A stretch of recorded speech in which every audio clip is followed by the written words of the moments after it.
Positive energy all the time. Good to see you all. Well, let's get it popping. I hope everybody's doing great. Get on in here.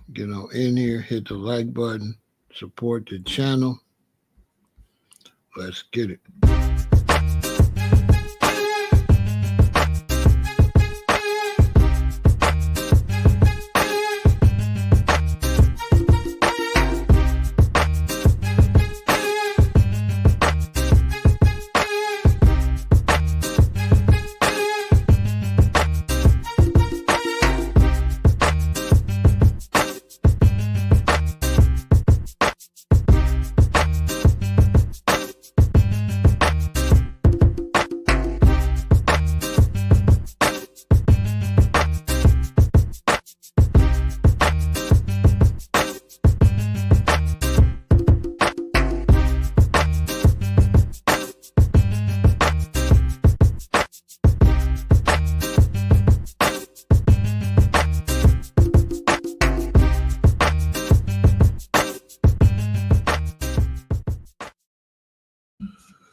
Yeah, represent Chicago, Illinois.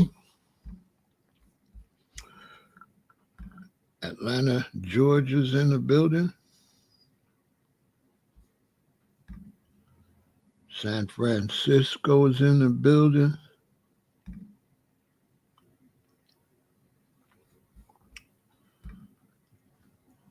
Oakland, California is in the building. Milwaukee, Wisconsin is here.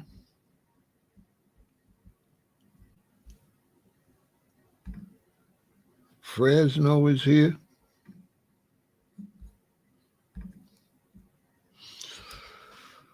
So, yeah, I just finished going on. New Orleans, Louisiana is in the building.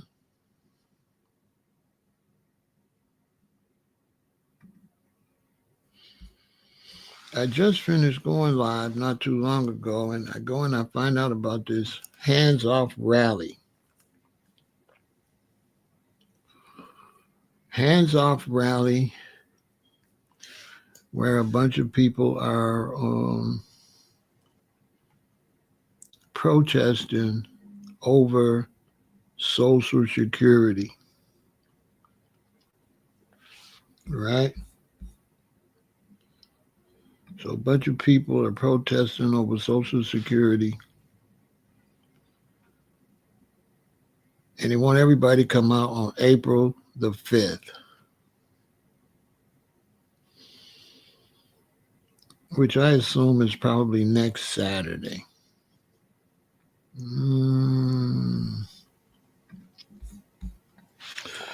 We're going to talk about it. I'm going to give you my opinion of it.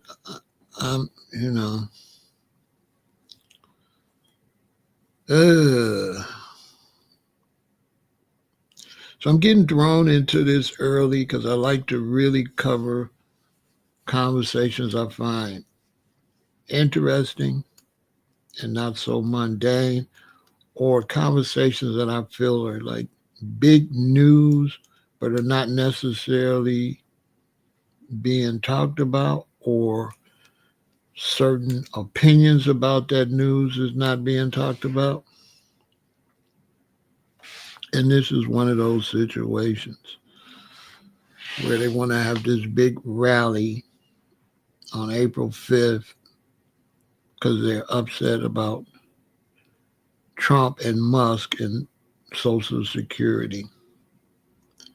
A lot of Americans feel like they're trying to shut down Social Security. That's what a lot of people feel. I'm going to be honest, I don't like Elon Musk at all. Yeah, I don't like him. And he's already talking about giving us universal basic income. So I could see him trying to influence Trump to shut down Social Security. I don't know if he's paying Trump, helping Trump get out of financial debt, or what it is.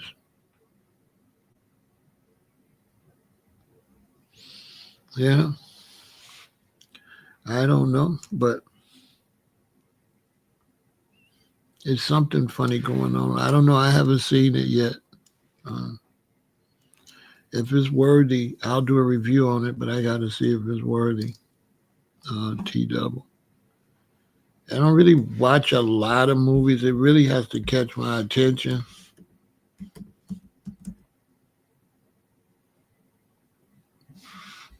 for me to pay attention to it.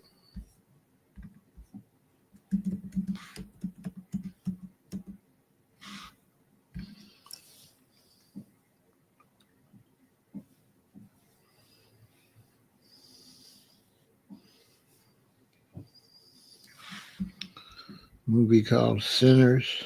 I have no idea. I don't know what it's about.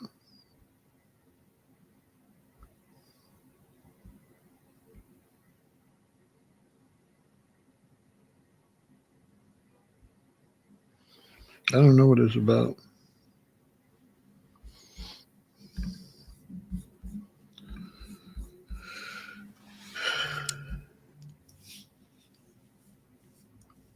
Elon already gave him millions.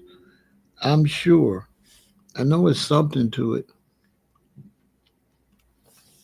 Elon's been giving him money to help with his campaign and all type of stuff. Pretty much paid his way into government without really being a government. He's not elected. He doesn't really have a job in the government. The president just can't give you a job in the government. I've never heard of anything like that. Mrs. Moore, I've never seen anything like this. It's very dictator like. It's like a dictator. I've been trying to wait to see if any of this Trump's doing is making any sense. So I figured I wouldn't be able to give any type of critique on him until maybe June, July, but already he doesn't look like he's going to be a good president. He doesn't. He's looking like a train wreck. He seems to be angry about all those criminal cases, and it almost looks like he wants to punish Americans because I think he feels like Americans embarrassed him in front of the world. It seems like he has a vendetta against the American public, all of them. That's just what it looks like. It really does.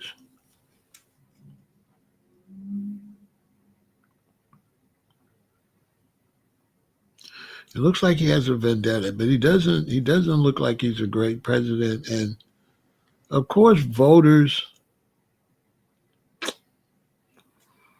the American voter today is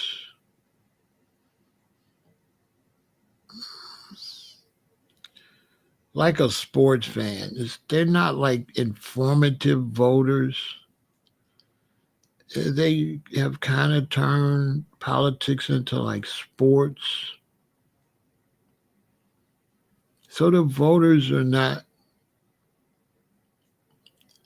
they're not helping the situation any. Typically, and I hate to say some of this stuff, but the men in America are extremely feminine and emotional. I have to cut so many men out over here that come over saying all kind of little slick stuff for no reason. I mean, it's just Very strange. You know what I'm saying? Very strange. What are my thoughts on Trump reinstating felons' gun rights? I don't know. I haven't seen anything about that. Has he done that? I haven't heard about it.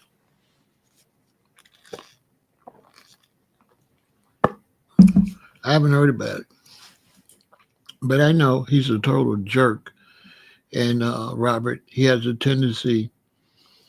The problem is the voters have become like fans. So they're not really political.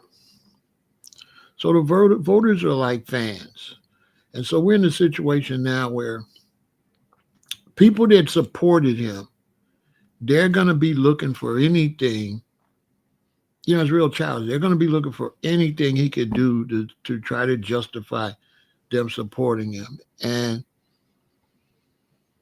people that didn't support him are going to be looking for anything to prove why they didn't support him. So you can't really trust anybody because it's not really fair and balanced.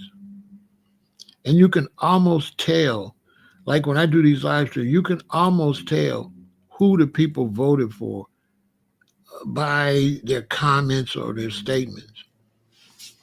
It's not like they're unbiased. You can tell they're biased. Because the people that voted for Harris, they ain't gonna say nothing good about Trump.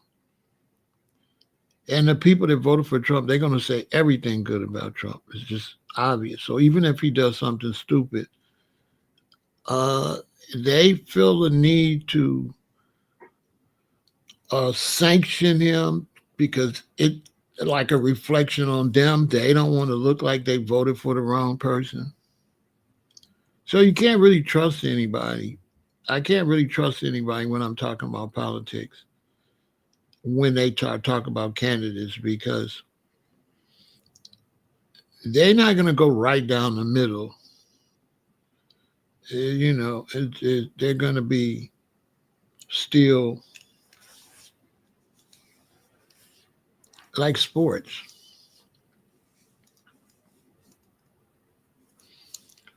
So you can't trust anybody when it comes to that. But for sure, so far, he's looking like an idiot, like a horrible president, just based on appointing Elon Musk.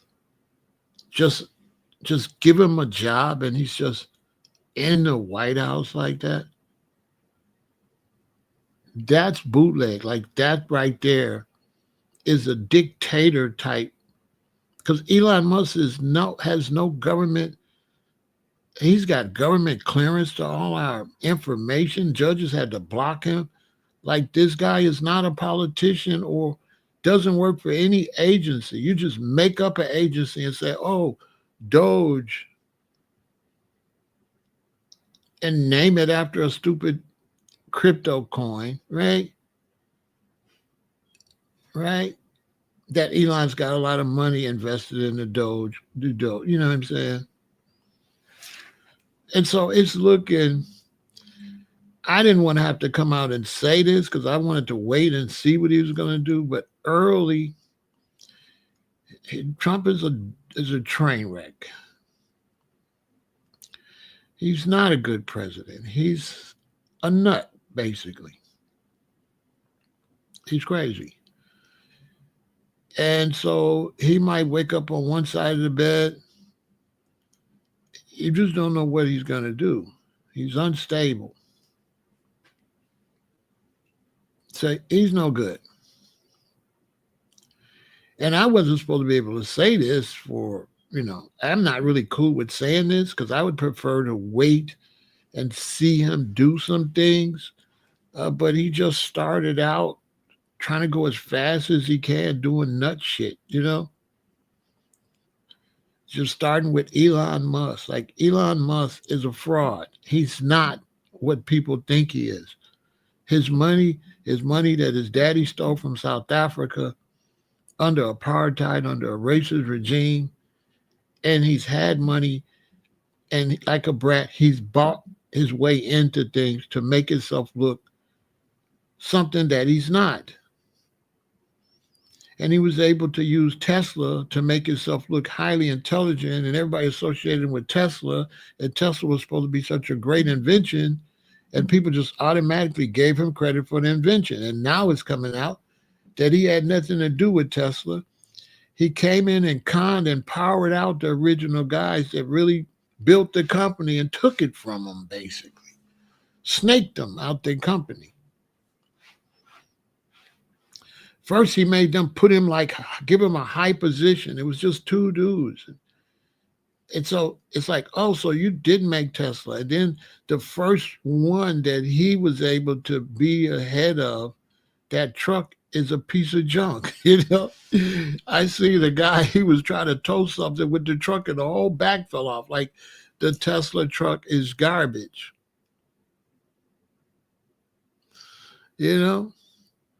I kind of think so, Robert, but I kind of think the thing with Trump is I feel like he was able to sneak in there and he was too old. But because Biden was so old and senile, everybody was concentrating on how old Biden is, but Trump is almost the same age. And Donald Trump is too old to be president. He's old. And he'll wake up on one side of the bed and be over here and wake up. He's too old. And I've been saying that. They got to stop putting these really old people in the government. They're too old. They're too old. You're most creative in your 40s and in your 50s. 80 years old. Trump is basically an 80-year-old man. But he's just all over the place.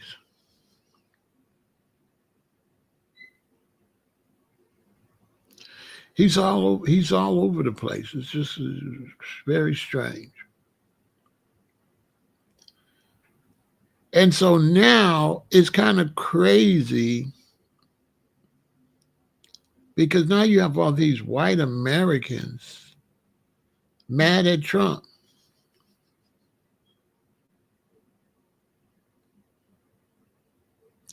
Yeah, Elon Musk is doing bribery, extortion. He's actually bribing voters. He did it this election with Trump. He was paying people to vote. That's illegal. But he's a white man. And so there's a lot of racism. And that's why I'm not monetized. If I come over here and say that, they want to claim I'm racist. You know how they do. They do a bunch of racist stuff. When you black and you call out the racism, they say you're the racist for pointing out white racism. And because you're saying the whites, they try to make that equal to their racism. It's just unbelievable. And it's not racism, it's the reality of white Americans put him in there and he snaked them. And now they want to protest because he might cut off their Social Security. They're the majority of the people in the country. We're only 13%.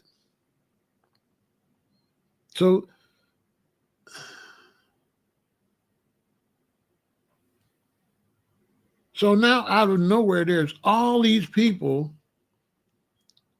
and to me it's racism because they didn't want to vote for the black person. And don't even get me on black brothers. You guys have been a total disgrace. You was going all out your way. You go all out your way to try to prove Obama not black. You went all out your way to try to prove she not black. Just a bunch of sellouts. It was, for those of us who grew up in the 60s, it was just a total disgrace. It's just a disgrace how you go out of your way to disrespect anybody associated with you, but don't have nothing to say about nobody else. I mean, brothers and stuff, you was dragging Harris. You ain't saying nothing about no white woman in politics. Not a one.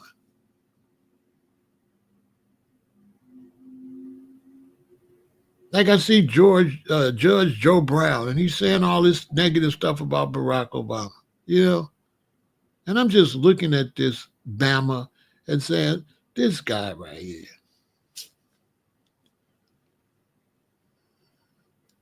Now he knows all the history of blacks and all this stuff.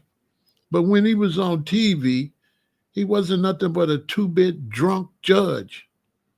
He was nobody. All of a sudden, they fire him for allegations of sexual harassment. And now all of a sudden he knows all this black history and stuff. But the whole time he's fired for chasing white women and doing inappropriate stuff, allegedly. Let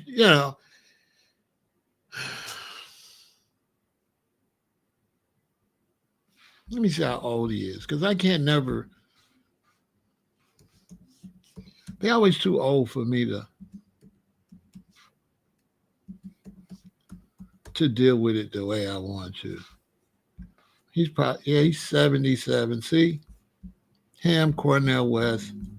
When I see him, I can't even, I can't even give him a little bit of straightening, because I'm 67 and they're going to say, oh, he's so old, and I'm 10 years younger, and, I can't do him like I really want to do him, when I catch him in the Chicago city limits and still off on him and so keep Barack name out your mouth, punk. I can't even. I want a gangster, but I swear to God, I can't YouTube. I'm not saying I'm pushing violence. I'm just saying I would like to punch him and gangster.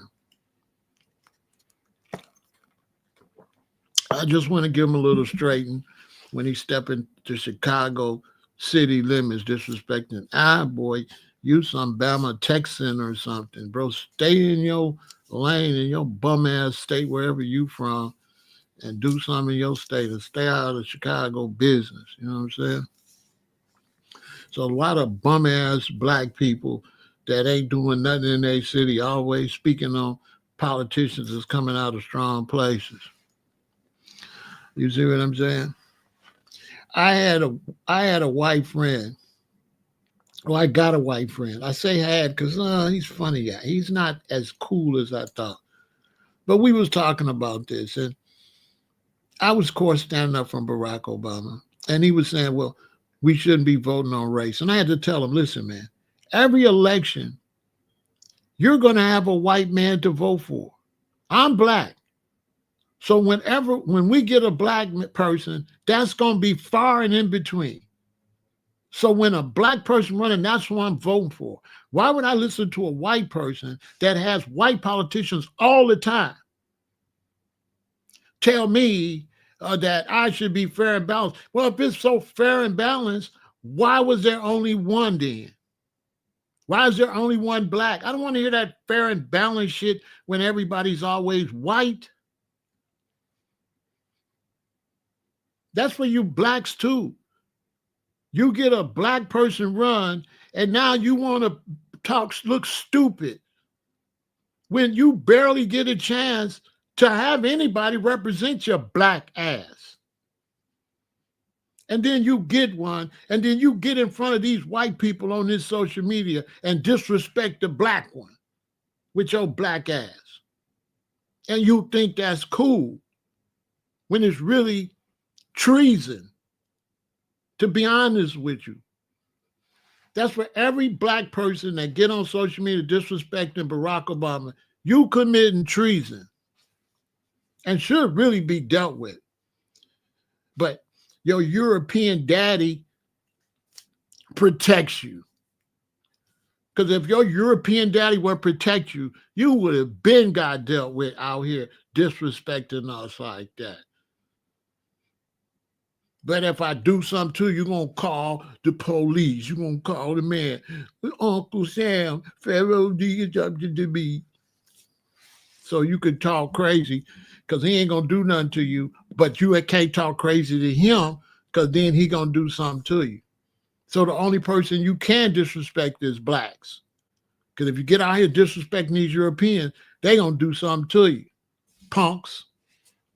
I ain't talking to all you brothers. I'm talking to the ones I'm talking to.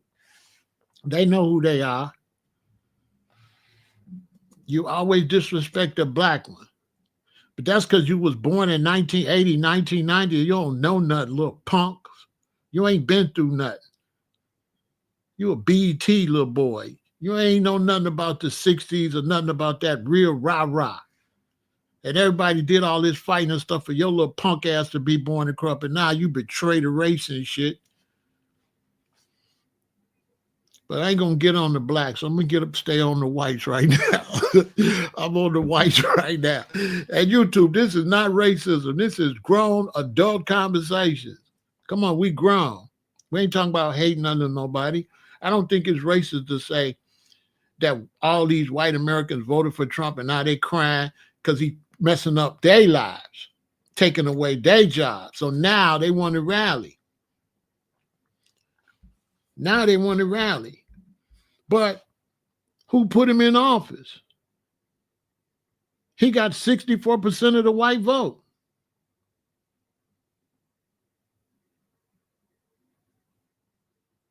No, he got 57% of the white vote.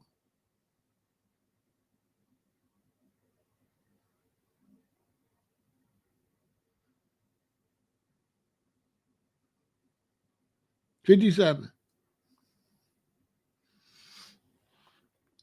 The Republicans only got 33% of the black vote.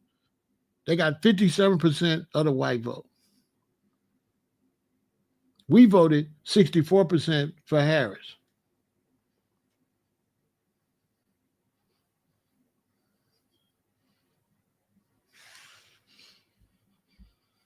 And now, 71%. Yeah, that's what they say. I don't know what this chart is. Oh, yeah, it says right there, 71%. And this says 29%, but I don't know what these numbers at the bottom is. This is incompetence. What do you got? 42 and 57 and 64 and 33. Then over here you got 71.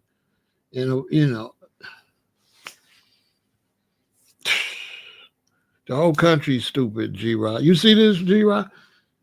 I look to the left, I see 71%. But when I look at the red and the blue chart, I don't see a 71 nowhere. What?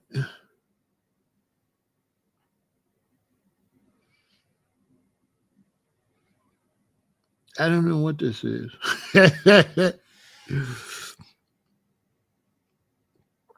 Right. But the 71% come from what, though? Where'd they get the 71% from?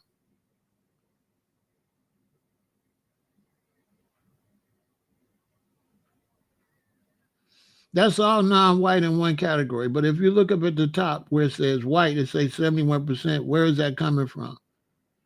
And where's the 29%? I'm confused. I can't read this chart.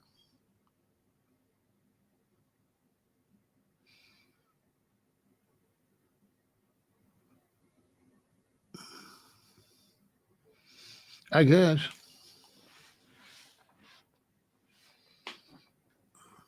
I'm not sure. I have that problem a lot now. I guess too much computer. I have no idea, Harlem. How do you I don't know. Okay, they make up 71% of the voters. I don't know.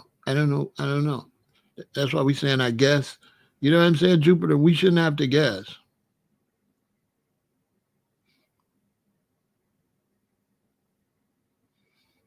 Okay, Titan says, what's going on, Titan? Titan says he think it means 71% of white people voted. And only 29% of non-white people voted. I don't know.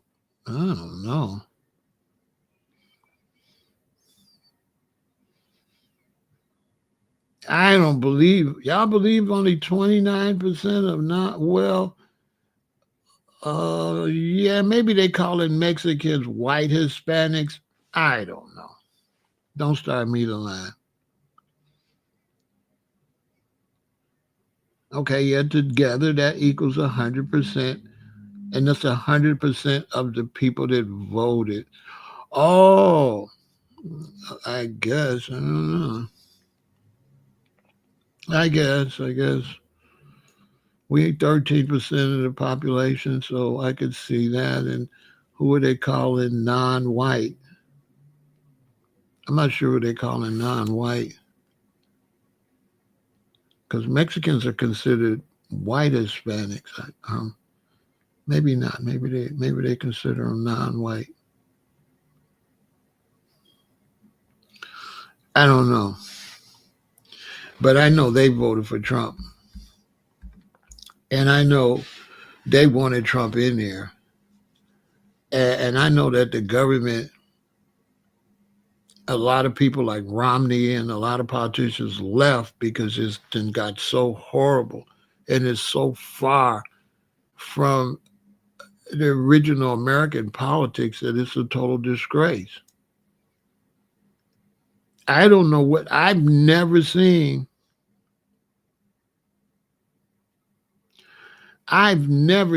anything like this. I've never seen a president get in there and just pick a guy and then the guy is going around in all the government buildings. I've never seen that before.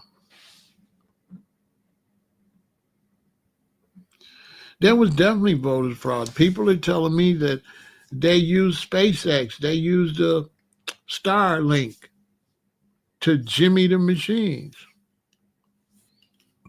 That's what people, the word on the streets is Elon Musk did some technological stuff. That's what a lot of people are saying. But you just never know. My thing is, that's my main problem. Why I'm starting to look at Trump as no good at all based on Elon Musk. I have no precedent. I have nothing that ever happened before like that to judge that on. I've never seen a president get in there and just pick a guy out of the business sector and give him a high job like that, which is a conflict of interest, even to the point where they had Teslas on the White House lawn, like selling them, like it looked.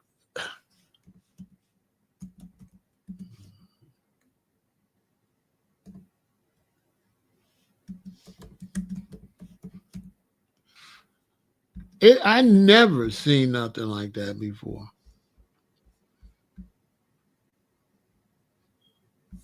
I've never seen them selling cars at the White House. It was just, if a black person did that,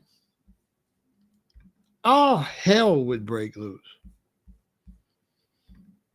And that's going to be America's fall. There's going to be racism is going to, they're going to get cheated on racism. It's like you ever, as a black person, we've been cheated by black people, you know. So I know we can relate because a dude will come to you with that, yeah, brother, and cheat you and use the black card because you black and scam you. So it got to the point we was growing up. Soon as you come and start saying, let me talk to you, brother, we don't want to talk to you. We don't want to talk to you. No, go away. Go away. And it's like white America is going through that right now. Like Trump used the white card, but he don't really care about them. He's dealing with the rich card. He's not dealing with no white card. And like I said, I never would have thought that I would be trashing him this early. I'm gonna be honest with you. I was thinking, oh, I probably won't be talking about Trump until, the end of this year before he would, I then wouldn't think nobody would get out there and just jump out the window like that. This is far too early for me to be criticizing him. I'm not really comfortable with it because criticizing Mr. Early makes it look like you mad that the other side didn't win, which I don't really care. I don't really care. Like it's politics. This one win or this one win. It is what it is. But I mean, come on, man. You got Teslas. You then took this man, gave this man a job that nobody knows what it is, put him in a high position, and he wasn't elected.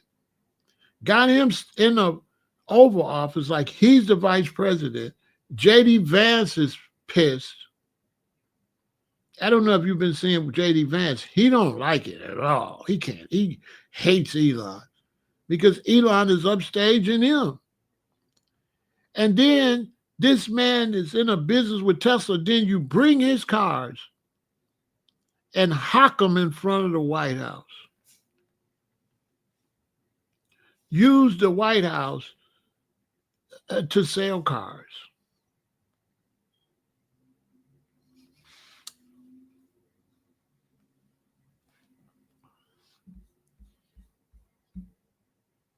And he's scared of Elon because Elon is a snitch.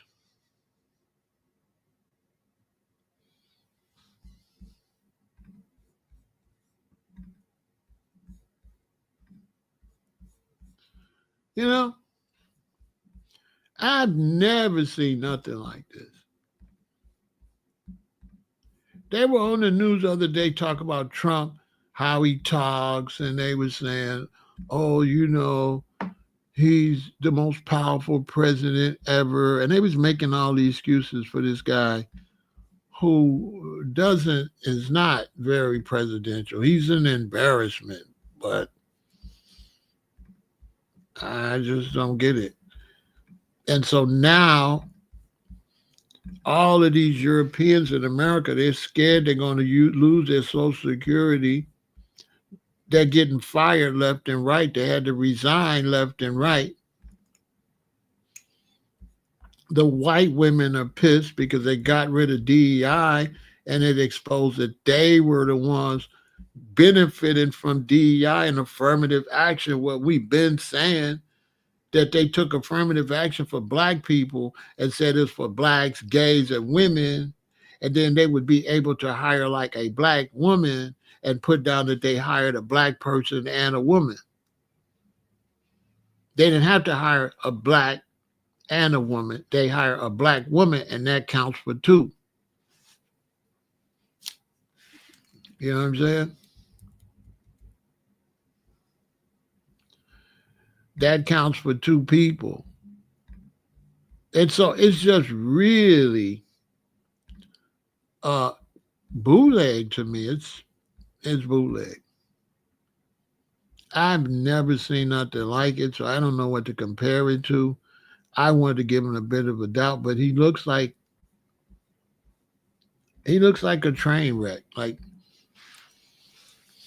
and then considering that he went broke so many times and he messed up his daddy's money, he's not really a good businessman. But I thought, well, him not being a good businessman and still being successful, he knows how to hire the right people. But this is a horrible look. And look how Elon's out there posing. And Elon has to wear those jackets because he's got this weird alien shape.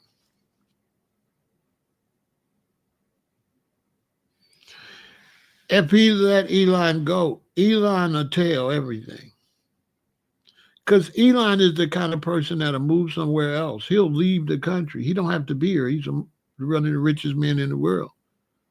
So Elon will leave, go over to Europe somewhere or some country, and then tell everything. He'll tell everything he knows.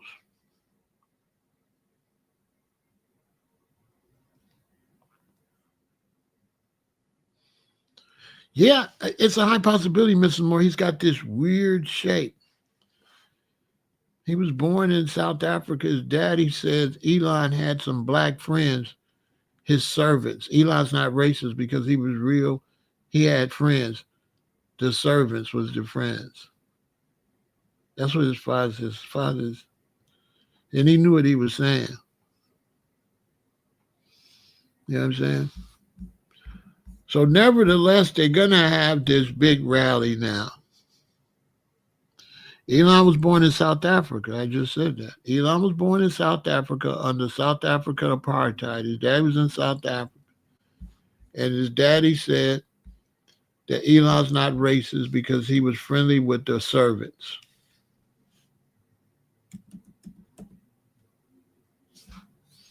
That's what the daddy said.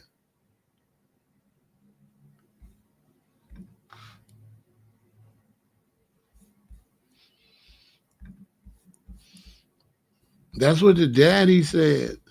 Unbelievable. Well, at that time, Jay, that's when I was young. It was apartheid. We was fighting against apartheid in South Africa. Apartheid in South Africa had a lot to do with the pro-black rap that was coming out.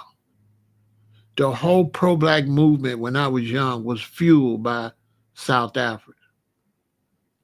That's where black consciousness come from, Steve Biko, right?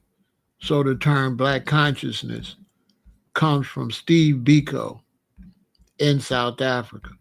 And that whole black movement, the whole public enemy, poor rights, all of that was fueled from apartheid in South Africa.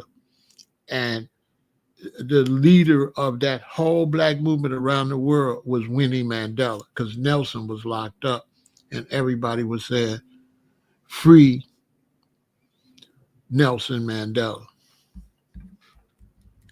And black consciousness comes from this man, Steve Biko. You see, by black consciousness, I mean the cultural and political revival of an oppressed people, right? Right? So he was from South Africa, and the children got unalived in Soweto. And that's what the whole black conscious movement was about in the 80s. So the 60s was black is beautiful, black power, and that stuff coming out of the civil rights. And the 80s was South Africa. So when I was little, I was influenced by the black is beautiful and say it loud, I'm black and I'm proud when I'm 10.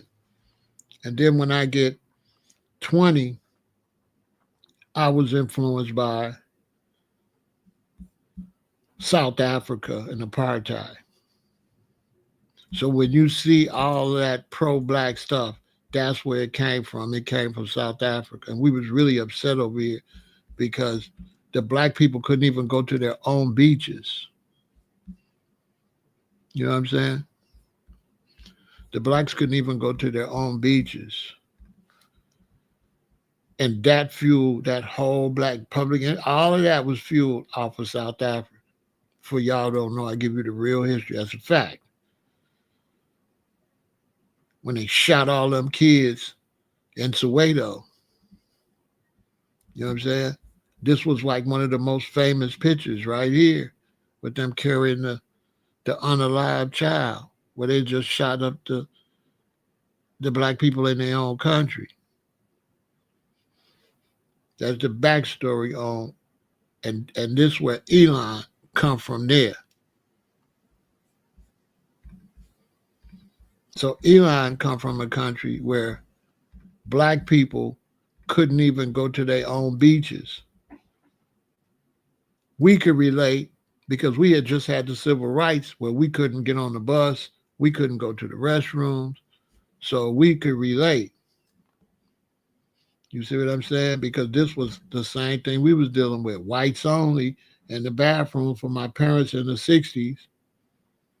And this is in Africa. So we was even more angry because we like, it's one thing for you to bring us to this country and enslave us or mistreat us or capture us in this country for those who say that Native Americans didn't do this. But it's a whole nother thing for you to go into Africa and then boss the Africans around in Africa and tell them they cannot go to their beaches and take all their gold and all their diamond and all their natural resources, which they're still doing. And that's where Elon Daddy was at. And that's how they got rich. They got rich robbing Africa. Okay? That's where he got his money from. Robbing Africa. He was born with a silver spoon. His daddy wasn't just there. They was there stealing.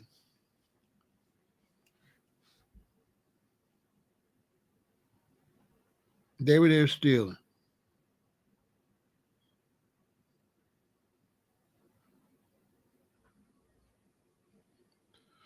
So that's where Elon is from. So I don't like him at all.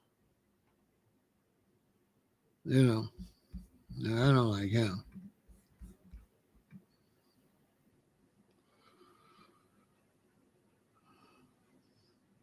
At all.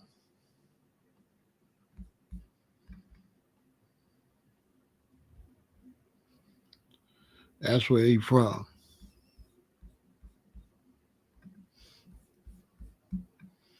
So that I give you a little background to what's going on. And then Trump and his daddy was the same way.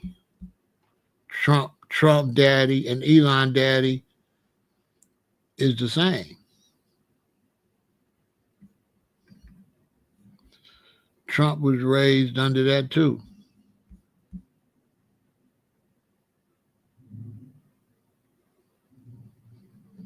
You know what I'm saying? Trump was raised under that same thing.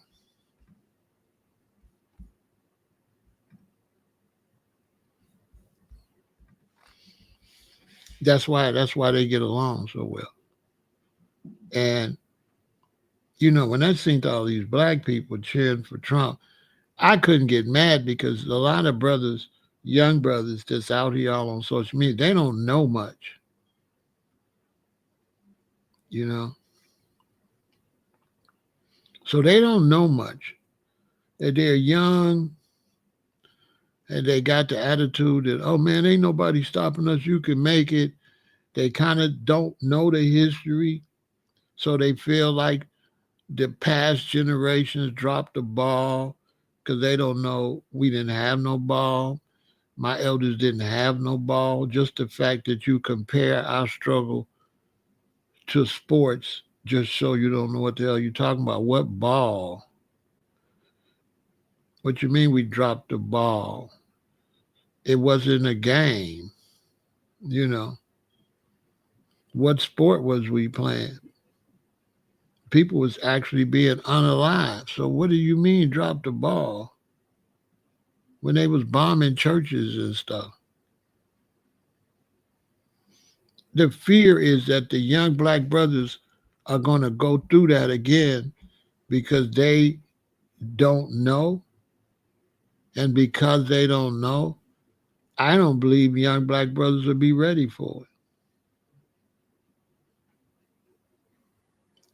I don't think they'll be ready for it because they don't know. They don't know what to be ready for. I think the younger generation think more could have been done. They have, you know, and it makes sense because they wasn't here with rotary phones. They wasn't here when people had phones. They wasn't here when you had to use outhouses and stuff like that. So they have no real understanding. You know, where would they get the understanding of what life was like to make any kind of decisions on what the past generation did? You know, they wasn't in Tulsa when they bombed and dropped bombs on them when blacks didn't even have no planes. You know, blacks didn't even have no planes. So you see these brothers, they doing all this talking, but they got a big surprise coming. I was talking to a brother about this the other day, and he didn't understand what I was saying. He didn't understand what I'm saying. So finally, I showed him a picture of Gaza, and he said, "Oh man, now I see what you're saying, OG." I said, "No, you ain't got to see it." I showed him Gaza, and I said, "What make you think they won't do this to you?"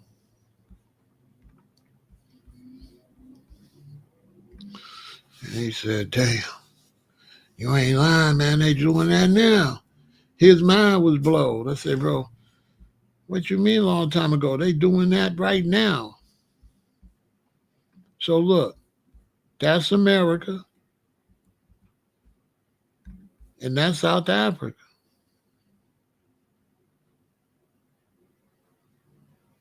Think about it. That's America.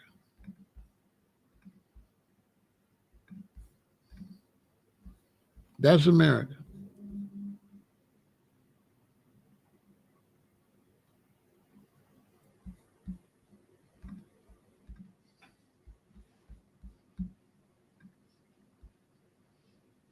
What y'all think about that? So now when we come up and we born in that, and then we see that in South Africa, I mean, people was pissed because it was the same thing that our grandparents and stuff went through. See, for you, it'd be your great great grandparents, so you kind of far removed from it. You far removed from it. But for us, the people they was doing that to was still alive when we was little. They was still alive.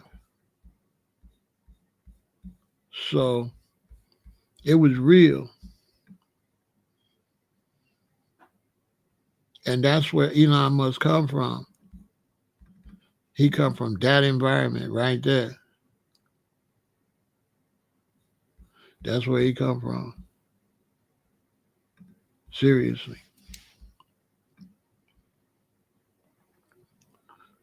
The same thing we went. So that's why he can relate with how we being treated.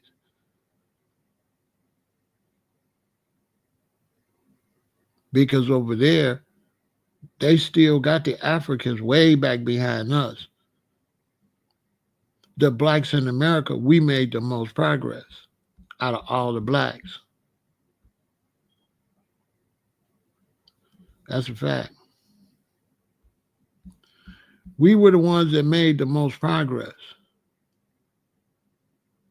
This is why you do see some jealousy from other blacks, because what happens is that when you live in a country and you're growing up, and then your people is always praising some other people, you grow up and be jealous of them people. So a lot of Africans come up in Africa where the Africans was looking up to us. So when they grow up and they come, they have like a hate, a jealousy. Because all in the Caribbean and all in Africa, we was the superstars for black people. You understand? Because we had already went through this. You see, this is the same thing. This is the same thing in South Africa. So when we went through this in the late 1800s all the way up to the 1950s, and then you get to the 70s, mid 70s, right?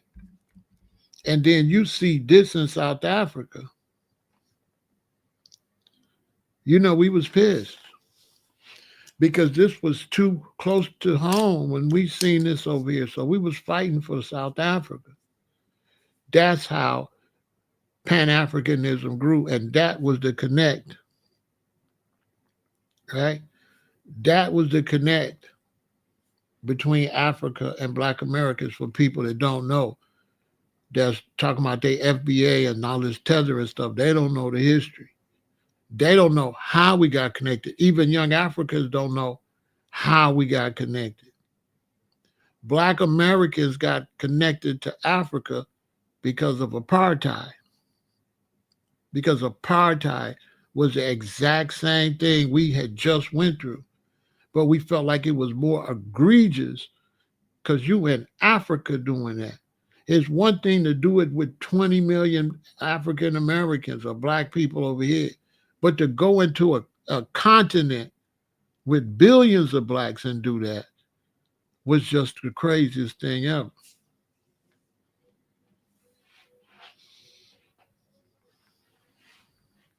And that's why they had to, YZ is looking for a master plan. Who's the man with the master plan? You know what I'm saying? So that's where the blackness got into the rap because of apartheid, because of this, right? And that's where black consciousness came from Steve Biko. He coined the phrase black consciousness. That's why he's explaining what black consciousness means. By black consciousness, I mean cultural and political revival of an oppressed people. This must be related to the emancipation of the entire continent of Africa since the Second World War. Africa has experienced the death of white invincibility. Before that, we were conscious mainly of two classes of people, the white conquerors and the black conquered. The blacks in Africa now know that the whites will not be conquerors forever. Steve Biko was a great man. Okay? That's who coined the phrase black consciousness. So when they start calling the conscious community a bunch of black Hebrew Israelites and Muslims, Sarnetta and them was playing with history. That was not facts. There is no black consciousness without Africa. There is no Hebrew Israelite black consciousness or no Nation of Islam black consciousness. Black consciousness is strictly African. The respect for the black African people and for the melanated people that look like the Africans.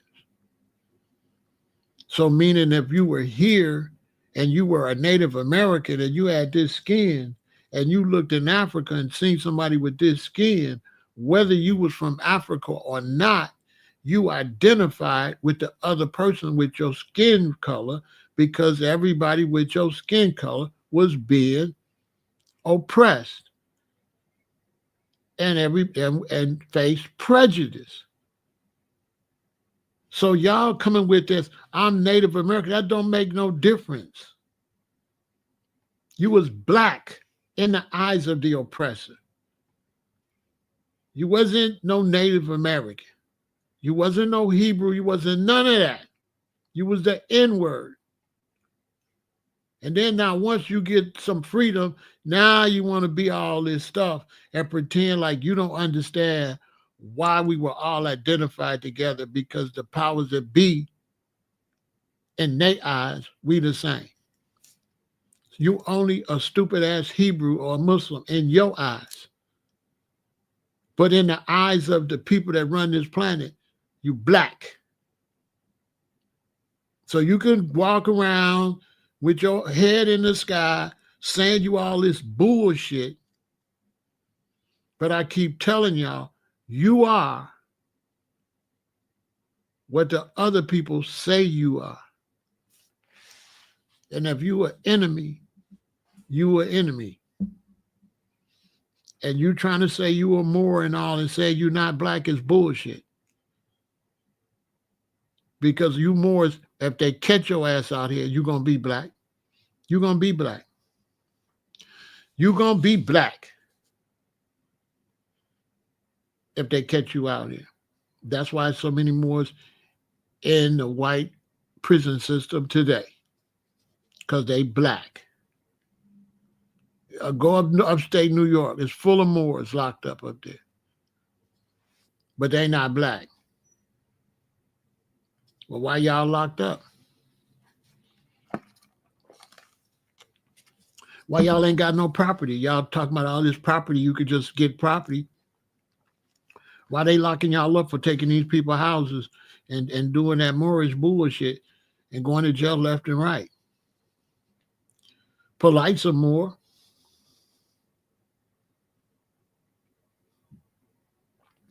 It's because they don't got no knowledge, and it's because we don't have no rule of our other people. So brothers is allowed to be insubordinate. You see, it's funny to be insubordinate because there's no commander in chief on our side that could force you to get in line. See, let's say I ruled y'all. I bet you wouldn't be no more or nothing. Because you'd be arrested and quarantined. And then you'd be deprogrammed and reprogrammed. Or worse, if you just refuse not to cooperate with the orders. You understand? So when you have whites that have structure and have their police and have the Army, Navy, Air Force, Marine, they can keep whites in order. And then when you're the oppressed, they can allow your side to be out of order. Because I cannot check you because the European police structure checks you. So if they don't do nothing to you, you're allowed to run wild in our communities and kill us because we're not in control. And the people that's in control don't care if you kill your own, don't care if you don't listen to your own, don't care if you cause division in your own. They love the fact your stupid ass say you are Moor and a Muslim and all that. They love it because they white. All of them Ukrainians that come here is going to be white. All the Polish that come, I got a bunch of Polish friends. Some of them speak a lot of Polish and just learn a little English. In America, they white. They're not Polish. They're not Ukrainian. They're not German. They white. Y'all calling people Jewish, but in America and in Israel, they're white. They just play that Jewish stuff. But they're white. And they mistreat the black Africans in Israel, straight up. They mistreat the Ethiopians and the Africans and the original black Hebrew Israelites. They mistreat them. Because at the end of the day, they're white. They represent white people stealing our Hebrew Israelite heritage, basically.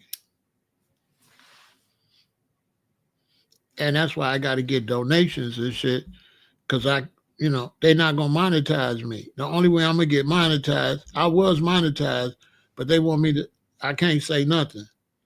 So what do you want me to do? I'm not willing to water myself down to get monetized. They want me to, you know what I'm saying? I'm prepared for them to block the whole channel and start another one. Either I'm going to tell the facts or I'm going to sell out. And if I wanted to sell out, I wouldn't sell out to YouTube. I'd go sell out for some big money. Why would I sell out for this chicken bird feed? If I want to sell out, I got the gift of gab. I could go sell y'all out. I could sell you out.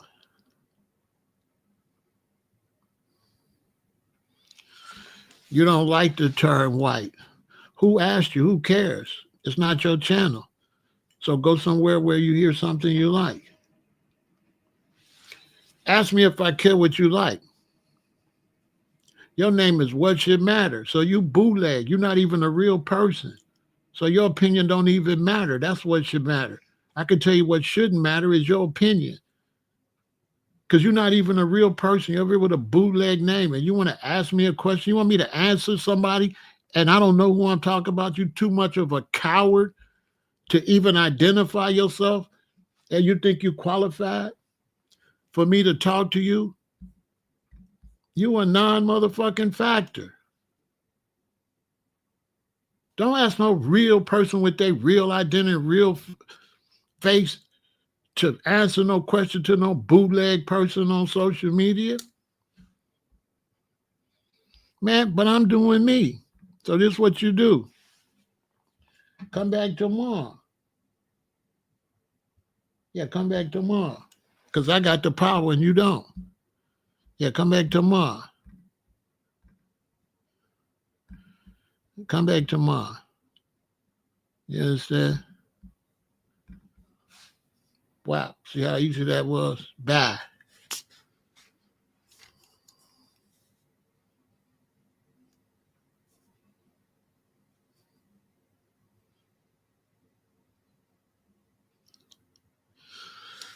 You see what I'm saying? I don't know who you was talking to, but you ain't qualified to ask nobody nothing. You bootleg. Come back, be a man. Go get a real name. Come with your real name, your real face, and we have a real conversation. I'm not answering no bootleg people with my real face and my real name. I'm really Big Pharaoh. Your name, some bootleg stuff. What should matter? I'm not finna answer no what should matter. If you don't get your ass out of here, coward. He's a coward. You know what I'm saying? I don't got problems with people using fake names or whatever. Do with you, but don't come and try to have no real conversation with a fake name. That's like nobody want to talk to an alias because you could be a Russian, you could be a bot or whatever. I don't know who I'm talking to, so you don't deserve like an answer unless you've been over here long enough where we can identify you. You know, I have people that don't use their real name, but they've been over here a long time, so I know who I'm talking to. But when I get these strange people come over trying to ask questions like they some type of authority, you ain't no authority over here. We keeping it real. The terms we use is white and black. And we talk in a way where everybody understand what we saying. That's all. It reminds me when I was used to be teaching and I found out one of the terms for Africa was El-Kebulan. And so I didn't want to say Africa. So every time I was talking to people, I would say, yeah, we come from El-Kebulan. And then they would say, what is El-Kebulan? And guess what I had to say? Africa. So if I got to keep explaining what El-Kebulan is and saying Africa, I might as well say Africa. That's why I say Africa. Because nobody knew what I'm talking about. And always remember, young people, it don't matter what word you use. It's called communication. And you use whatever word so people know what you're talking about. You don't have to use no ancient proper word. If they don't understand what you're saying, then no communication has been executed. So when I say Africa, as long as you know it's that continent shaped like that, communication worked. Or as your great-great-grandparents used to say, you know what I mean? You know, and so it's communication. So you don't have to use the proper term. You have to use the term that the person you communicating with understands what you're talking about. So whatever term they understand, that's the term you use. And we understand black and white. That's what it's been called. Okay? As you can see right here. White area. So to get to the meat of the conversation, they want to have this rally. They want to have this rally. They saying it's for Social Security. Now, some people don't even know what it's for. They saying it's for DEI, it's for all this. No. This is a rally that's really headed up by people on Social Security saying they don't want Elon there no more. They don't want them to touch their Social Security. They feel like the government is trying to take their Social Security. Some places they closing Social Security offices in some of these states. And mostly these white Americans are becoming afraid that Trump is trying to take their Social Security. Many of these are the people that voted for him. You know, God don't like ugly. So a lot of the same white Americans that was saying all this racist mentality, soft racism against Harris, because she was a female, was sexism and racism together. She's a female. She not qualified. was way more qualified than Trump. Trump never been qualified to run shit, okay? He has no political experience, and he was just the president because he's a white man. There's no black man or nobody else with absolutely no political experience would just walk up there and be the president. When Barack Obama was running, they said he didn't have enough experience. That's why he had to pick an elder Democrat, and that's why he picked Joe Biden. He didn't pick Joe Biden because he liked him. He picked Joe Biden because they said he was a junior senator and didn't have enough experience. So he had to put somebody else on the ticket to make sure he could get the support of the older and white Democratic Party.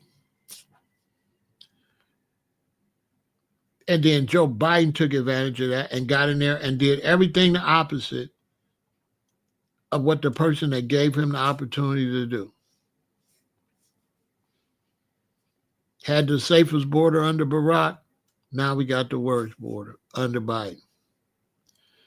But here's the thing I want y'all to remember. Stop saying Democrats. Stop saying Republicans.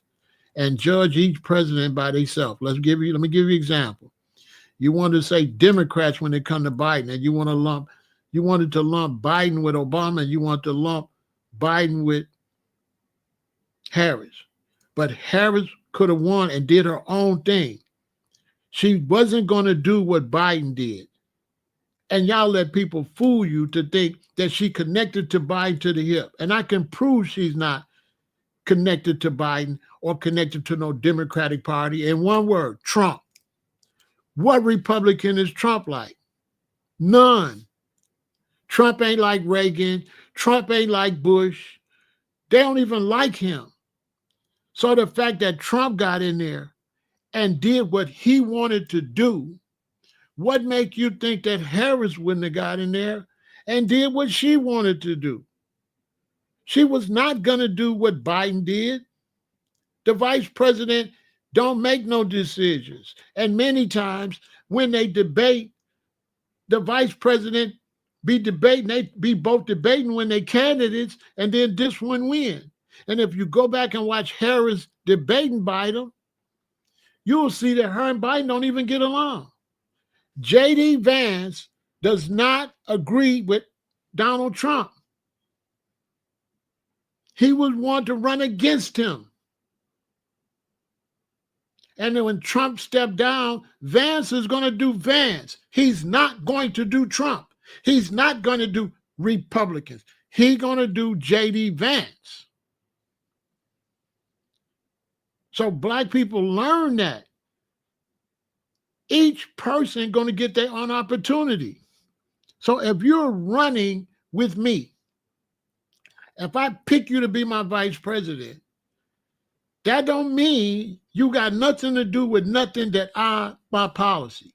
Because as a vice president, you're not going to do any policy.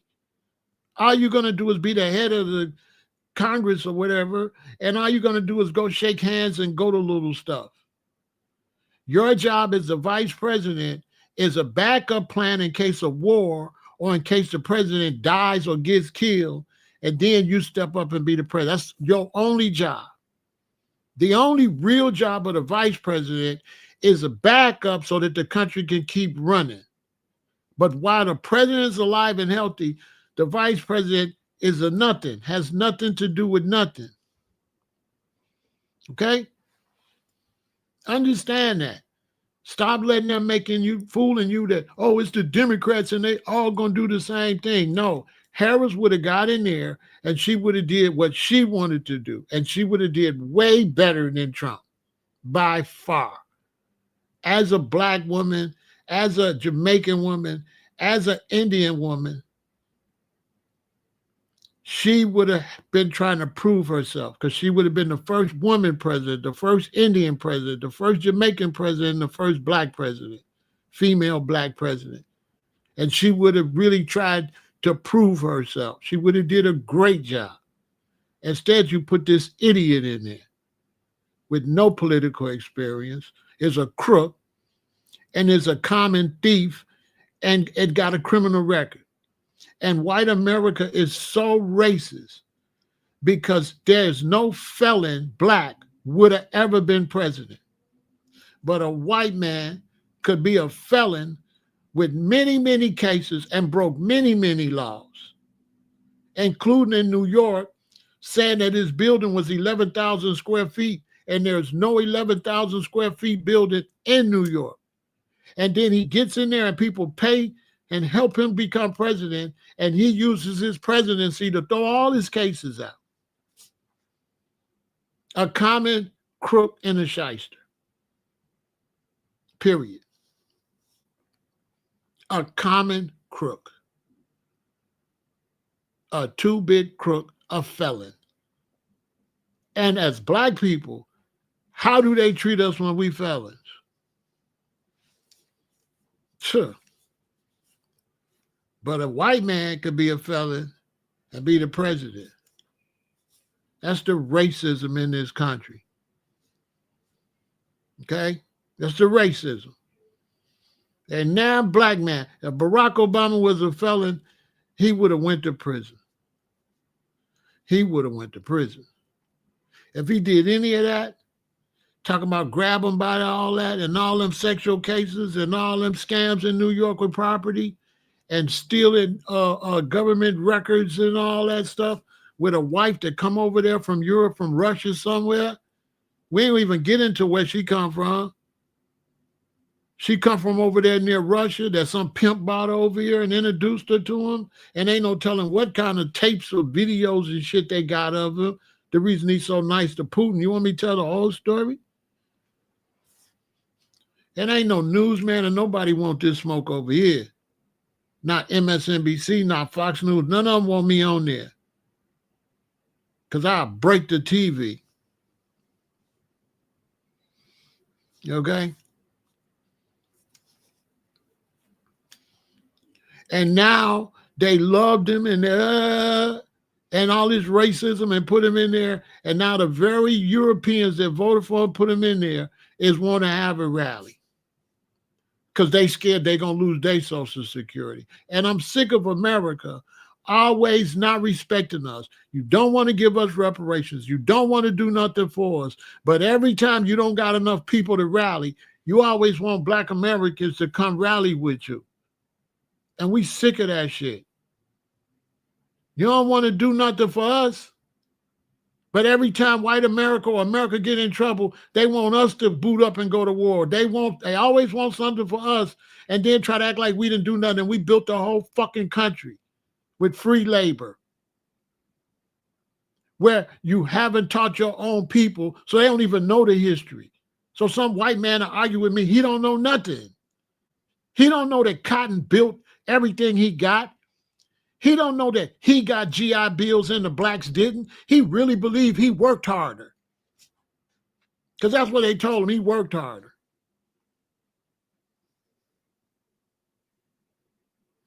Okay? But we ain't going out there to that shit. Don't y'all go to that shit.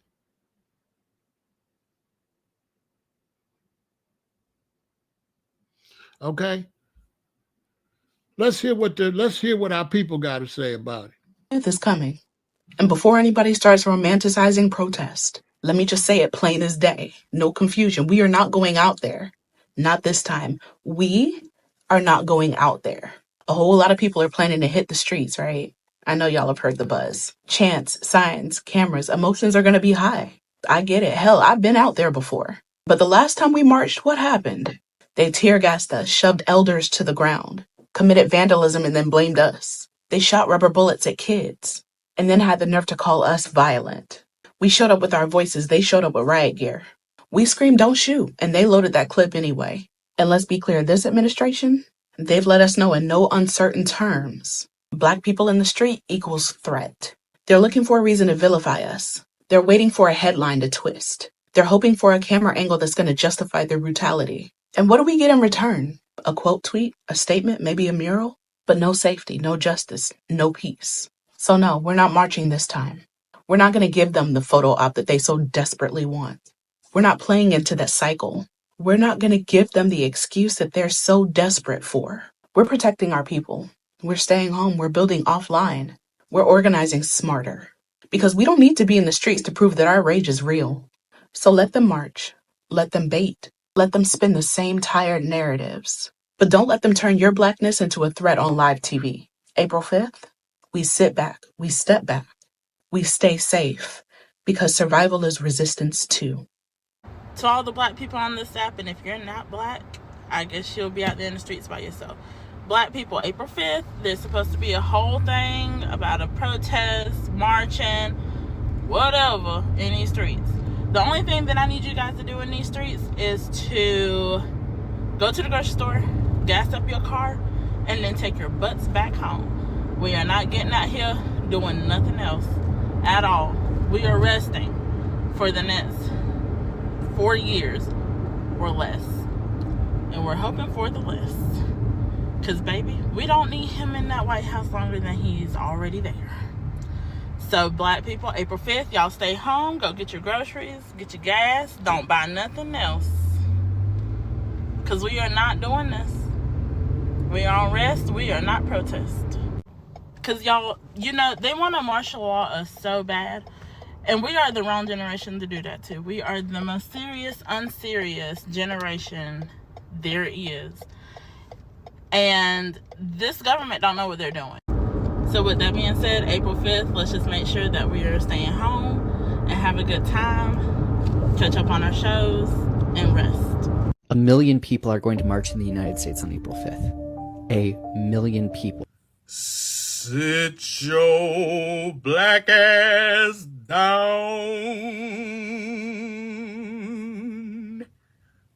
1 million people are going to march in the United States on April 5th. 1 million people. Sit your black ass down.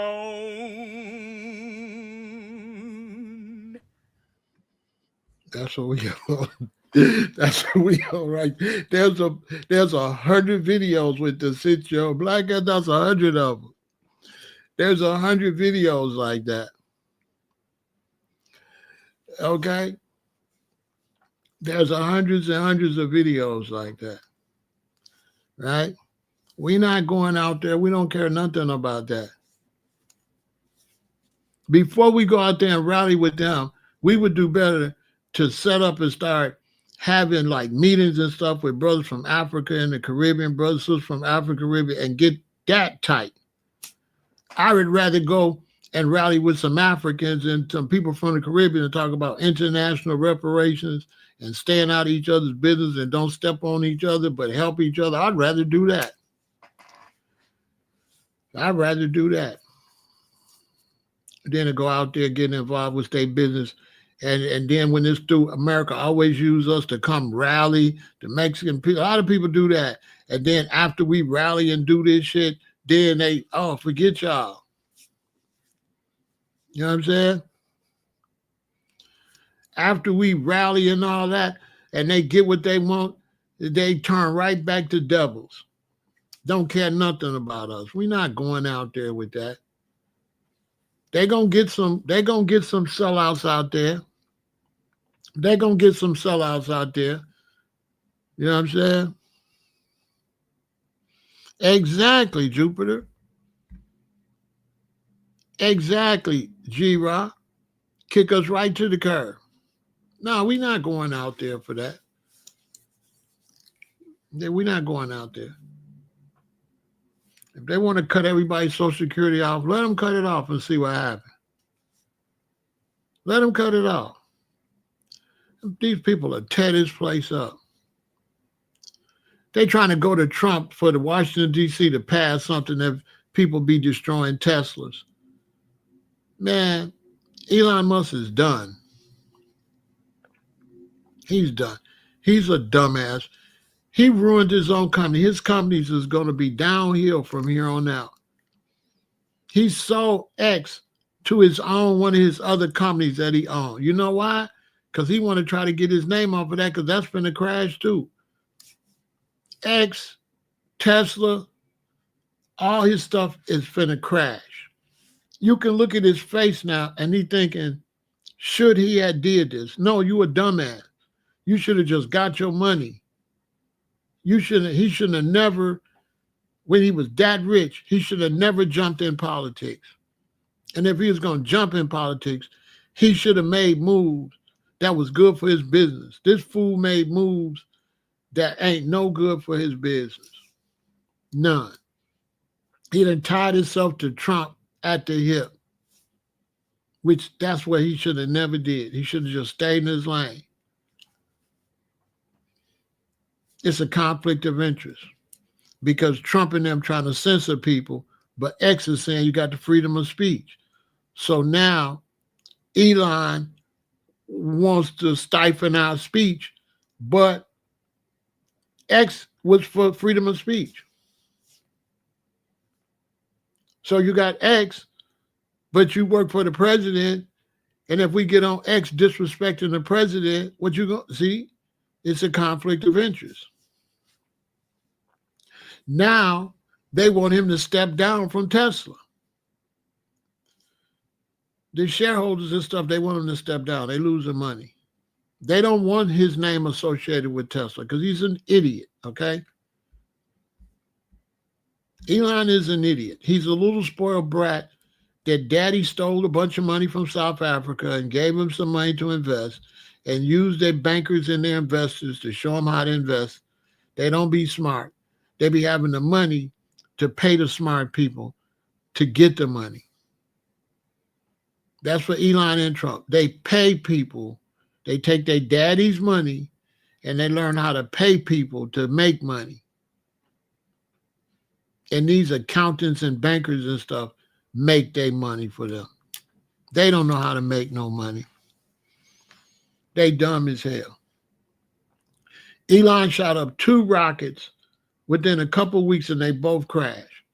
And he's going to keep shooting them up until one land on a very serious, one is going to land in a place that hurt a lot of people. Because he don't know what he do. Them rockets is garbage. He's just like a kid making some stuff. You can't just be shooting rockets up in the air, bro. So they done let this fool put all these satellites up there. And y'all know them satellites going to be falling back to Earth.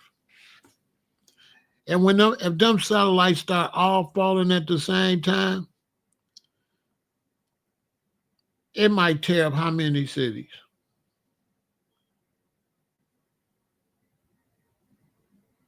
When all that space junk started falling and hitting these big fall in New York and Chicago and all these big cities. Where you let that man shoot all that junk up there. And he's smart. And everybody know that when it comes to wisdom, you always go with the basic wisdom first. Then you go to the higher wisdom. So the basic wisdom is what? What goes up, what? Must come down. That was from the second launch. That was from the second launch that exploded. So the people in Bahamas seen that rocket. That was the same rocket, the second one that exploded. And they seen it in the Bahamas. Because he shot up 2 and they exploded. And that was the second one. So they didn't know what it was, but it was the second rocket. He had 2 rockets fall within like 3 weeks. I couldn't believe they let him shoot another one up that quick. One just exploded. They let him shoot another one up there. He's just doing what he want to do, like a rich little white boy that could just do, it's mine, I could do it, you know. Just a little brat that got money. I can do whatever I want to do. So they letting him risk everybody's life because he's rich and he can shoot rockets over our head with no guarantee it's going to fall back on us. He playing spaceman. And he's nothing but a weirdo. Because he's weird as hell. He can't speak well. He's uncomfortable talking. And he's not smart like he's pretending. He's buying smarts. He's paying people to make him look smart.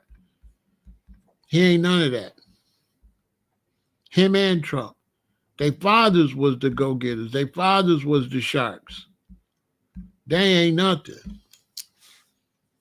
They spoiled brats that's living off their daddy's names. They don't know how to do nothing. A lot of times these rich people, they spoil the children, but the rich father came up the hard way and worked his way to where he was at. Then he get rich, then he have his son, he try to raise him with a silver spoon, and then the son don't never be what the father is. The son be weak because he didn't come into the game like the father.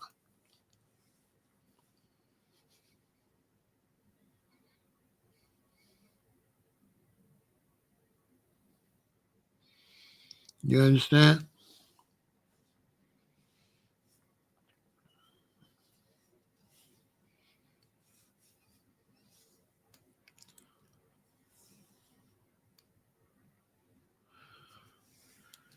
So I just want to let y'all know about this march. We ain't going out there. Fuck that march. We ain't going out there. We ain't going out there.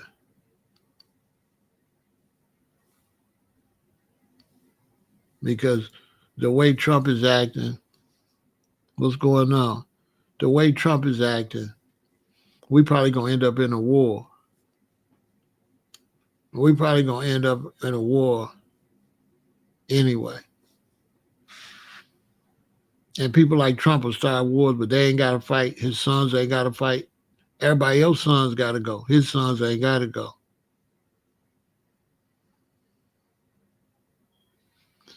I would never go out there with a bunch of people don't even like me and trying to pretend they like me just because I'm out there for their cause.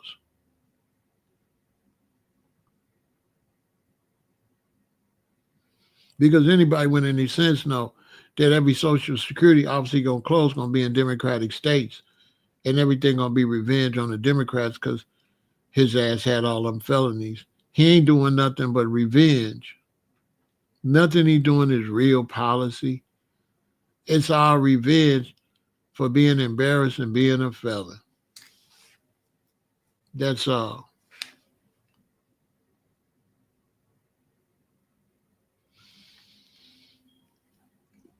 Yeah, the UK told them to stock up. Everybody to stock up because of the trade wars and everything. Canada's mad. The UK is mad. Everybody's mad. Because, they put an idiot in there. He's an idiot. He's always been an idiot. He ran on racism from the very beginning. He was put in office by the Tea Party, which was a racist group. And how he won, he kept talking about Barack wasn't born, Barack was a Muslim, Barack wasn't born in Hawaii, all racism. And he used Barack as like a signal for racism, basically. And he wanted to talk about Barack being from somewhere else while he married to a Russian spy, allegedly, supposedly, that he met from a pimp that bought her over here. And that's what he do. He brings chicks to America for some high-level prostitution and porn. That's where he met his wife from. If you know anything about spies, they'll take the little girls and they'll send them to countries outside of Russia where they got secret training to train you to be a spy. And now when you get your papers and everything, it don't say Russia. It'll say Czechoslovakia or it'll say one of the other countries. So then when you come to America, they won't really look at you really hard like a spy because you ain't really from Russia. But that's because they snuck you out of Russia as a little girl and got your documents as a child and trained you. And then send you over here.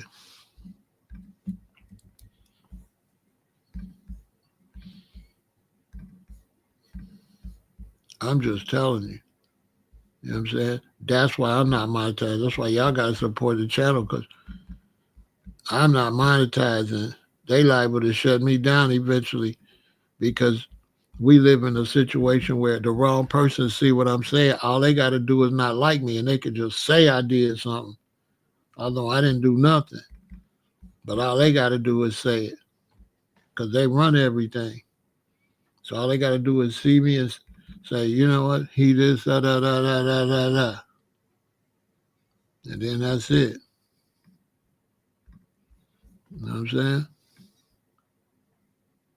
That's all they got to do.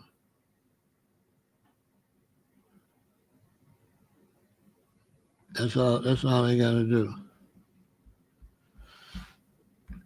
Is just see me. That's it. Watch this. I'm going to show you something.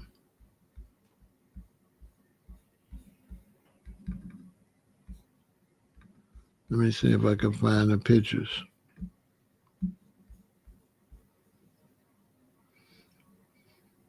You know, it's things, you know,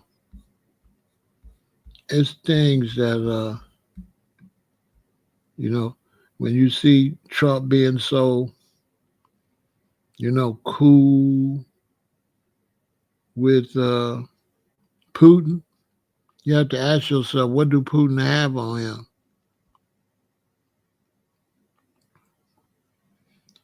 What do Putin have on him? You have to ask yourself, what does Putin have on him? Because he got to have something.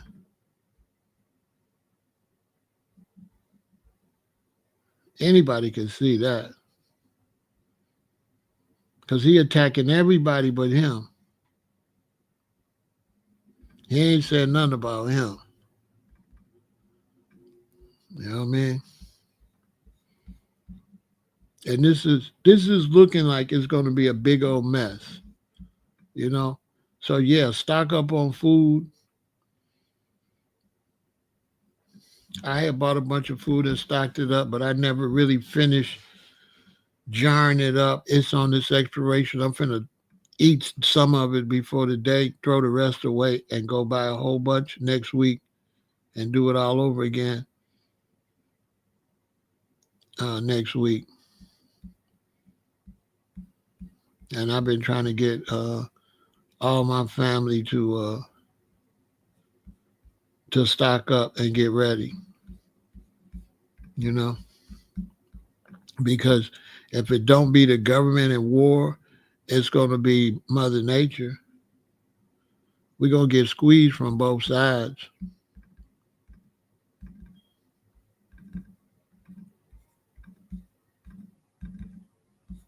We're going to get squeezed from both sides.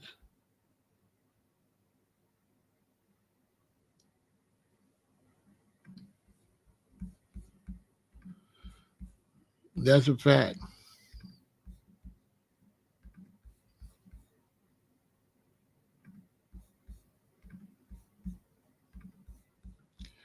So y'all know about Paolo Zamboni?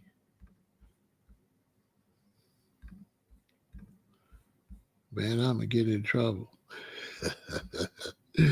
Whoever get in trouble. I'm telling y'all too much. I swear to God. I'm telling y'all too much, but hey, it is what it is. I'm not supposed to be telling y'all none of this, so please support the channel, because I am not supposed to be telling you any of this, and that's for sure.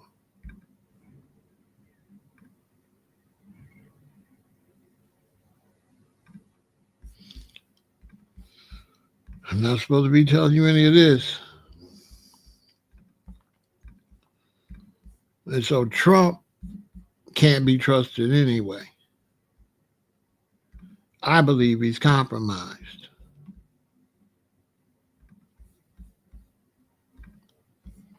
Myself.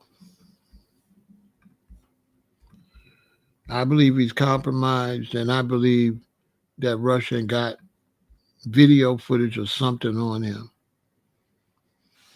And I do believe that he got something out those documents he took.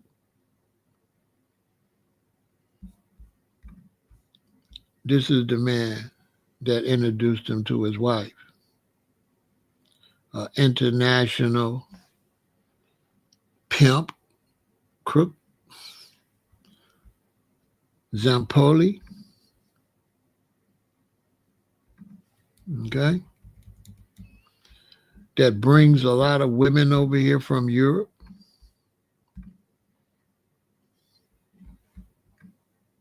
Okay.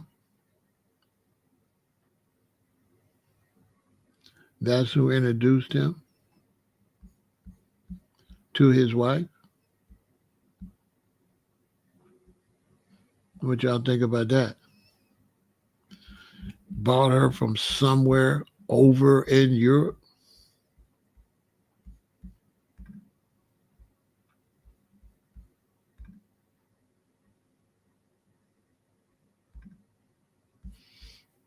What y'all think about that?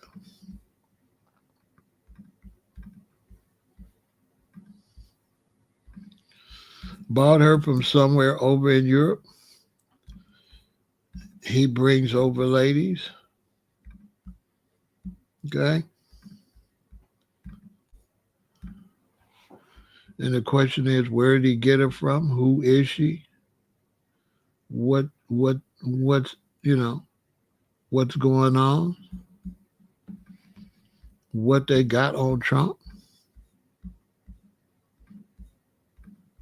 Because clearly Moscow got something on him. That's why all the politicians keep saying, well, why is he so nice to Putin? Why is he so nice to Putin? This the man that introduced him to his wife.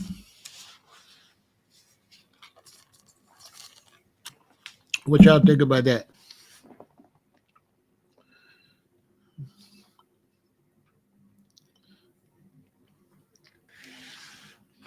This the man that introduced Trump to his wife. And it's very easy to implant a spy into this group of people. I personally believe his wife talked him into running for president for her own political gain in the Soviet Union. But that's all just allegedly. I can't prove any of this. This is a theory. But I believe she's behind him running for office. And this man introduced her to Trump, but he has no idea who she is. He just thinks she's just another chick.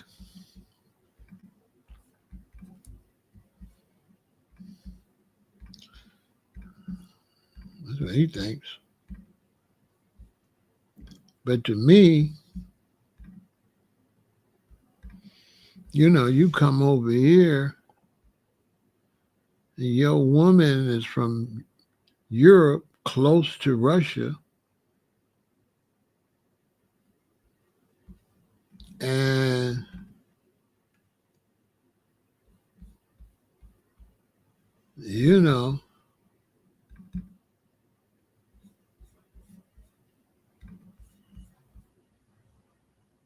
make that make some sense.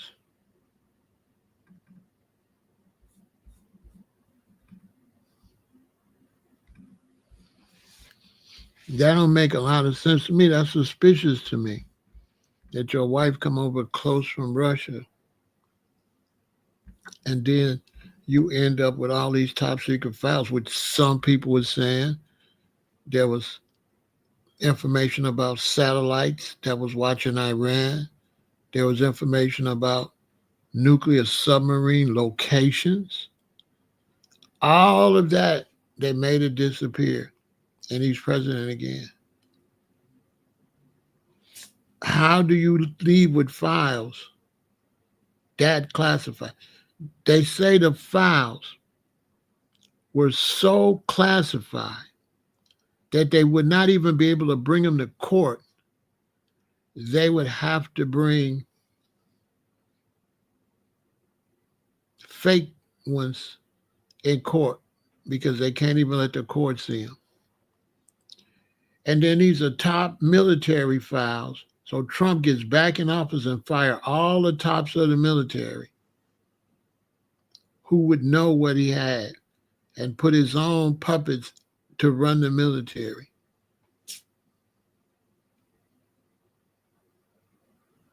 Fired everybody that knew exactly what he took. All of them is gone. All of them that was in the briefings about the international security breach, they're all fired. And their access was all taken from them. So they have no more military access to nothing.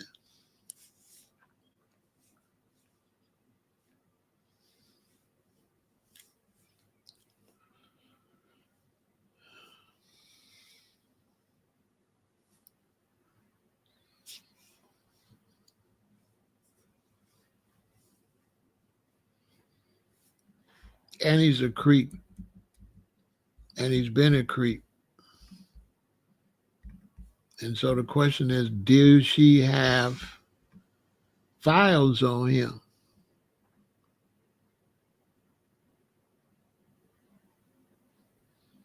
That's the question. Does she have files on him?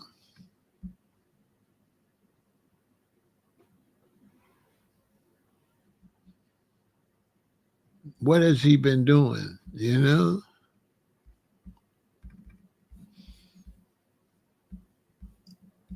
Do she have files on what he's been doing?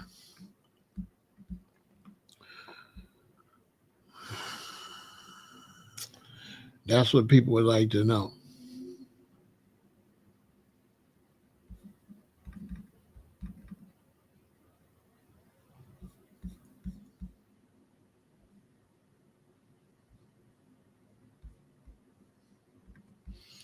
And if you kind of don't understand what I'm saying or think it's far-fetched, go watch Salt.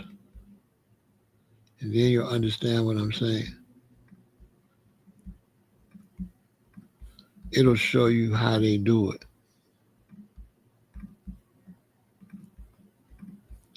And then after you watch Salt, then go watch The Americans. Then you'll understand what I'm saying.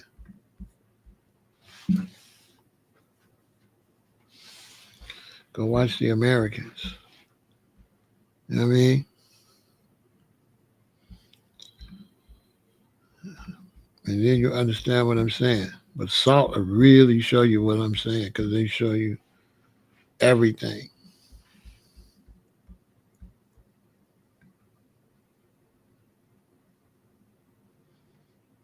They show you everything. So I believe there's a whole bunch of things going on.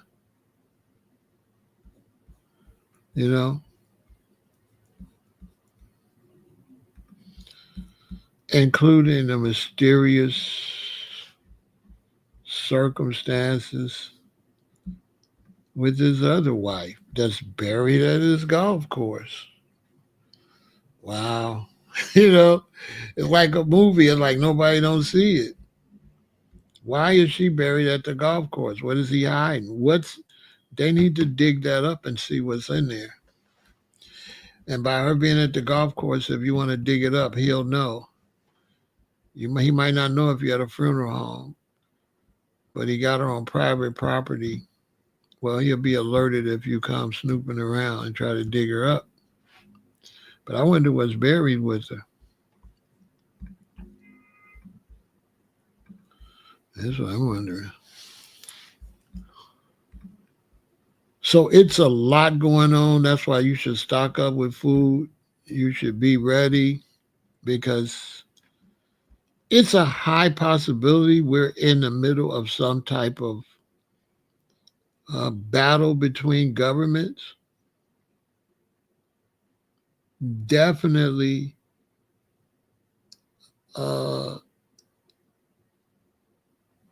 could see him selling us out to the Russians.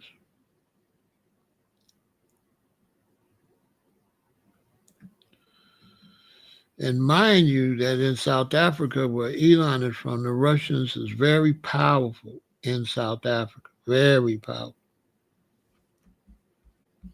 The weapons that they were getting to fight against apartheid was from Russia. It wasn't from the United States.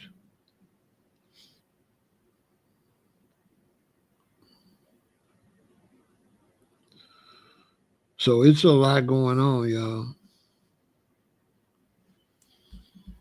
And it's looking bad. I'm going to be honest with you. I think you should stock up with food and all that because it's looking bad because he's picking a lot of fights. And he doesn't seem to know what's really going on. It don't look to me that it just doesn't seem like he knows what's going on. To me. Trump doesn't look like he knows what's going on. He looks like he's been manipulated by Elon. Elon looks like he's in control. I don't know if anybody sees that. But Elon, some kind of way, is manipulating this man. Because you've never seen Trump that quiet, and you've never seen Trump let somebody upstage him. And this is the first time I've seen him being upstaged. I've never seen that before. To the point where Elon's son told Trump, get out of my daddy's seat. Did y'all see that? Elon's son seen Trump in the big seat and seen his daddy, and he used to his daddy being the boss. And Elon's son told Trump, get out of my daddy's seat. I said, what? For real? He basically told him, my daddy is the boss. Who is you? The little boy told him that. Trump just played it off.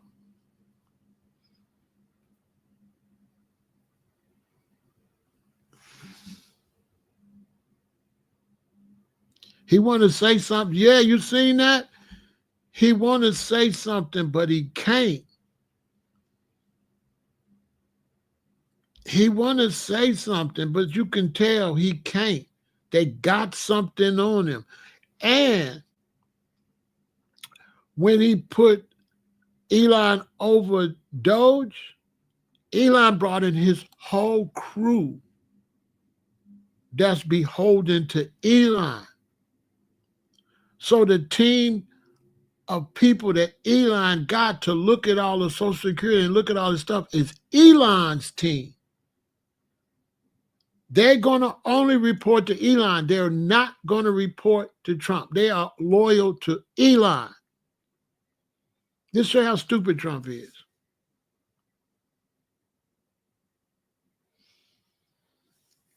Trump's favorite book is The Art of War, but Trump is an idiot.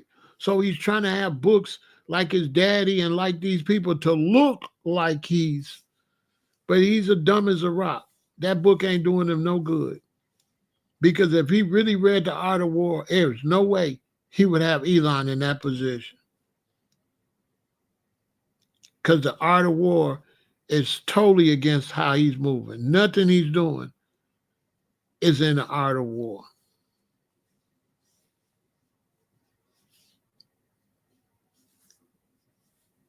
Nothing. 48 Laws of Power, it's too late. If he reads the 48 Laws of Power, he's going to panic because when you've already did what it told you not to do, it can't help you.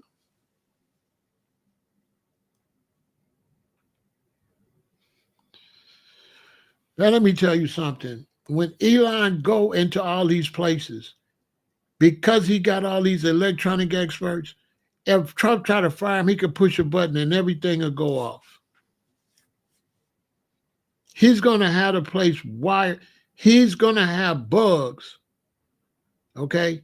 He's going to have in the government computer system, he's going to hack it. And he's going to be able to push a button and shut everything down. Because Trump is letting somebody smarter than him in the field go do something. So if I'm like the president and you got all these brainiacs that know all this computer stuff, and we in Washington, D.C., I'm not giving you access without government clearance. But he didn't give Elon access to stuff without government clearance, which means the government have not been able to vet Elon. So he just didn't put a freelancer in there. He put a freelancer in there.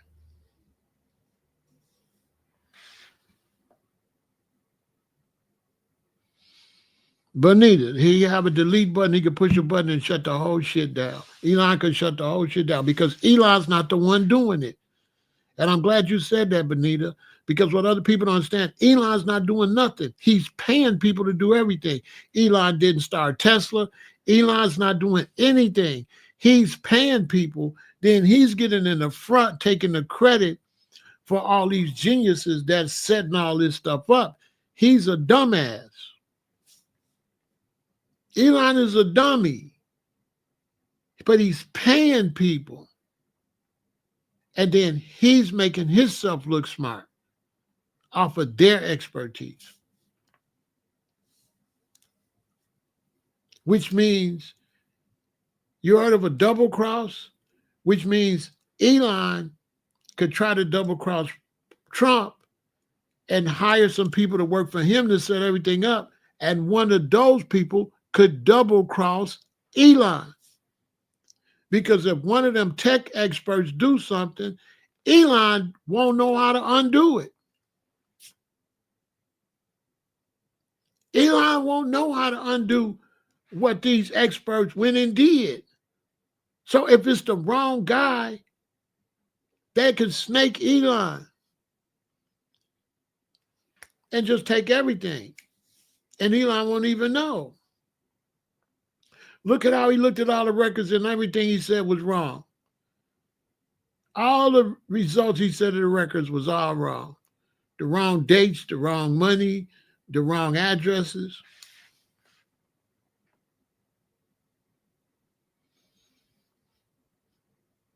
Yeah, they connected because Elon is a dumbass. Elon can't even talk. When they ask Elon a question, he's like, well, you can see it's like, oh, this guy don't know nothing.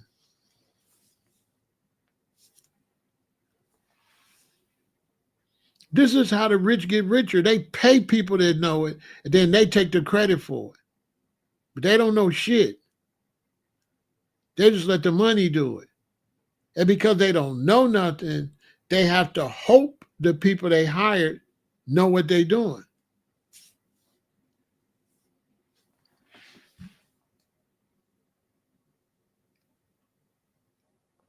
Yeah, the Borges is another good one. The Borges, hey, remember, Jay, how they just snatched that off? They just snatched it off. We was watching the Borges, and you remember, Jay? And they just snatched it off. I said, oh, it must have been, hey, Jay, it must have been too much because they just stopped it. Jay, remember how they stopped the Borges? They just ended it. They didn't let it. It just didn't come back on no more. It was tripped out. Hey, Jay, that was tripped out, wasn't it? I forgot about the Borgias. Like you watch season 1, then season 2, and I think maybe season 3, then it just stopped. And you wait for season 4, and it never came back. And I said, oh, they was telling too much. Hey, Jay, they was telling too much, wasn't they? Bruh. They was telling, somebody told them, shut this shit down. Oh, man, y'all need to go. If you can find it, go watch the Borgias. You'll see what we talking about. Jay know his shit. Jay know his shit. It was showing the Vatican at the highest level. And it was showing how the Vatican was how the government and the Vatican was all mixed together. You know what I'm saying? How it was like all tied together, and how the church was dominating the government, and how like the Pope ain't got no power. If all the other church people go against the Pope or go against the king, they done. So they had to be beholden to the okay, here's the king and here's the Pope, and then here's the ones in the other ones right under them in charge. And they got all the power. They got more power than the king or the Pope. They could shut the king down and the Pope.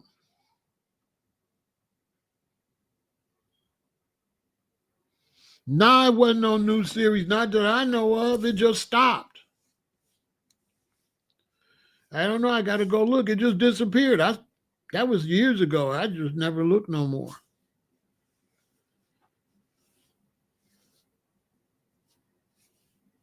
It just went off. It was tripped out. That was crazy. They was telling too much, though. They was telling too much. It just disappeared, Harlem. It showed how they gained power. It showed all of that. And it's the same thing what's going on right now. But I'm going to tell y'all this. You really got to get food and stuff like this, right? We're going to get into some cosmic stuff. What you got to know is when they start doing a lot of evil, right? When things get evil, when they start doing a bunch of corruption, Mother Nature start acting a fool. Seriously. Because Mother Nature is the safety switch to protect the people.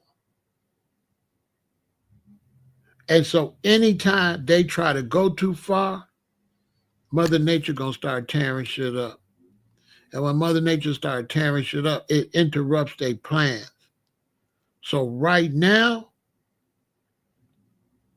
I would say out of my whole life, right now, I'm in the most dangerous part of my whole life. Like I believe I was born in 1958. I believe right now I'm in the most serious part of living on this planet. Like a tornado could just come through. Like I could be sitting there talking, and then it go do tornado, and it just come and hit the building. I'm not kidding y'all.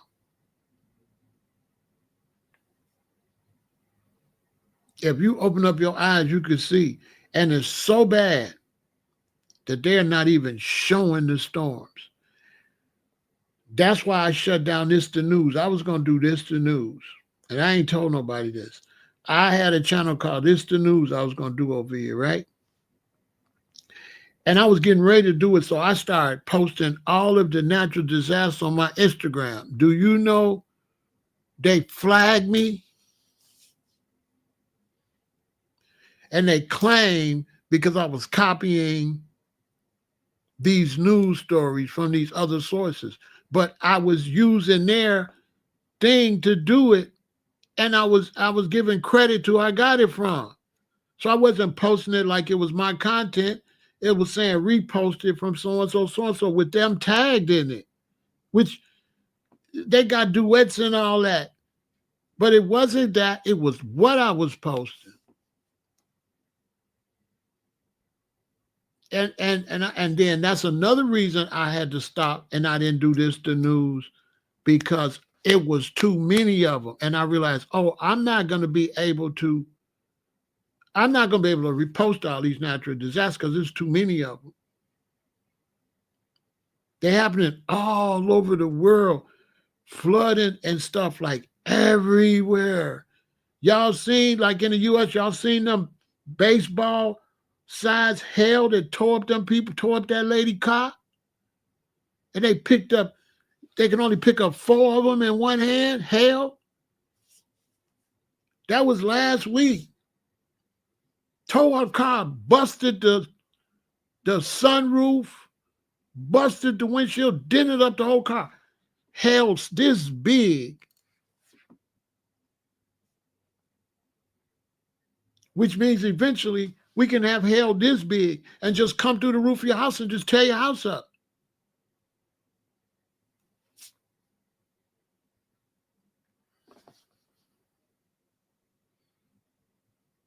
Man, let me see. I'm going to show it to you. It was crazy.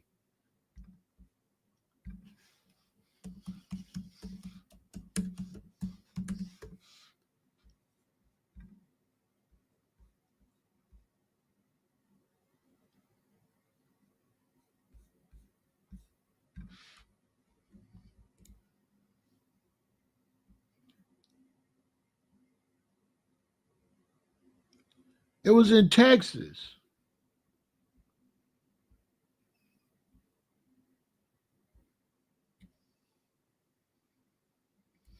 It was in Texas. Just a few days ago. Y'all, I'm not kidding. Y'all know I don't do no fake stuff. I'm not going to send y'all no false alarm. I got all my family, include my exes, my children's mother. I got everybody on the 911. Has anybody got their eyes open could see, you know, you got to be blind not to see what's going on. I'm going to keep it real. You got to be blind if you don't see how all this is coordinated and how Mother Nature is like, listen, I'm about sick of y'all. You know what I'm saying? I'm about sick of y'all. Here go the car. Look at them holes.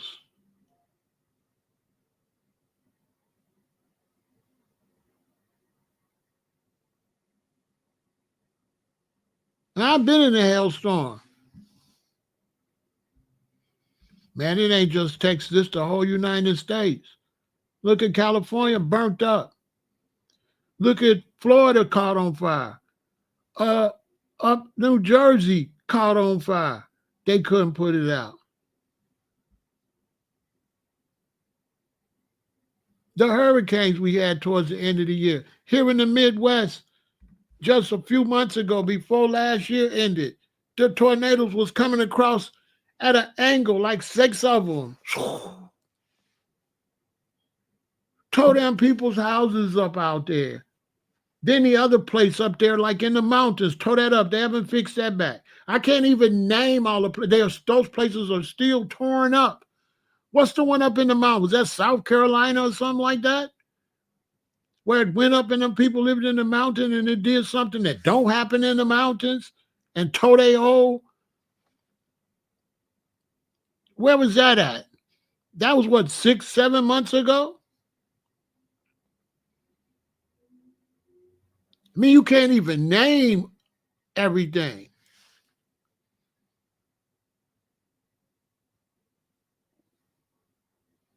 I think some of them fires is probably still burning. They ain't told us they out yet. What, they had the one in the Everglades, and then they had the one up around Jersey somewhere, up on the East Coast. And the tornadoes is going berserk. And this weekend, they predicting all hell gonna break loose. I haven't heard nothing, but every day you should hear the thunder. And look, y'all, it was 77 degrees today. 2 days ago, it was 30. Y'all listen to me? It was 30 degrees, 27 degrees. I had to put on like some warm pants and some socks. I didn't put no long underwear on, but I could have. And I had to put on a sweater and my army jacket. I went outside today and people was in shorts and white beaters. It was like 80 degrees. Boy, don't be going from no 30 to no 80. It don't go from 30 to 80. Who was watching me last year when the tornado was coming right to me where I'm at? And then it's right before it got here, it stopped. He said the Carolina's still burning. And they're not saying nothing. You know what I'm saying? But you got all these satellites up there. What fool? Listen, y'all. If the earth is made a certain way, and then everything runs based off that, if you change stuff, won't that change stuff? I mean, just dumb people like me, dummies got more common sense than smart people because we think like a regular dummy. Like, well, if the earth was already like this and everything was working with no satellites, maybe if you put 7,000 satellites up there, you know what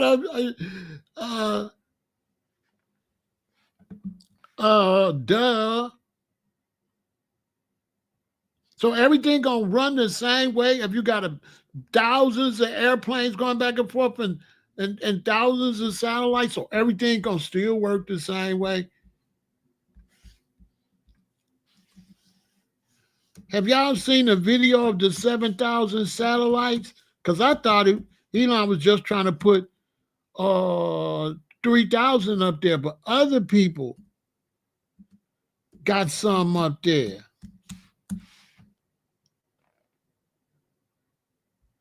Do y'all know about that?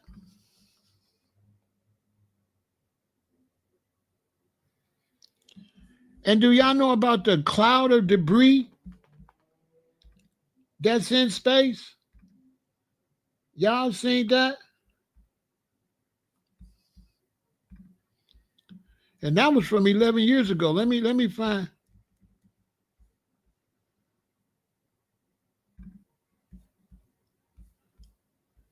I'm telling you, man, the bad thing about this is these people put us all in danger.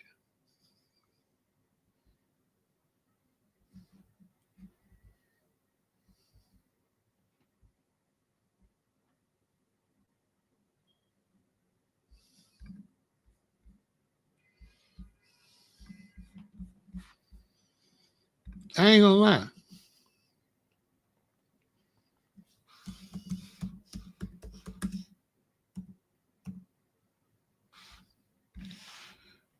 Man, let me tell you something. That man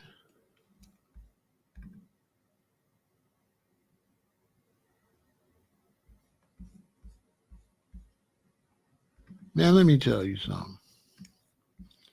Keep it honest with me. These people is like Luciferians, like they antichrist because they don't respect the planet. They just feel like, oh, we'll try it. And then if it don't work, well, oops, oh well. You know, they gotta be devils.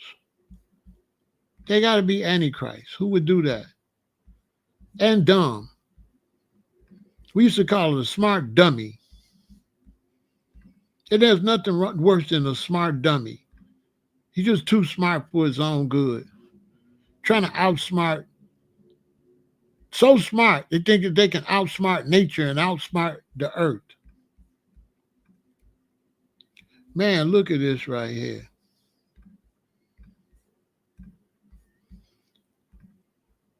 Who believe this is going to work? This is why I be getting in trouble. Y'all got to support the channel because they don't like none of this, son. I'm telling you. I'm the bad guy I'm telling you, I'm the number one bad guy on YouTube. I guarantee you that. Look at this.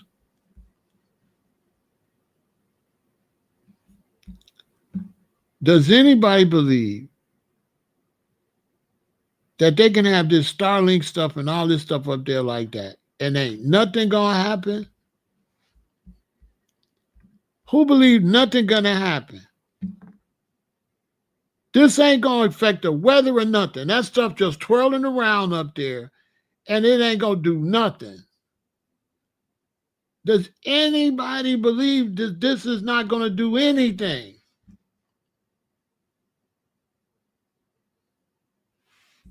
Does anybody believe that? What's my thoughts on the plan that they're going to move to Mars? They're not going to be able to go to Mars because you're not going to escape your judgment. You're not going to escape your judgment. You're not going to be able to come to the planet, destroy this planet, and go to another one. That's not going to happen.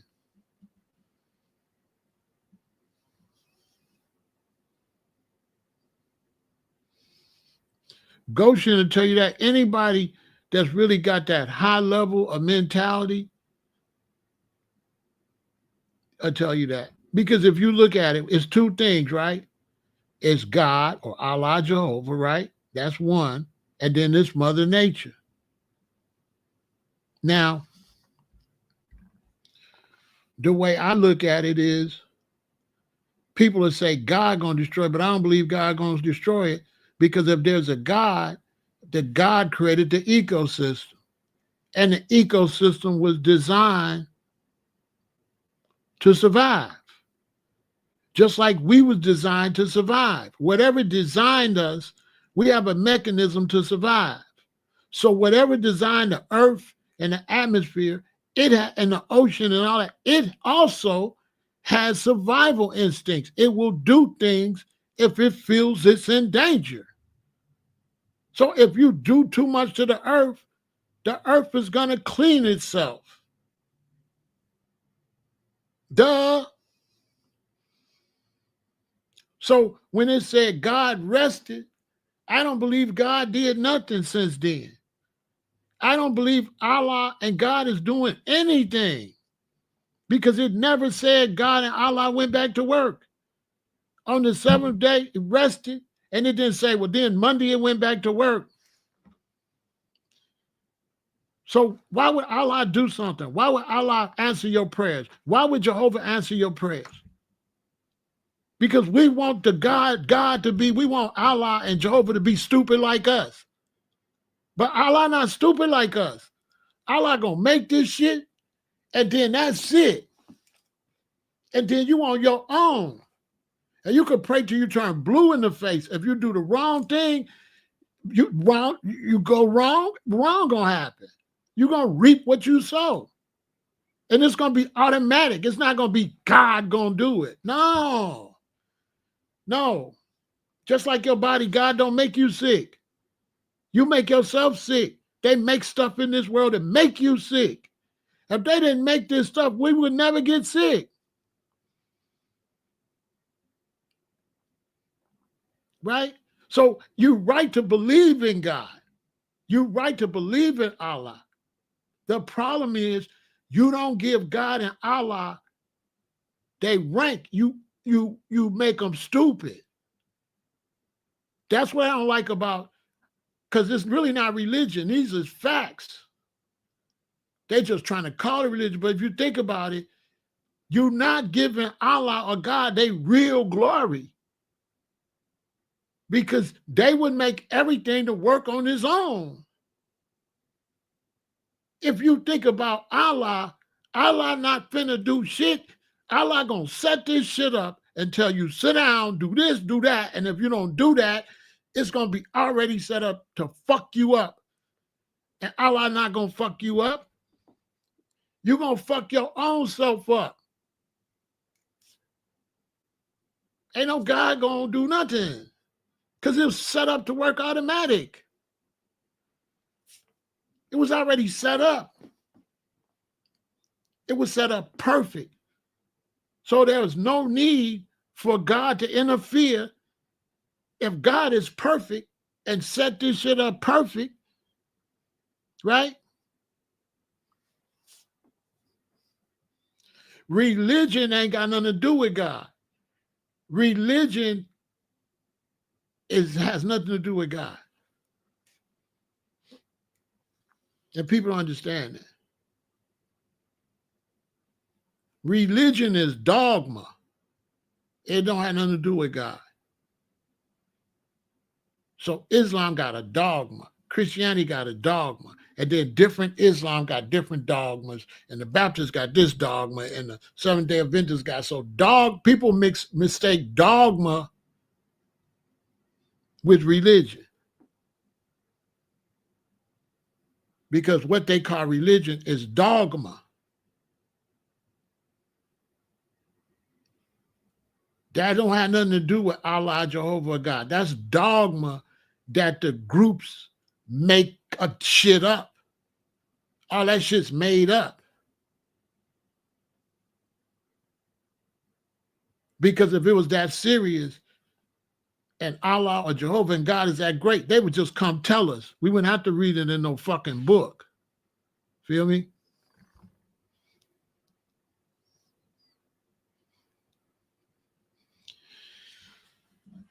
Man, they don't know what they're doing, Pharaoh. They don't know what they're doing. They don't know what they're doing.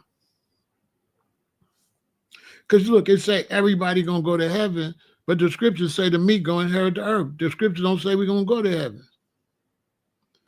You understand? So it's dogma. You understand? So Allah, Jehovah, and that's why, because you got the Most High God, and then you got all these other gods. And that's why the Most High God say, thou shalt not worship no other God before me. So those of us that want to be safe, we just say the Most High, because we don't know which one this motherfucker is. We don't know who the Most High is. So what we do to be always correct, we use the term the Most High. So we won't be accidentally talking to one of the sons of God. Because you got to understand, God got daughters and sons, and they're gods. You understand? And karma is not really, they call it karma, but karma is just the natural way everything's set up. So it's like you're a little boy and you riding your bike too fast and you run into something. That's karma, but it's not nothing like come and get you. You set up the karma. The karma is the reaction to your action. It's all automatic. But they teach karma like it's something magical that come back and get you. No, that's not true. Because a lot of things happen to people and it ain't their karma. So I have a hard time with karma because when things happen to the innocent, that's not karma. So karma is I think is one of the most mistaught concepts ever. Because it allows the wicked to do stuff to you and say it's probably your karma. But what did you do to them? Like black people, what did we do to white people for them to treat us like that? How is that karma? What did we do for that? Nothing. If I decide to do something evil to you, that ain't karma. That's just me being evil. But they'll say, well, I did it to you because that was your karma. Nah. So that gets mistaught. Because innocent people be victims all the time. Did nothing to nobody. Granny ain't did nothing to nobody her whole life. And they broke in the house and killed Granny. How's that karma?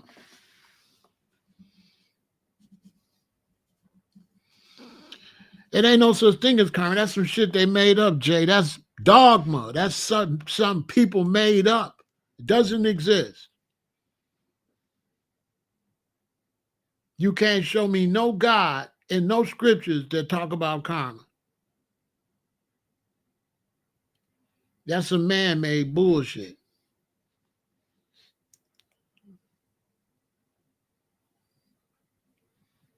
That's man-made. It's not real. Karma is really evil because it allows the evil to do something to you and then say it's your fault. It allows somebody to grape your mother and say that's probably her karma. It takes away people's innocence. and try to make it like everything that happens to somebody was because they did something in the past. But if you did something in the past and I do something to you and it's karma, why is it a sin then? It can't be a sin and karma. If I'm supposed to kill you because that's your karma, why the Bible say thou shalt not kill? Why is it thou shalt not kill? And if you get killed, you say it's the karma. So then it shouldn't say thou shalt not kill. It should be if you kill somebody, that's their karma.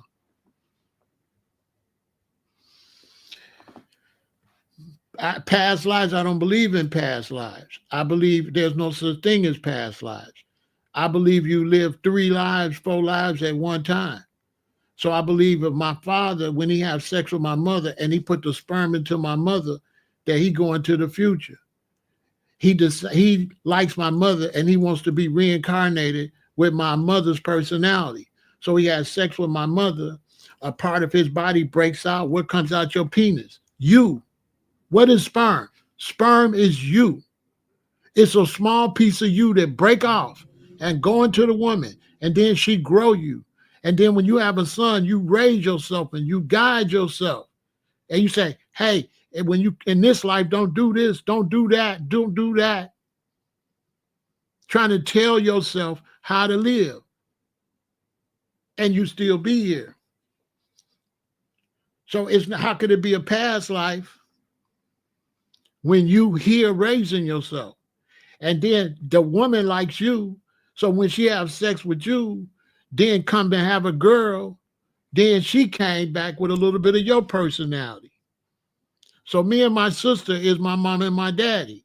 I'm my daddy with a little of my mama's personality, and my sister is my mama with a little bit of my daddy's personality. So your life is continuous. Everybody here came from a continuous sex from somewhere. Think about it. When you trace yourself back, it go to sex. All y'all was born from 2 people having sex. They was born from 2 people having sex. They was born from 2 people having sex. You understand? So you have sex and you go into the future. Because it say what? Be fruitful and multiply. But guess what multiply means?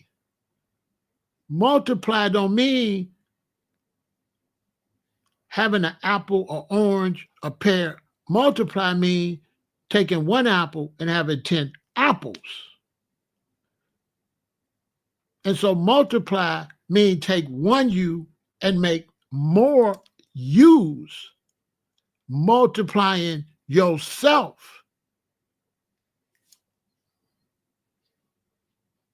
So when they say be fruitful and multiply, and then you go into the future and then you guide yourself, hey, don't do this, don't do that, don't do this, don't do that, don't do that. You tell your future self how to behave, and then you live on it. Then they have a baby, and it just keep going. So you say, okay, if I'm a man, Pharaoh, how do I live on? Let's say your granddaddy had 5 sons. He multiplied into 5. So all 5 of them ain't got to have a son, but any one of them have a son, granddaddy's still here because he was the 5. And if you ever notice something, right? I swear to God, I'm going to give y'all some science. If you had 3 sons, right? Tell me I'm lying, men that got 2 or 3 sons. If you got 2 sons, if you have 1 son when you're 25, and then you have another son when you're 29, that's you back 2 times. And tell me that each one don't act like you at that particular time. So that knowledge you had at 25, when you have your first son, that son come back with the knowledge you had at 25.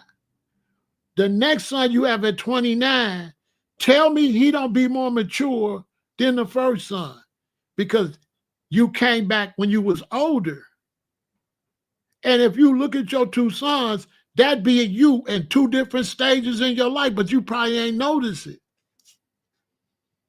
Go back and look at your sons. And it's you, but the reason it ain't exact, because you had them at two different stages in your life. This one is the reincarnate of the 25-year-old, and this is the reincarnate of the 29-year-old. And that's why your sons be different. And that's why when you have twins, them motherfuckers be almost identical, because you had two at the same time. They look alike and everything. But if you don't have them at the same time, they don't look like twins. If you have a son this year and have a son next year, they do not look like twins. But if you have two sons that year, a lot of times they look identical. Because that's you at the same time reincarnated. But if you have one this year and one 2 years old, that ain't the same you. This one is the younger you reincarnated. This one is the older you reincarnated. That's why when you be like 40 years old, in your 40s, you have a baby, what they say about the baby? That baby like a grown man. That baby be like it's grown. Why? Because you had him as super mature. Like my youngest daughter, I had in my 40s. And she way more mature than all the other ones. But that's because me and her mother was older. That was our last child.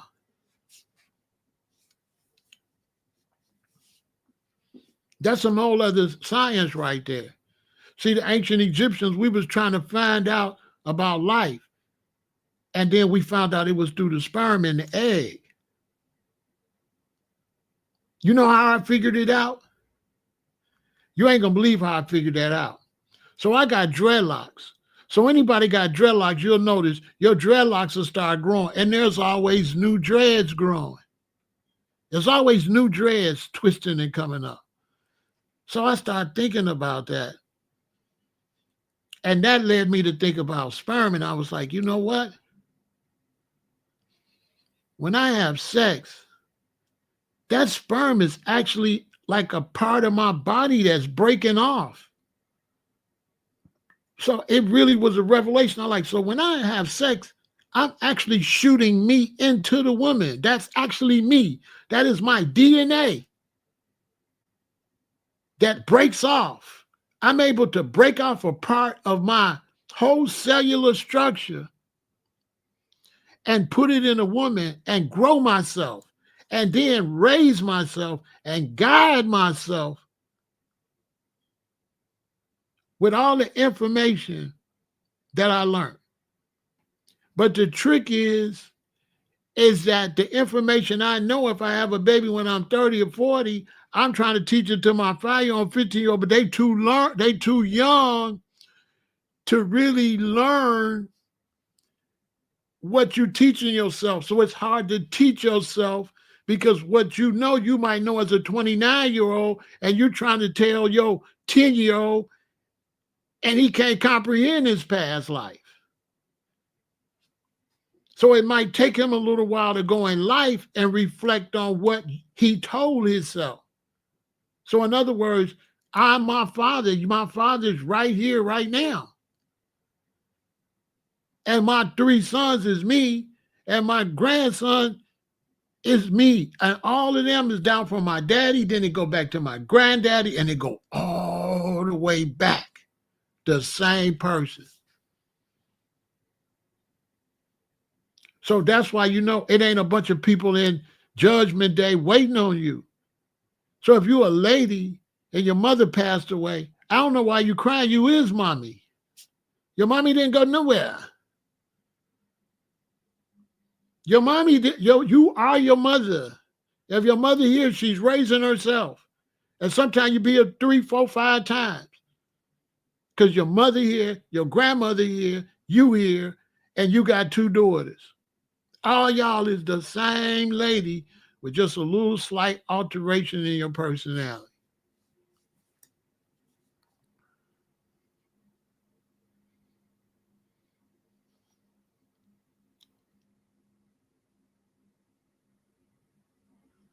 Right, Sherry. You is definitely your mama and your grandmama. Look at your mama.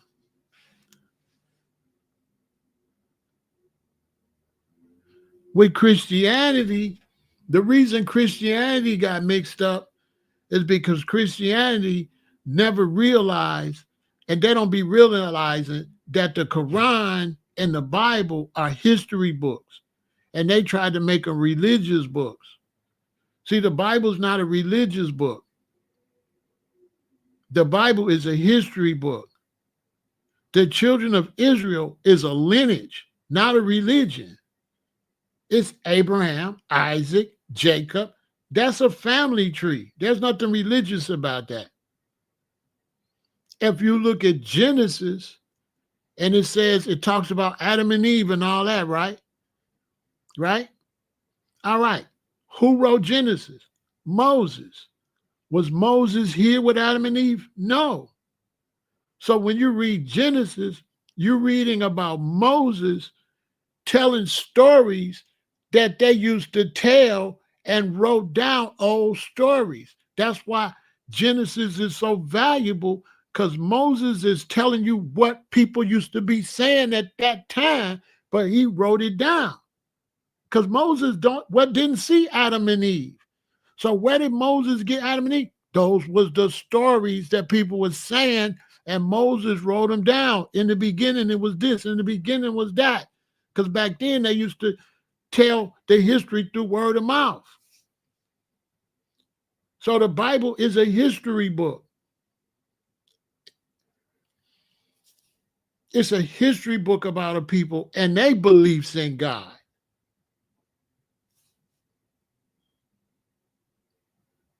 Basically, like when you read about Muhammad, you're reading about what Muhammad believed. It's a history book of what was going on there. When you read the Quran, it's a history book. Think about it. All those is history books. If you look at the Bible, none of them books go together. Genesis ain't none like Exodus. Exodus ain't none like Leviticus. Leviticus ain't none like the book of Daniel. Daniel ain't none like Ecclesiastes. None of them books is alike. So the Bible's not even a book. The Bible is a collection of books. The Bible is cliff notes. Okay? The Bible is cliff notes. Hold on, let me find my book. I don't know where I said it. The Bible is cliff notes. Let me show you. I don't know where I said it. The Bible is cliff notes because, oh, here we go. This is just cliff notes. Okay? This is just cliff notes. So in other words, Genesis is about this thick. Exodus is about this thick. Leviticus is about this thick. And men used to go to monasteries and read, and they'd be 80 years old, and they only read like 5 books. So they said, well, it's got to be a way we can make where people could go through this quicker. So they cut it down in the cliff notes, just a quick version. Because if you had all of this, it would be books and books and books. You can't read all of that. Each one of these books is way more than this. Genesis is way more than this. These are just cliff notes. And the Bible is a proof of industrialism. It reflects when people started printing. That's all. Because they used to have them, and it used to be a bunch of stuff like this. Same thing. This is how they used to keep everything. And they used to have big old rooms, and it just had a bunch of scrolls. And it made it impossible to read it. So when man got sophisticated enough to get printing presses, he started printing all of this stuff so that you could read it. You understand? Because all of these used to be, each page was like this. It was scrolls. And what happened too, when there was fire, if there was a fire, they had to make sure it wasn't fire because it'd burn up all the history, all the scrolls. Like a lot of scrolls did get lost, burnt. What? The Dead Sea what? Scrolls. So when you read the book, that's not the Dead Sea Scrolls, that's the Dead Sea book. That's the Dead Sea book. That's not the Dead Sea Scrolls. So that's just a history book. Okay, like right now, if I was a man, I was writing a history, and I was writing about history today, and I start writing about Elijah Muhammad and Minister Farrakhan and Allah and everything they taught. In the future, when you read that, you'll say it's a religious book. It's not a religious book. It's about a book of some people that had a religion.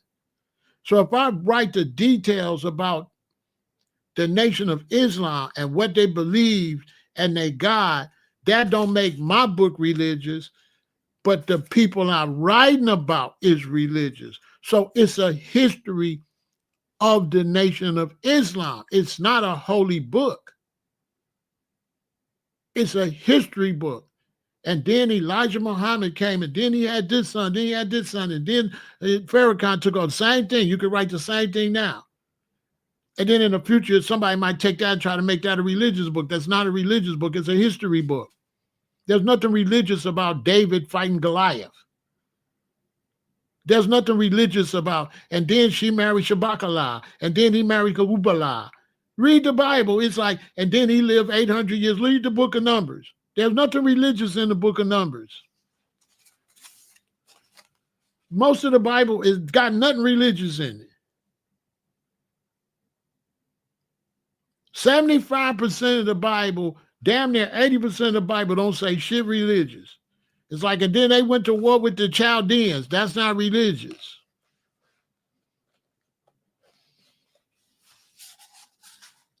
The Greek mythology is Egyptian stuff that they took back and wrote it in their tongue and their language, basically.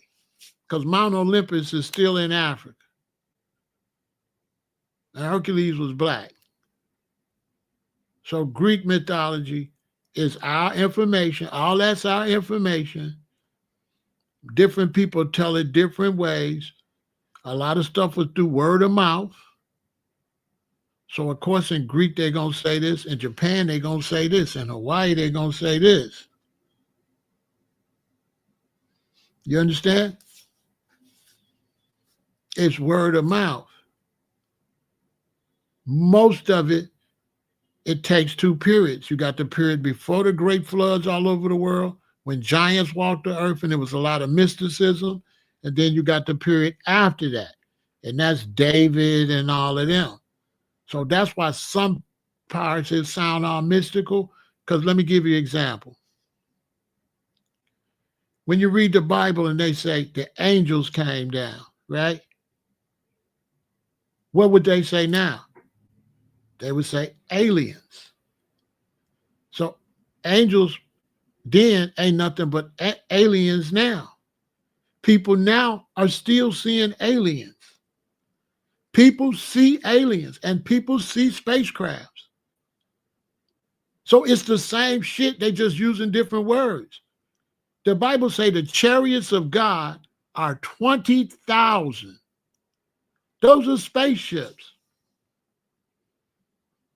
But they don't call them spaceships. They call them chariots. They call them angels came down. We say aliens. Same shit, different toilet.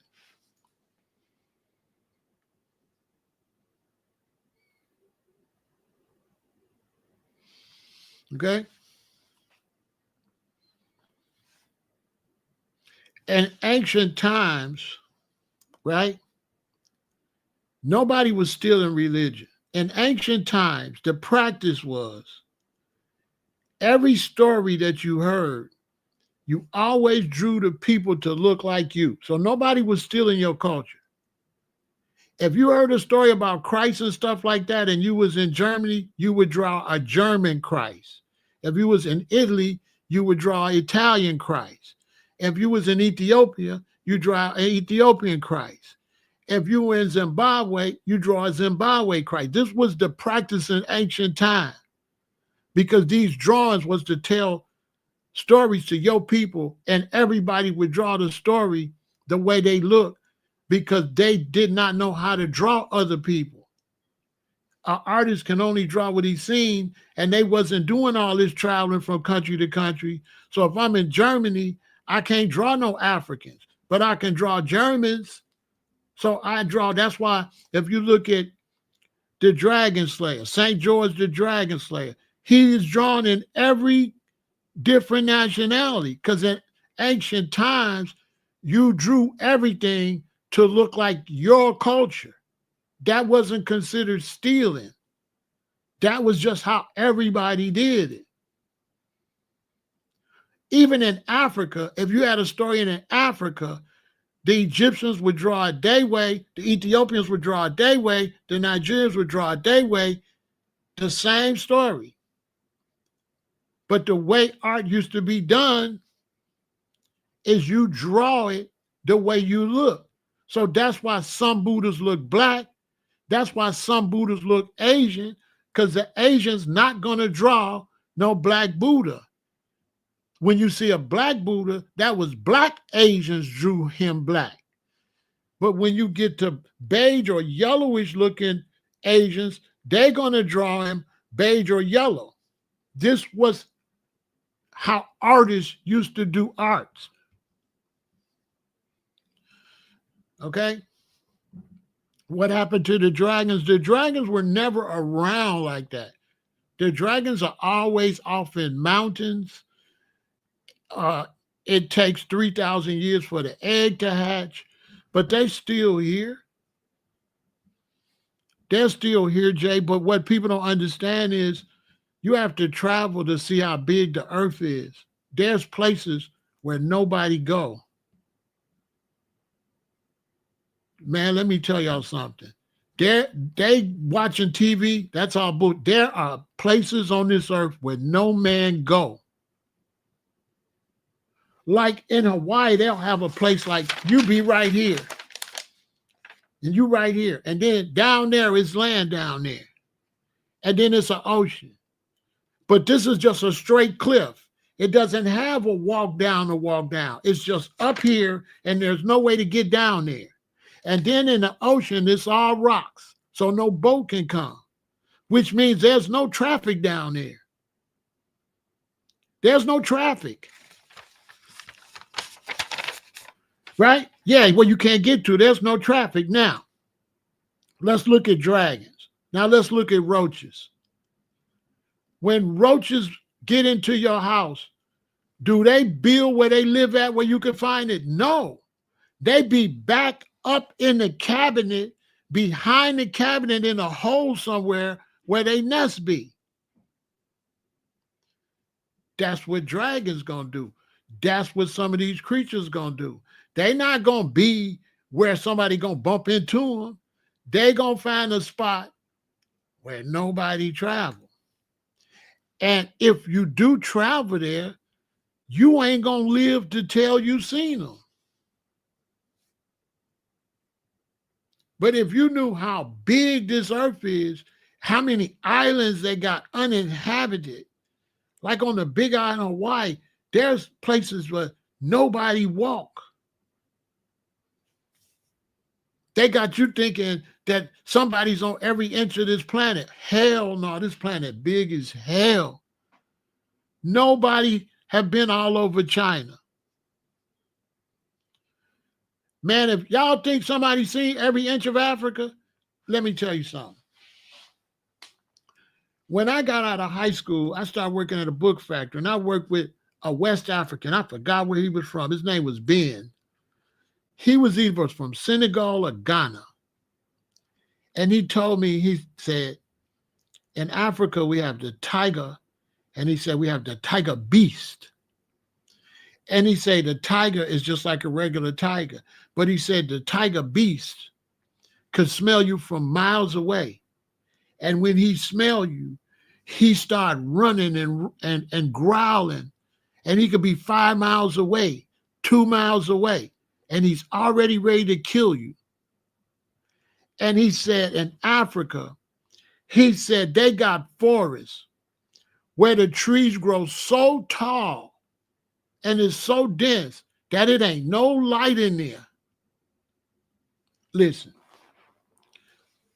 this brother from West Africa told me this. I was 18. He said in Africa, they got forests where the trees are so tall that it's pitch black. You can't see nothing. If you flash your flashlight, it's only going to shine this far because light needs light to work. Same in the bottom of the ocean. They got places in the bottom of the ocean that when you take a submarine down there, you can't see nothing because the light won't work, right? The light won't work without light. So he said they got forests in West Africa where if you're a hunter, they will not even give you insurance. They will not give you insurance. You go in there at your own, on your own. Because don't nobody know what's in there. And you can't see nothing. And a lot of people don't know that your light, man-made light, will not work without light. The only reason your light work, your flashlight or your car light, because there's some light.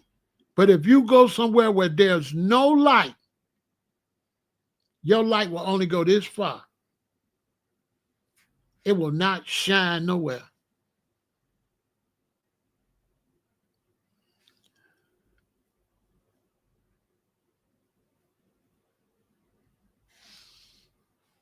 And he said they got a thing called a tiger beast.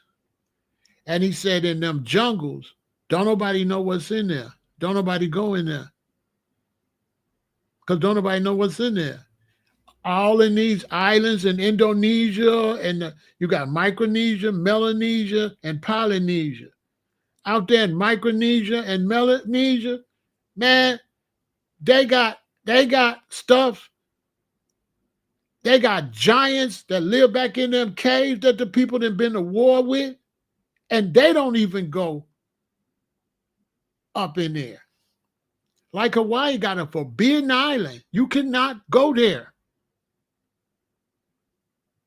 They have a forbidden island. And you cannot go.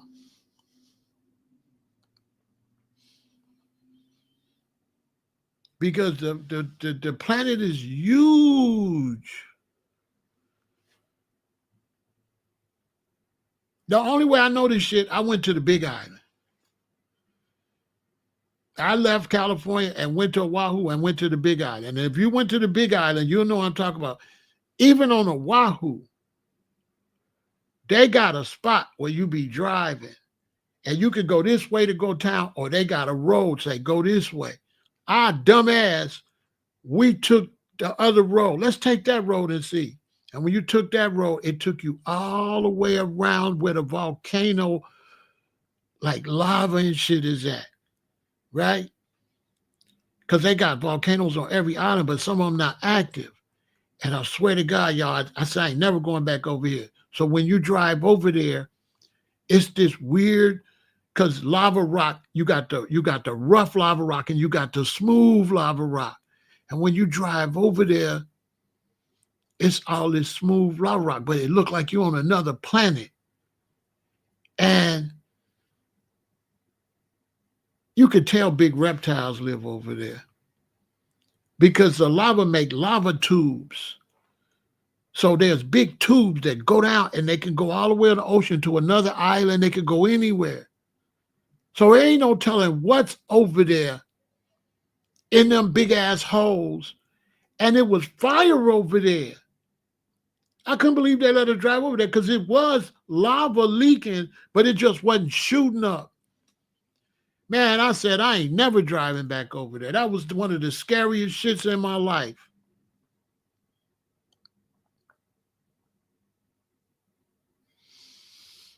That was one of this, and I think that was on Oahu when you almost getting over there, almost before you get to Pearl Harbor.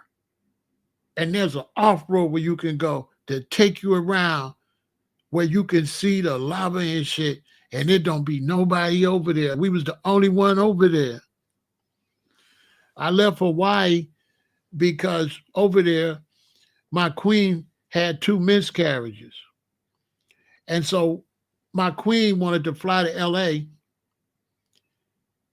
You know, she had the 2 miscarriages, and like a year or so later, she wanted to fly to L.A. So her and her daughter went to L.A. to visit her mother and stuff.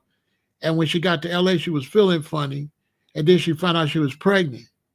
And then the doctor told her because she had 2 miscarriages, she can't fly back. So my queen was trapped in L.A. and gonna have a baby. And so I had to go to L.A. And then we had my first son. And then we had my second son. So that's how come I didn't stay in L.A. I mean, in Hawaii, because I was in Hawaii ready for her to come back because I had met this white dude and he used to grow trees in Oregon, Christmas trees.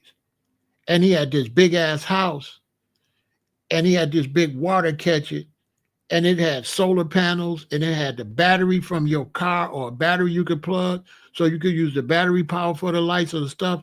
And he let me stay up there to grow. So I was up there finna grow a whole bunch of plants and start another band. But then she got pregnant and stuff. Would I go back? No.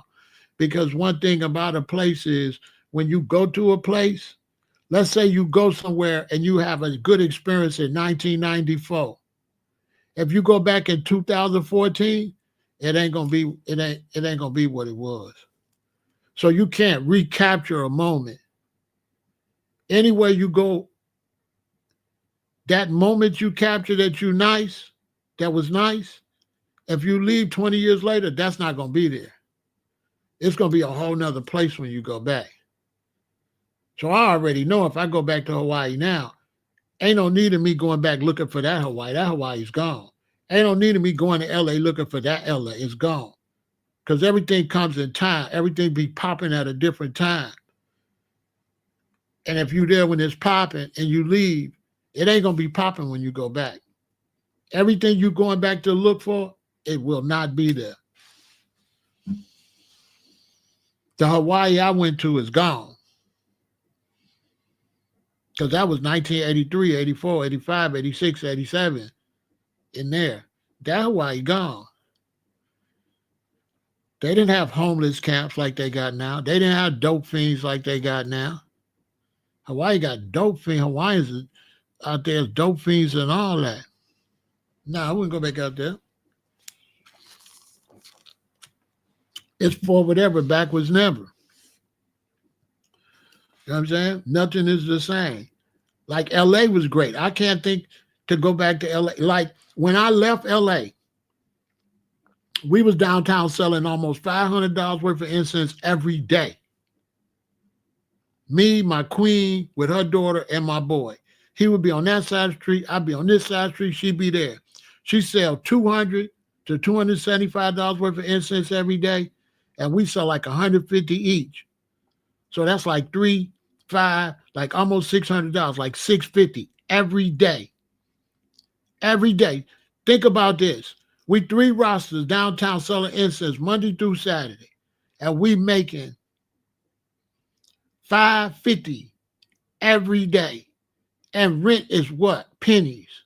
Because this is like 1981, 82. And we making $500 to $575 6 days a week. Selling incense $1 a pack.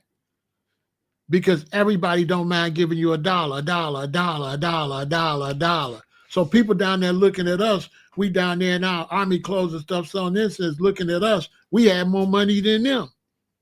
People that worked every day like, oh man, I'm gonna get some incense when I get paid. And we was young comedic Rastas, so we would sell a bunch of incense, and then we would go home for like a month and do nothing, go on like a nut milk fast for 30 days. And you know, I'm a hustler, so I kept boxes of incense sticks and big old 5 gallons of all the flavors of oil. So as long as I had product, we never broke. So we would stay home until we spent all the money, and then we would get our incense and go. As soon as we get our incense and leave home and walk down the block, by the time we get to the bus 2 blocks over, we walk down a block and turn to 2 blocks, we probably made about $30. Because all the neighbors see us, oh man, let me get some incense. Then we get on the bus. By the time we get downtown, we probably made another 30. Because as soon as we get on the bus, the whole bus smell like incense because I didn't cut my incense. You understand? So we was getting rich. When we was young, we wasn't thinking, because if we was thinking, I wouldn't have just went to Hawaii. We would have worked and saved up money and went. But we was young and we was like, let's just go. And we just left. But when we get to Hawaii, we couldn't sell incense like that. I had to get another hustle. They ain't got the population like that, so I couldn't sell incense like that. I sold a little bit on Oahu when I got to the Big Island, so I couldn't sell incense. But what I did, I got a bunch of cassette tapes with reggae, and we would be at the beach, and I'd be playing my reggae, and the Hawaiians would come and like, bro, let me use one of your tapes. They want to go over there and smoke and play it. They want to go over there and play it. So I went and got a double tape player. Went over to Oahu, took a flight. It was only $18 there, 18 back. I fly to Oahu, got me a double Sony tape player, went to the Polynesians or Asians or whatever it was and got a bunch of cassette tapes wholesale, came back, and they say, let me use your Ecomouse tape. I said, okay, come back in a minute. I put the Ecomouse tape in the double tape player, put it in there, push record, push play. One side, flip it. One side, tell comp. $10. So I was selling reggae tapes for $10, $10. Anybody know? I got, you know what I'm saying? You see this? This is double-sided, full of reggae tapes. I got 2 of them, and this the other one, right? So I was selling reggae tapes. Got me a new hustle. Then we started a reggae band, and we was growing weed. We would grow our weed, and when the weed would get ready, we would harvest the weed, put on our military clothes. I put a pound under this arm, a pound under that arm, go down to the airport, pay you like $18. I think it went up to $20 by then, or $28. Pay you $28, get on this little bitty plane, passenger plane that fly from island to island, fly over to Oahu, go see these Polynesian gangsters. They put us in a big room. Everybody put their 2 pounds in front of them. They come look at his pounds, come back and say, okay, he said give you 22. They take them in the back room to somebody. Had some big old Samoans with Uzi pistols, but the Uzis looked like, they were so big, the Uzis looked like handguns. It'd be 2 of them standing there with the Uzi pistols. And then one would come in and out and take him in the back room. We don't know who was back there. And they get his 2 pounds and say, we give you this. And they take my 2 pounds and say, we give you that. Because I remember I didn't make as much as the other dudes because that was the first time I grew. So I think one dude got like 24. I think the other one got like 23. I think I only got like 22 or 21 for mine. Which shit, back then, 2 pounds, you know, that's $4,200. In the 80s, that's a lot of damn money. And so we all got $4,000-$5,000 each. We go to the army store, get different color camouflage, go to the music store, get some new instruments, go back to Hawaii, throw a reggae show, get on stage with our camouflage, police in helicopter, search for marijuana, play reggae shows, have our women sell the tickets, sell food, packed the reggae shows because there ain't nothing to do on the Big Island. The name of the band was the Rock of Ages, and it was like the volcano come down and spell the Rock of Ages. It was cold. And we was out there getting paid, playing reggae music in Hawaii and growing weed. And we would get on stage with our marijuana growing stuff on, your big green growers boots, your camouflage. And we be singing weed songs. If they continue to burn down the earth, we gonna burn down the cane fields. And all them Hawaiians and growers and hippies and Rastas and shit, they out there going crazy because it ain't nothing to do out there. So we was getting money, growing weed and playing reggae, and go sell the weed and come back and play some more reggae. Come back with a brand new Steinberger bass, a brand new keyboard, young and stupid, you know what I mean? I never been to Jamaica. I never wanted to go to Jamaica. I never went to Jamaica. I didn't want to go to Jamaica because as a young Rasta, I'm think deep. I didn't want to go to Jamaica because back then in the 80s, they used to mistreat Rasta down there. Rasta couldn't go to no hotels. Rasta couldn't do nothing. It's stinking Rasta, get away from here. So I didn't never want to go down there. I don't want to go see oppression. I'm not the type of person to go to Jamaica as a Rasta and go to the fine hotels, but the Rasta brothers can't come. So I never went. So when it came to Jamaica, a lot of us didn't go. So what we used to do, if you was going to Jamaica, you and your queen, you would get a bunch of suitcases and you would come to our houses. And we would put toothpaste in there, washing powder, all our old clothes, all our old children clothes. And the brothers and the sisters go with like 3 suitcases each and just leave them with the people in the mountains and the people in the Rasta area because they couldn't get washing powder, they couldn't get toothpaste because Mr. Chinaman owned the store, and he wouldn't, when the Rasta man would come in there, he wouldn't sell them. They would hide the toothpaste, they get all your stinking Rasta. So back in those days, we used to have scouts. And so the scout go to Jamaica, and we always send clothes and send stuff to the brethren and sister in Jamaica. Send them all your stuff. I send them new stuff too. New Dickie suits, new army fatigues. Get these to a Rasta man over there. We would fill up these suitcases, and the brothers and sisters would go with 3 suitcases and come back with nothing. You know what I mean? And we did that. We did scouting. So we said, when we was in Hawaii, we sent a brother and sister to Fiji. We sent some people to, what's that other island out there? One of them islands in Melanesia, because you got Melanesia is black.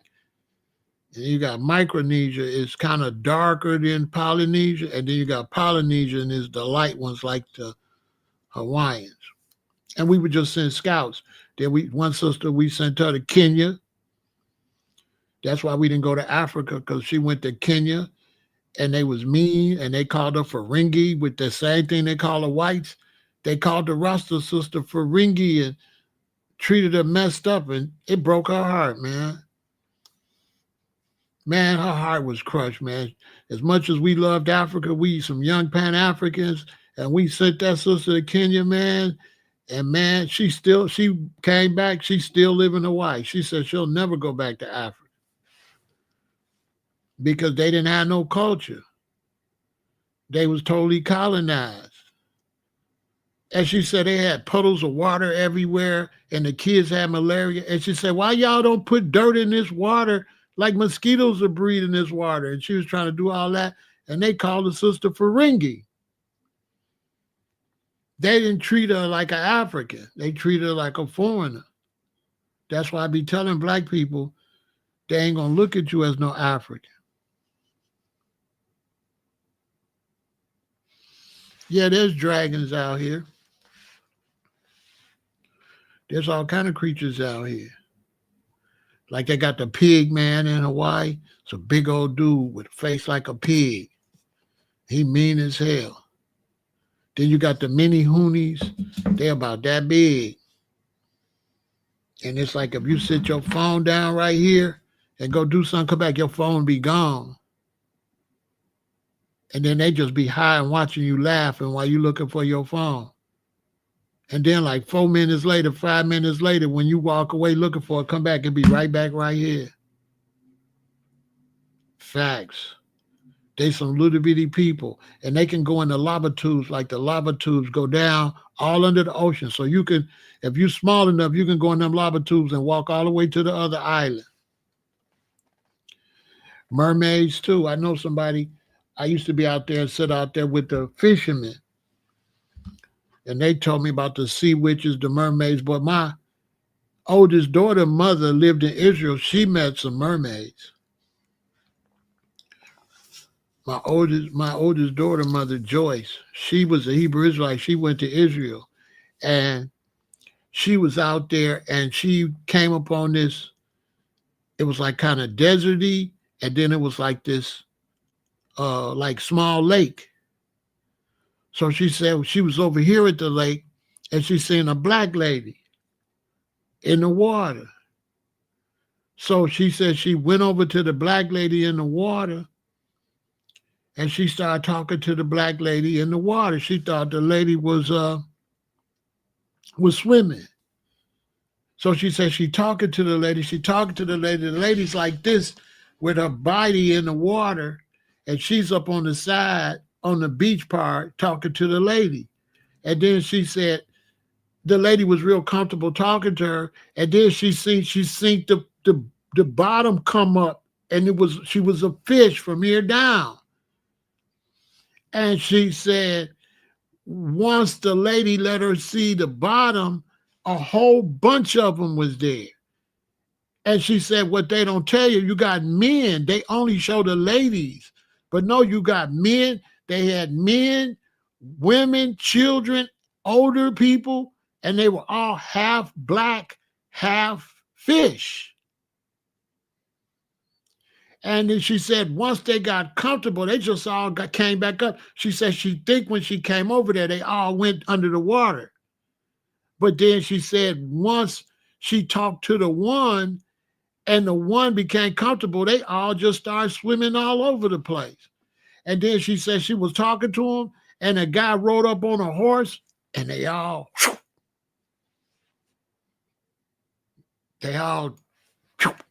she said, man, they got in that water, they was gone. But she seen mermaids, they was black. She also seen these real black dudes in that desert part of Israel. She went over there with Ben Israel in them. That's where her oldest daughter was born at. And then she had my daughter. That was my oldest child before I left here. And she said she was over there and she heard, and she said she seen these black dudes, and they was on some big ass black horses.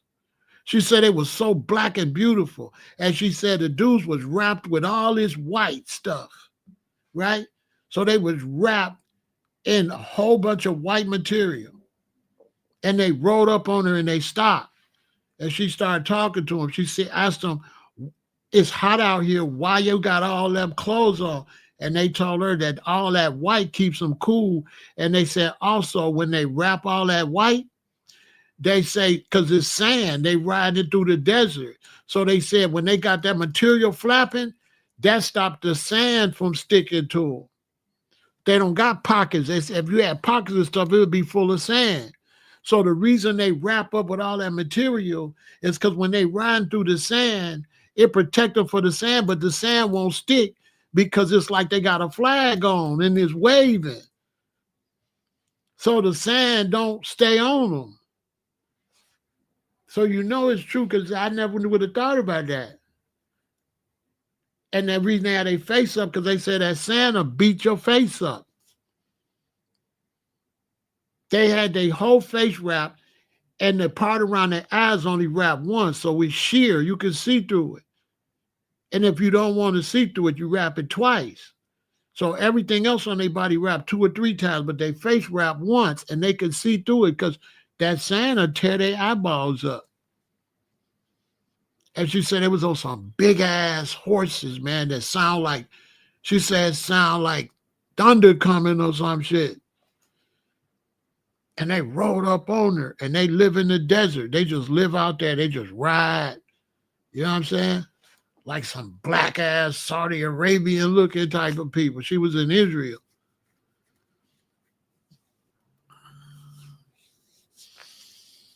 And she ran into them. And that's who I had my first child with. Before I even left to go on the other excursions. That's how I was out of high school, started growing my dreadlocks. I met her downtown because she said, I like your dreadlocks. I said, thanks, sister. And then a couple of days later, I see her again. I started walking with her. I end up going to her house. And she had straight hair. And she kept saying, I like your dreadlocks. So finally, when I went to her house the second time, and she went in the house and it was a wig and she had dreads under there. I said, damn, you smart as hell. Because they wouldn't hire us with dreads. So the queen was so smart. She used to put her dreads under a wig. So I thought it was her hair. I said, oh, no wonder you kept complimenting my dreads. You got some. And man, I went to her crib and she took her jacket and stuff off, and then she took that wig off. I said, damn, that's smart.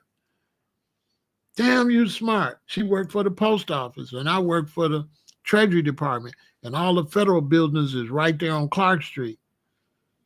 So you got the federal building on Clark Street. On Dearborn, you got the state and the city building. So the whole Fed, city, state, county, and federal is on Clark and on Dearborn. Downtown. Anybody know I ain't lying? Right there, that big building on Congress and Clark, that's the Fed building. I worked, I think, on the 7th floor for the U.S. Treasury Department with my dreadlocks. I got my job because I mashed my dreadlocks on, put that royal jelly and melted that royal jelly and washed my dreadlocks and rubbed that hot grease oil treatment on it, heat it up in a spoon and rub it on there. Then I put a stocking cap on there. Then I tied a tight rag on it. And when I got up the next morning, took it off, it looked like I had finger waves, but it was dreads, but they was mashed down and they had waves, so they couldn't tell I got dreads. And I put on my tailor-made suit and shit.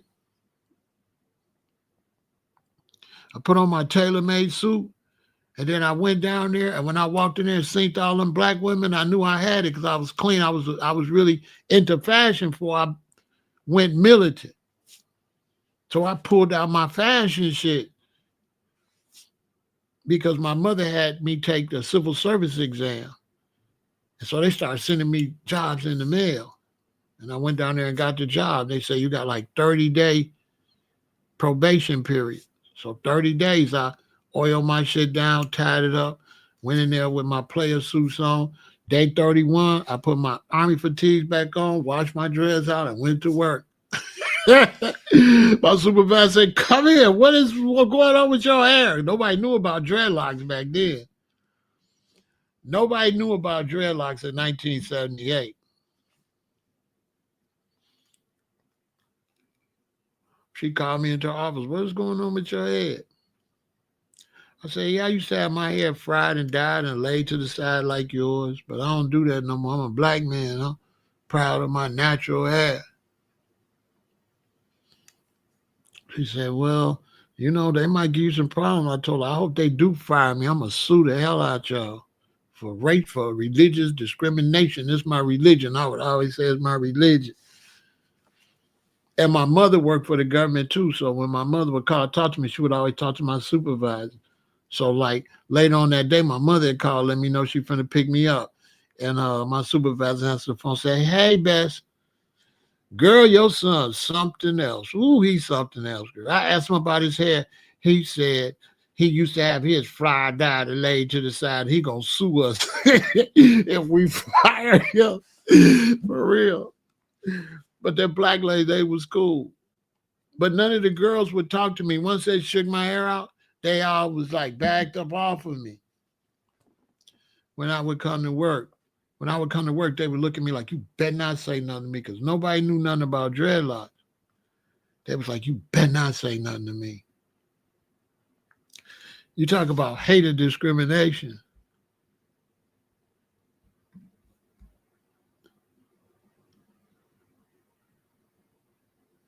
No, it ain't no religion. That's not religion. Dreadlocks, how is dreadlocks a religion when they grow naturally? It's not religion. I don't know what you with this religion shit, but dreadlocks not a religion. Dreadlocks is the way your hair grows naturally. Every one of y'all black. If you wash your hair and don't comb it, you'll grow dreadlocks. So how is that a religion? It's not religion. It's a way of life. That's how your hair really grow. You fighting your natural self. Every day you combing and going to the barbershop fighting your natural self. You don't comb the trees, but you do cut your grass and trim your grass. But no, dreadlocks ain't no religion. Now, religion is not a good, don't call it no religion because religion's got dogma. And there ain't no dogma to dreadlocks. So don't call it no religion because religion is divisive and religion has to have a dogma.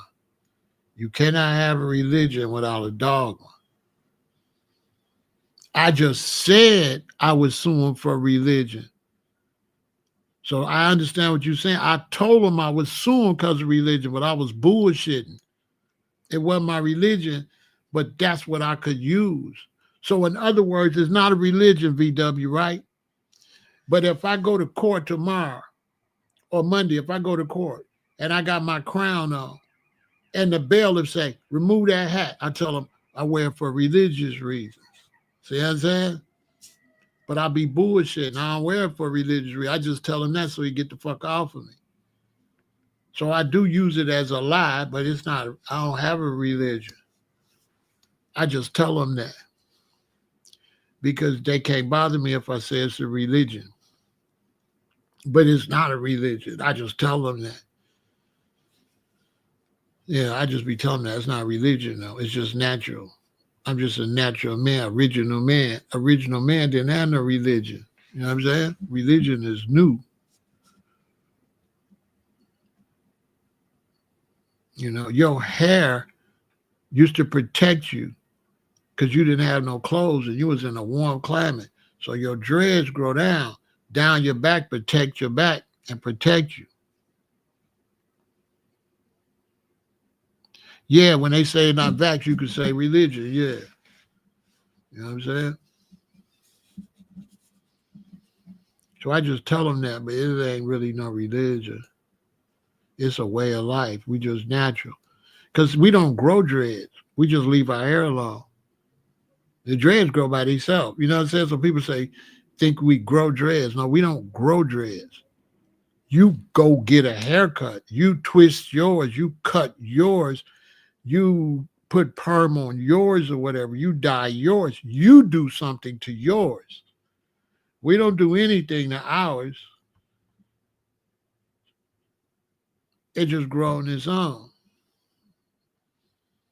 I don't got the twist up dread shit. I got the dreads where you go in the water and take a shower and it just come and it just start locking up. If anything, you just pull them apart if you don't want them to lock together and be one big thing. But we don't comb them. We don't do nothing to them. Now they do. They be twisting them and all that. Turn it into a hairstyle, I guess, to each his own. I don't know. I don't call them freeform. I just call them dread. You know what I'm saying? I just call them dreadlocks. Oh, you know what I'm saying?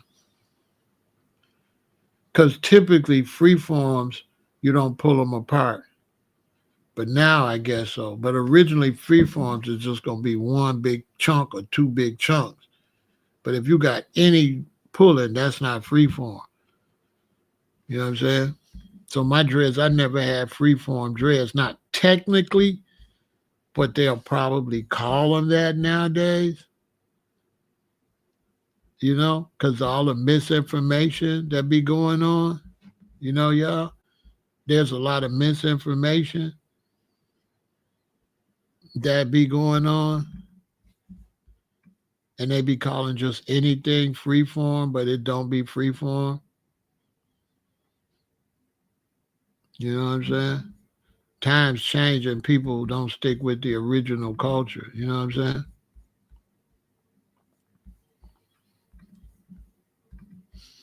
So they just be making stuff up. They don't be knowing what they talk about. They be trying to change. See my hair? That's not freeform. Them dreads. The only way they can be freeform is you don't touch them at all. But if you pulling them apart, they not freeform. And I like to pull them apart because they get too heavy. And also, you'll get oil and stuff between there. How you going to clean them? And so nowadays, they say anything. Nowadays, they putting them weird-looking wicks in their hair. And that shit don't look... I don't even know why you got dreadlocks if you're going to make the big old fake round things in your head. You know, that shit be looking crazy. You know what I'm saying? But we never call these freeform. We don't call them freeform. We call them dreadlocks because I pull them apart. And freeform, you don't touch them. You know what I'm saying? You don't touch freeform. My hair, I kept it pulled apart because you could rip them. You hear them go, shh.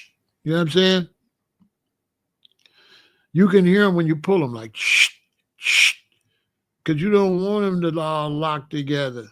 They get too heavy. You know what I'm saying? They get too heavy. I ain't want that heavy. I didn't want them heavy things on my head like that. A lot of brothers, it pull their hair out. You know, it be too heavy. You know what I'm saying? So I didn't want them heavy. You know what I'm saying? But that's really freeform. If you pull them apart, it's not freeform. You know what I'm saying? Freeform is Congo bongos, big ones.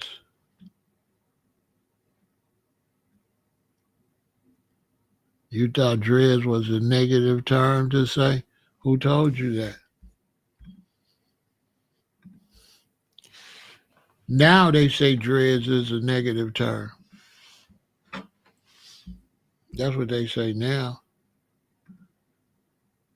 That's why I told y'all they don't be knowing what they be talking about. You know what I'm saying? They be saying shit. They don't know what they talking about. They just saying any shit. You know what I'm saying? You know what I'm saying? They just saying anything nowadays. All kind of misinformation. They don't even know what they be talking about. You know what I'm saying? People that don't know the history really shouldn't be talking. They don't know where do dreadlocks come from. We're going to take a break. Put it in the chat. Where do the term dreadlocks come from?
Dreadlocks, locks is something girls have locks.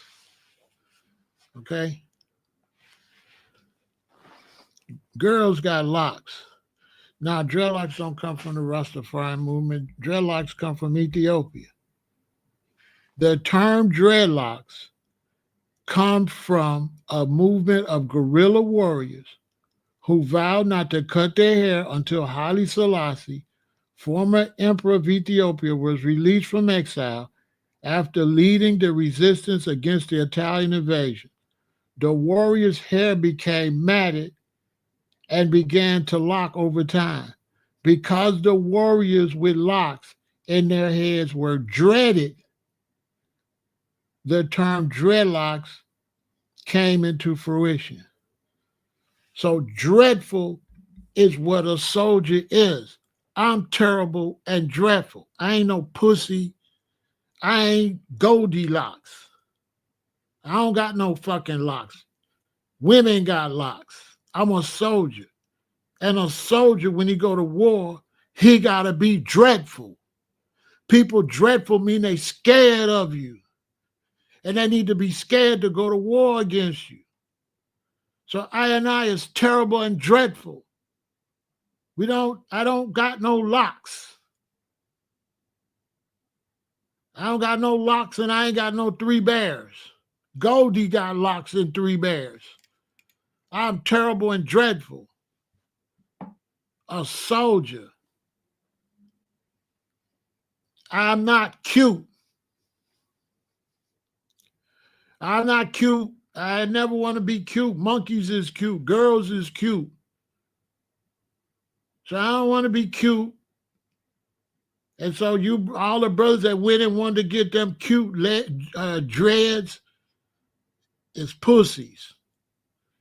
Take the dreads out your head. Okay? So there's the history for you. And you see their hair. They got dreadlocks. Because these is killers. These ain't no fashionistas. These ain't no male divas. These is warriors. And they was dreadful. Nobody wanted to go to war with them.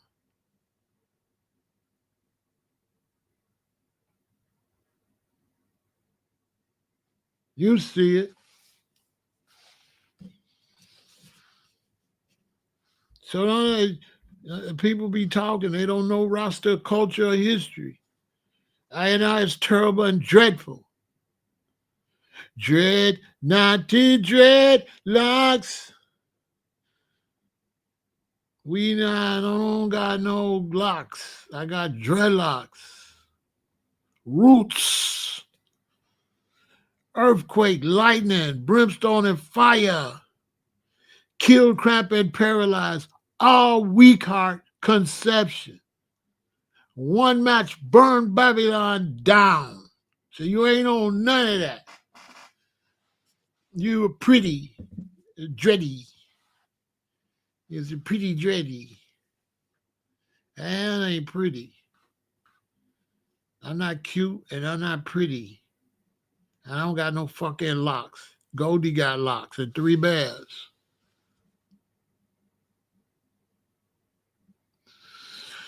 Goldie got locks like three bears. My queen got locks. You know what I'm saying? Because she ain't got to be dreadful unless the men get killed. Then she got to go to war. But if the men don't get killed, she ain't got to go to war. But Nyabingi come from a sister warrior in southern Central Africa. And then the Mau Mau in Kenya adopted Nyabingi, deaf to all oppressors, black and white. And then the Rastas adopted Nyabingi. But Nyabingi is a sister.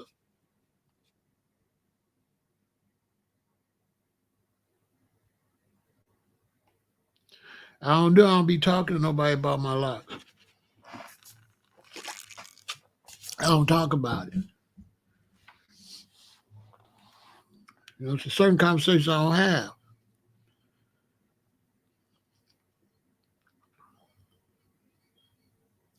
So if I got a brother, he say, why you want your hair all down your back like a girl? I'll be like, you know. And I just go ahead where I'm going. I am going to talk to him about that. For what? It ain't nothing to talk about. Why would I expect a bald head to understand? So one thing you have to learn is not to expect everybody to understand. Do what you do. But you can't be expecting everybody to understand what you're doing.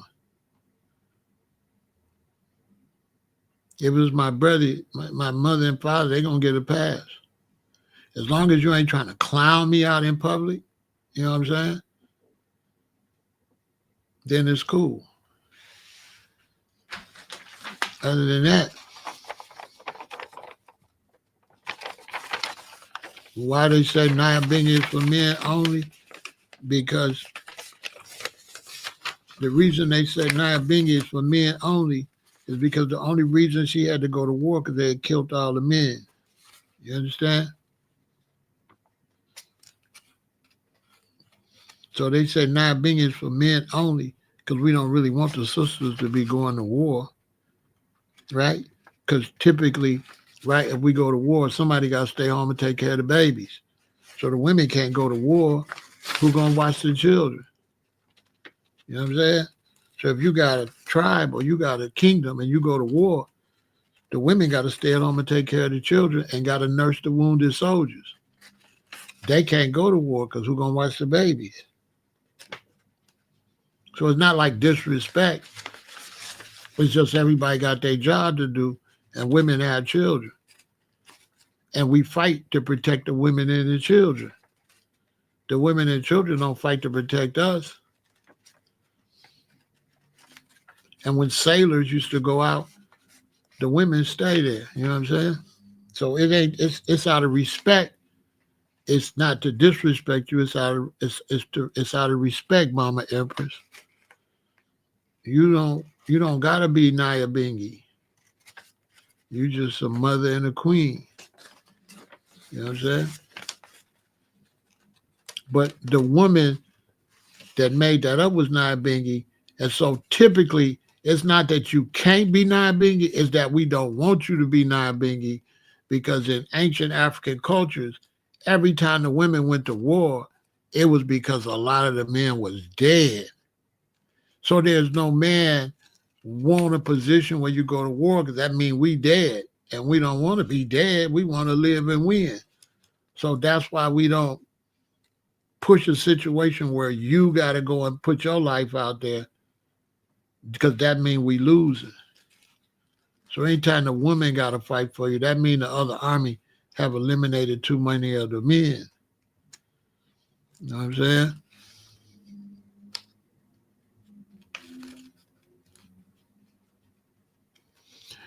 It has nothing to do with what you're talking about, Hakeem. Dreadlocks have nothing to do with great civil rights activists or nothing like that.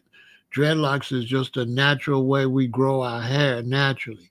Those brothers grew dreadlocks because they was protesting.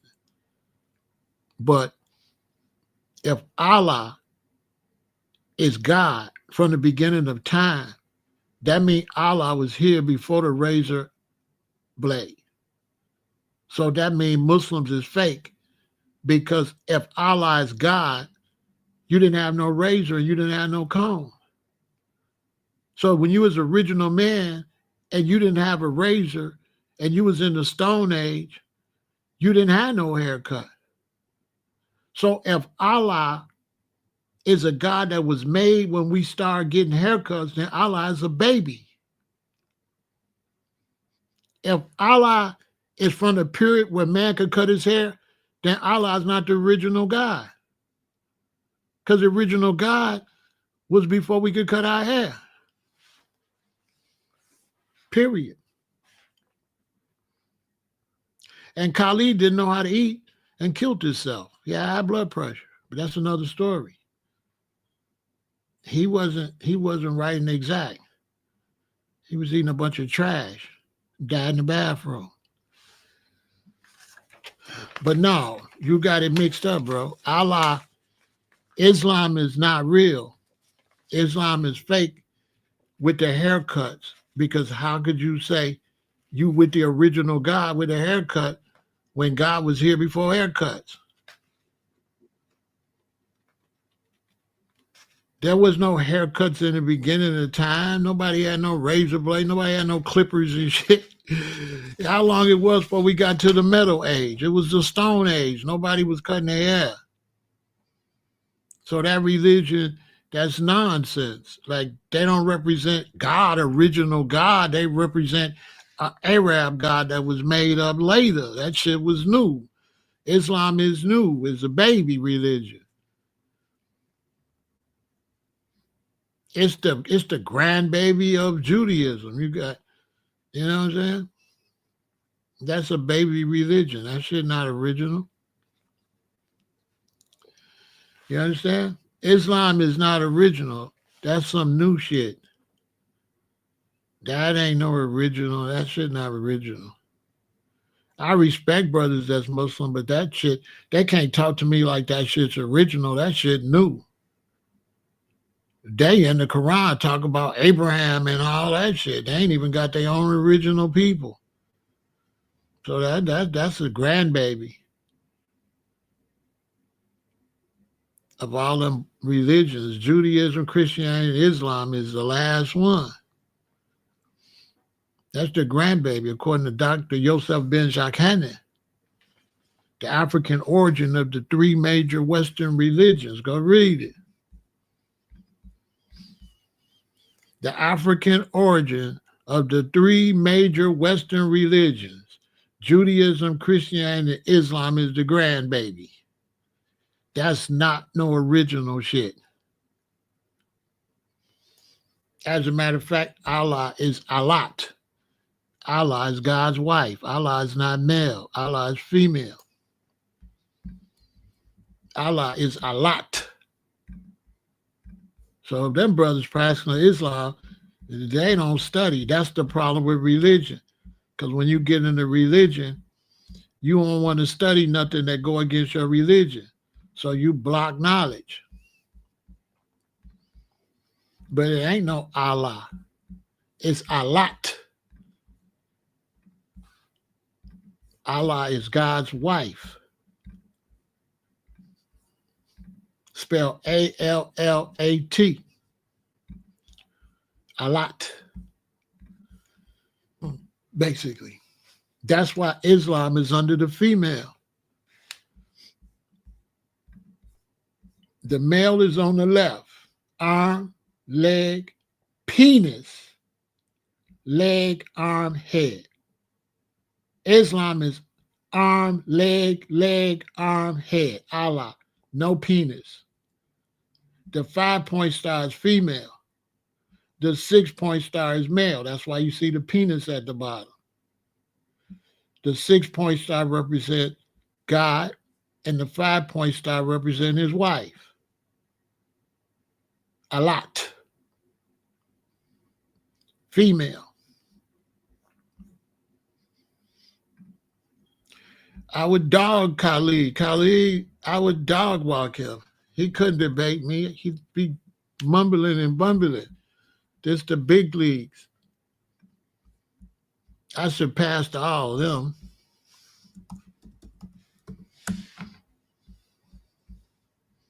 Yeah, this is the big leagues. That's why people be looking at me crazy, because they don't realize I'm really a master. Bam. Alat refers to al-Lat, a pre-Islamic, before Islam. Let me read that again. Alat refers to Alat, a pre-Islamic Arabian goddess.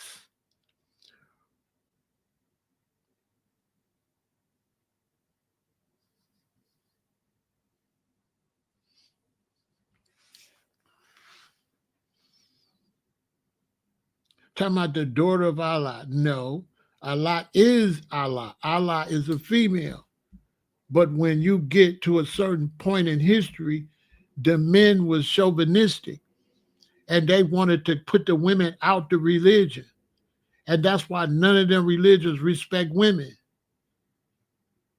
Because the losers in Judaism and Christianity and Islam wanted to bury the woman. That's why their gods be like gay. They never have a wife, right? But the Bible said, right? Said, God, let us make man in our image, male and female. It did never say just make one.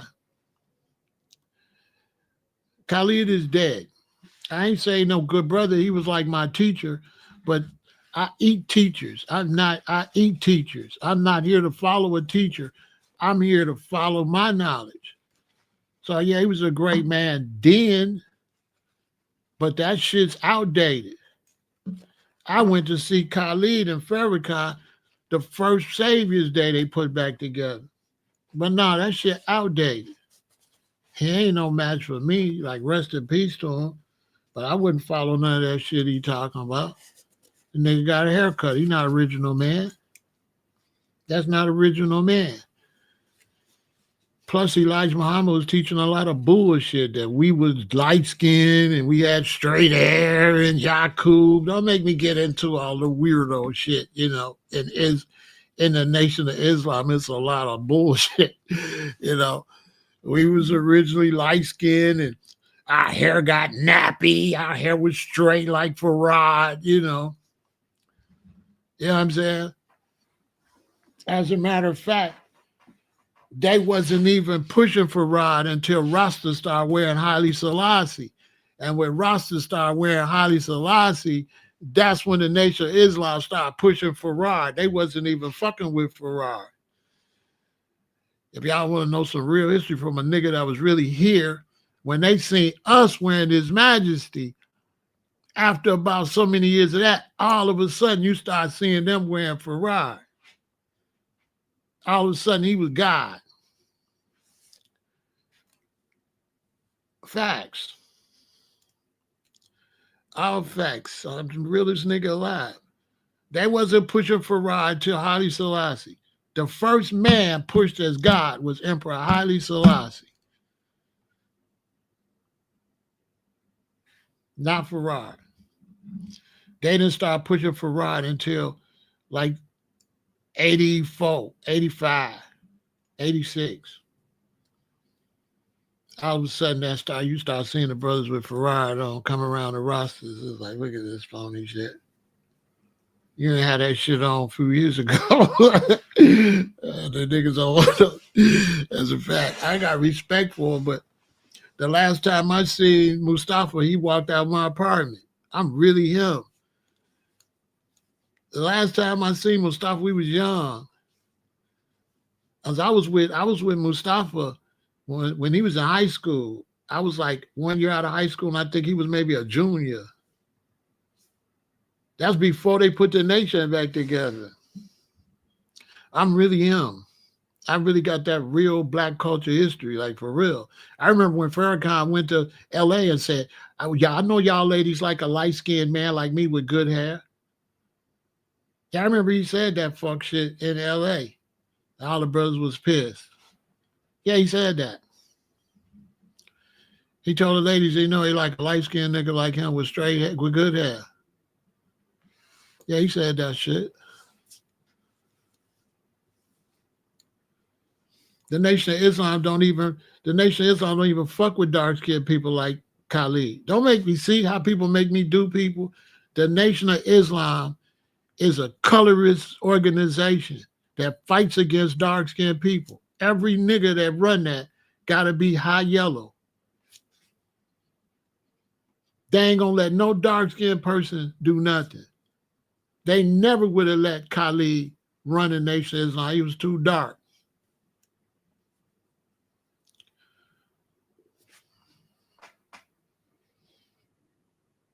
Anybody want to, you know what I'm saying? That's why they push Nuri, they push Elijah Muhammad's son, Farrakhan, Mustafa, all of them high yellow. It ain't a real black motherfucker nowhere over there. I don't know. That's why I'm the bad guy. You know what I'm saying? That's why I'm the bad guy. They deal with colorism. They deal with colorism. They're not solid like that. They ain't solid. I got respect for them, but they got to have respect for me. Because I'm just as great as them. Ain't no man like greater if he don't go get the knowledge. You know what I mean? No, they don't mess with them because they deal with colorism. They under the Arabs. They ain't under black people. They follow the Saudis and all of them. As a matter of fact, they violating everything Elijah dealt with. Elijah was against Arabic Muslims. That's why they was called Muslims. They was called Muslims, and they was called Muslims. And Pharaoh and Elijah fought against Arabic Islam. Farrakhan went and took money from them, and the last two Saviors Day, that's all they talk about. They don't even talk about black people. They talk about the Palestinians and shit. You know what I'm saying? They weak. I'll go to their thing and tell them they weak. They weak. They weak. The Nation of Islam is weak. Because you, my black brother, you represent Islam in Chicago. But yet when I go to the gas station, it's Arabic Muslims run the gas stations. Why you black Muslims don't run the gas station like Elijah would have wanted? Elijah said, do for self. But now these brothers is Muslim, but they let foreign Muslims come and dominate the black community. And I'm like, well, get your Islamic nigga and get them the fuck out of our neighborhood. Since it's all Islamic love, go check these Arabs and get these gas stations. Why y'all letting the Arabs exploit us? Since you so black. Why is you letting, you a Muslim and they a Muslim, but they in the black community and you at the mosque. And all y'all, when y'all go buy gas, y'all got to go buy gas from the Arab Muslims. But talk about you standing on Elijah, and Elijah wasn't standing on none of that. Elijah said, do for self. So they way gone. They ain't following nothing Elijah was pushing. They gone. They lost. I hung in there with them, but they just went further and further. They just went to hell, basically. The Nation of Islam is a disgrace to the Honorable Elijah Muhammad. They ain't standing on nothing that Elijah was teaching.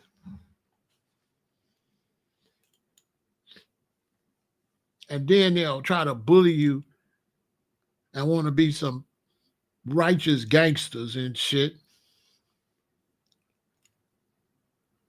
I had some come over here talk shit to me one time. I was like, nigga, I ain't Malcolm. Better get the fuck out of here. Y'all ain't shit. Y'all don't run shit in Chicago. BDs and GDs and vice lords and four corner hustlers run this motherfucking city. Y'all niggas ain't coming outside on no blocks. Y'all stay over there on 74th. You better stay over there. Y'all can't come outside like that on the block telling us shit. You know what I'm saying? You can make these other people don't live in Chicago think that shit. I mean, Khalid was cool. I seen Khalid when I was young. He was fire, but you know.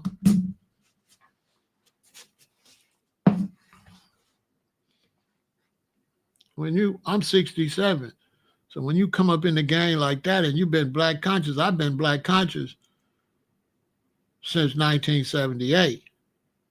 So when you in it like that and you serious about it, you outgrow a lot of shit. And the only way you can stay in some shit is you got to get brainwashed into religion. That's why you go back and say, I don't fuck with religion, because you can't grow with religion. You got to stay. If you're a Hebrew, you got to stay in here. If you're a Christian, you got to stay in here. If you're a Muslim, you got to stay right in there. But my teacher, Peter, told me never get in no religion because it's going to stunt your growth. You can't grow because you got to stay within that dogma. And anything outside that dogma, you can't fuck with it. So your knowledge is you don't got ultimate knowledge. You stuck. You can't say nothing that ain't in your religion. So that's why I don't do religion. See, Rasta never was religion. Rasta was a way of life. Rasta was never no religion. But them Bobo Shanti, some niggas that their parents went to church, started getting in Rasta and try to turn Rasta into a religion with all them hoe-ass head wraps on and all that praying and shit, and try to turn Rasta into a religion. But back in the 80s, when the Pope asked Rasta to be a religion, we said, no, Rasta is not a religion, it's a way of life. So Rasta was never the opposite of Islam or the opposite of Judaism, because we wasn't never no religion. Our teachings is let your hair grow naturally, like the way you was created, like a natural man, eat natural food. We didn't never had no religion. We don't have no church. You ain't never known Rasta to have no church. You ain't never seen Rasta go from door to door trying to recruit nobody. You ain't never seen Rasta preaching no shit nowhere. Well, you show me Rasta preaching. They got the mosque, they got the synagogue, they got the church. Name the Rasta form of any of those religious buildings. We don't got one. We don't got no equal to the church, the mosque, or the synagogue. We don't do that. But they took these brothers and put these head wraps on them in these long-ass dresses out there looking like bitches, reading that bullshit out the Bible. I don't like Bobo Shantis. You know what I'm saying? I don't like Bobo Shantis. I don't like them. They fuck Rasta up. You know what I'm saying? Revelation of the Bible is not a religion. That's a prophecy. A prophecy is not a religion. A prophecy is not a religion. The Bible is not a religious book. The Bible, the Quran, and them are not religious books. Religion has nothing to do with the Bible. The Christian church does not go by the Bible. Islam does not go by the Quran. Judaism does not go by the Old Testament. They go by dogma. They don't go by, religion is dogma. Because if religion wasn't dogma, why you got Methodists, Baptists, Catholics? They all Christians, right? What's the difference? Dogma. When you're a Lutheran, that got nothing to do with the Bible. There's a Lutheran dogma. If you're a Baptist, it got nothing to do with the Bible. There's a Baptist dogma. There's a Catholic dogma. There's a Lutheran dogma. There's a Mormon dogma. Sunni dogma. The books got nothing to do with the dogma. You can't find none of the dogma in the books. You can't find none of the beliefs of Lutherans in the Bible. They have a separate group of beliefs.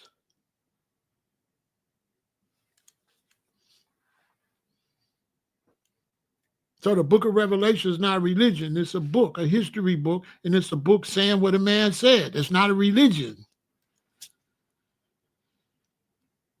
A religion is eating a wafer and saying, take, eat the body of Christ. Take, drink the blood of Christ.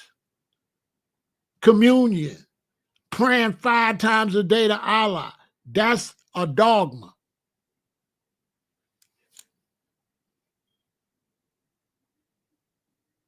The Bible's not a religious book. I keep telling y'all that. The book of Revelation is not a religious book. It has nothing to do with religion. How many times I tell y'all that? The Bible's not a religious book.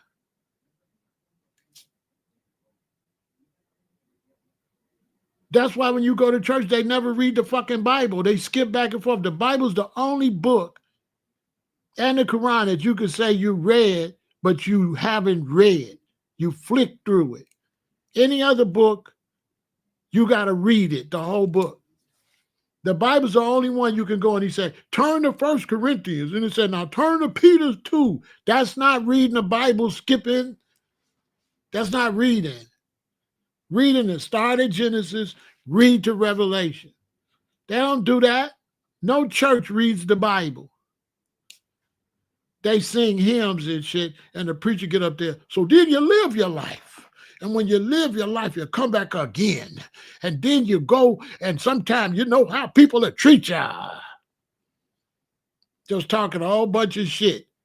And then he say, turn to 1 Peter. That way he can cheat. And when you jump around and you don't read the whole chapter, you can take the shit out of context. Next time somebody read a verse, remember the verse and go read that whole chapter. And I bet it don't say what that motherfucker said. He took a piece out of there out of context. And he'll read you that. But you don't know what it means. But when you go read the whole chapter, it don't mean nothing he said. When you read the whole chapter, it don't mean none of that shit. That's why they be skipping. Now, 1 Corinthians said, thou the Lord say this. 2 Hebrew said, bro, read the whole book of Hebrew. And stop jumping around in this shit. Understand something. I'm not just anybody. My parents didn't want me to go to public school. They sent me to a Lutheran school. I've been studying religion since the 7th grade. And they couldn't fuck with me there. When I was in the 7th grade, they sent me to like this Lutheran religion place. They tried to recruit me. They couldn't recruit me. I wasn't fucking with them. I really do this. I've studied all, name it, Zoroastrian, name it. I studied. I'm a master at knowledge. I studied all the religions, Hinduism, Buddhism, all that. I ain't never was stuck with no religion because my teacher, Peter, told me, don't get in no religion because it's going to make you dumb. When you get in a religion, you stuck. You can't learn nothing. Because as soon as you start learning something that don't go along with your religion, you can't learn it no more because you already got a bullshit belief system. Religion is trash. It limits your knowledge.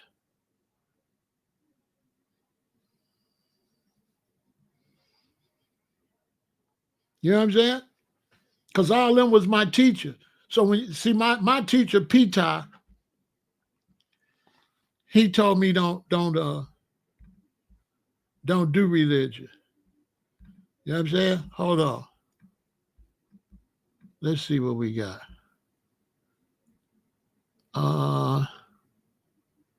He told me don't do religion. You know what I'm saying? Because the key to all of that is real simple. No matter what God, the key is simple. All you have to do is just leave people alone. All I got to do is not do nothing to Hakeem. As long as I don't steal from Hakeem, try to kill Hakeem, try to bear false witness on Hakeem, as long as I don't do nothing negative to my brother, I'm good in the eyes of God. That's it. That's the only requirement. There's only one requirement. Leave people alone. You don't have to have no religion or nothing. Because you can have religion and be bothering people. That's not righteous. Righteousness has nothing to do with God. You cannot worship a God you never see, but mistreat your brother and sister you see every day. So the key to righteousness is just leave people alone. You don't have to do all that fucking praying. You don't have to do none of that shit. You're not judged by what you do righteous. You're judged by what you do wicked. And if you don't do nothing wicked, you automatically righteous. You don't got to go do no righteous shit if you ain't doing no wicked shit. If you ain't bothering nobody, you don't got to pray and all that. The key is leave people alone. That's it. You don't need no religion for that. Leave people alone and you're fine. If you believe you're going to go to Judgment Day and you go before your God, if you ain't bothering nobody, what could your God say? Nothing. Your God can't say nothing to you. You ain't did nothing. There ain't no God gonna be like, well, you didn't pray to me 5 times a day. Who the fuck want a stupid ass God like that? If you was God, you make motherfuckers pray to you? God not interested in your prayer. Allah is not interested in your prayers. The only interest is how you treating other people. That's it. Because you can pray all you want, but if you're mistreating people, you're still a demon. So you can be holy as you want to be. You can sprinkle holy water on you. You can pray all day. But if you're going around mistreating people, what? Leave people alone.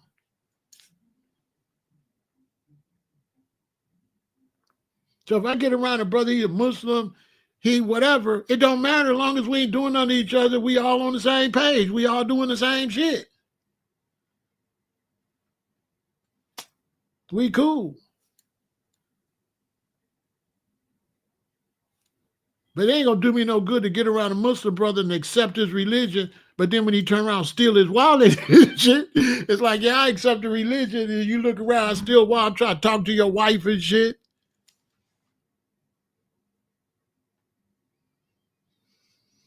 I mean, religion is made by Lucifer. Lucifer made the 4 great religions. You know what I'm saying?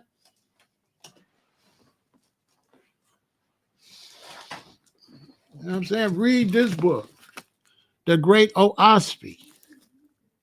According to the Oaspi, Judaism, Islam, Christianity, and Brahmanism was made by Lucifer to divide the world up for war. Religion is made for war by Lucifer. Lucifer made religions. Religions don't come from the Most High. Religions come from the devil. Facts. Ain't no God would make no motherfucking religion, and I can prove it. What's going on in Gaza? That's Judaism versus Islam. What's going on in India with the killing? That's Brahmanism versus Islam. If you look all over the wars, they are religious.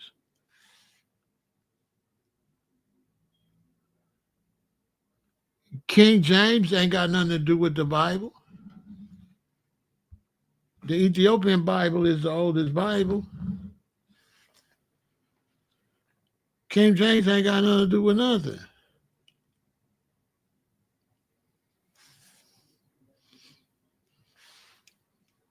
King James was beefing with Rome. So that's where their religions came from. They was beefing. Because Rome was a bunch of gay men that had rules, and King James was a whoremonger that mistreated a lot of women. So that's why they separated the Roman Catholic Church from the Protestant. It was all, they was warring. That's where that come from. They was on some demon stuff. King James was a demon.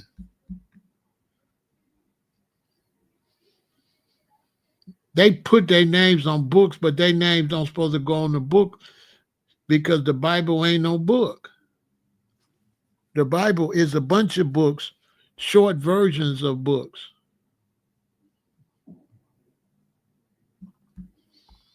The Bible's not a book. The Bible is a collection of books. Genesis ain't got nothing to do with Daniel, the book of Daniel. Think about it. What do Genesis got to do with the book of Daniel? Think about it. That's all demon shit. Because look, let's look at Judaism, Christianity, and Islam. You got Abraham, Isaac, and Jacob, right? Abraham has Isaac. Then Abraham goes to sleep with his Egyptian maid and has Ishmael. And Ishmael was the father of Islam. right? Isaac had Jacob, who is the father of Judaism. So they relatives. Ishmael is related to Isaac. Isaac had Jacob. Judaism starts with Jacob. But Ishmael is Jacob's uncle. No, is his cousin. Is it? Man, let me see. Abraham, and he have Isaac, and he have Ishmael, and he have Isaac. Those his brothers. Right, he's his uncle. And then Isaac has Jacob. So Isaac is Jacob's daddy, and Ishmael is Jacob's uncle. So Jacob is the beginning of Judaism, but the beginning of Islam is his uncle.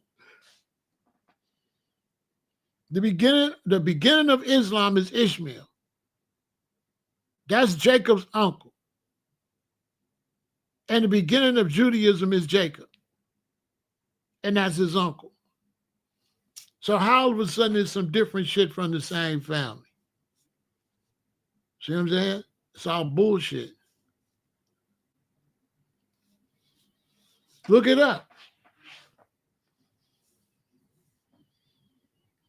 The black people that became Muslims come from Ishmael, whose mother was an Egyptian and father was a Hebrew Israelite before they was called Hebrew Israelites.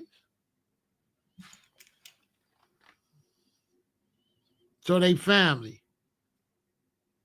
Okay, so what are we doing? And then you get down to where Muhammad has the black son, and then the other Arab-looking ones want to kill the black son, and that family had to run to Ethiopia. And when they went to Ethiopia to run from the Arabic ones that wanted to kill them, what did the Ethiopians tell them? They said, oh, you are a relative. So that's why you got Islam, Judaism, and Christianity in Ethiopia, because they all ran there because they was all black and they all fought together against the Romans and the whites. And so when you look at the Bible, between the Old Testament and the New Testament, they took this part out. You know why? Because this is when all the blacks was fighting together.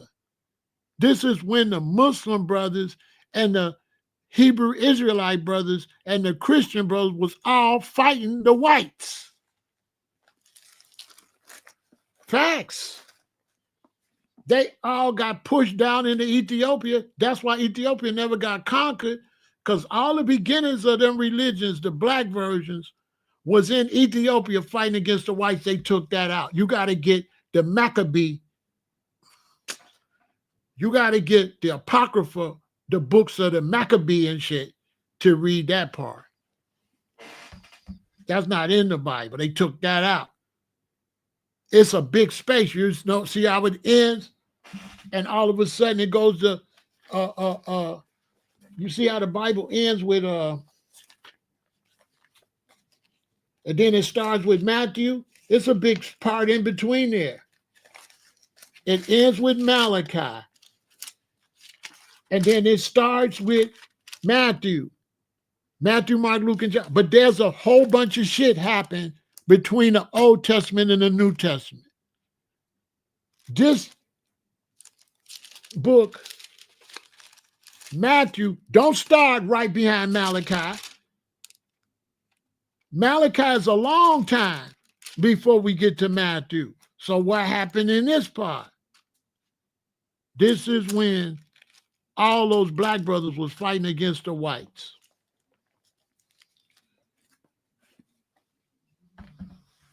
Because you got to understand Islam, you got to understand that Muhammad's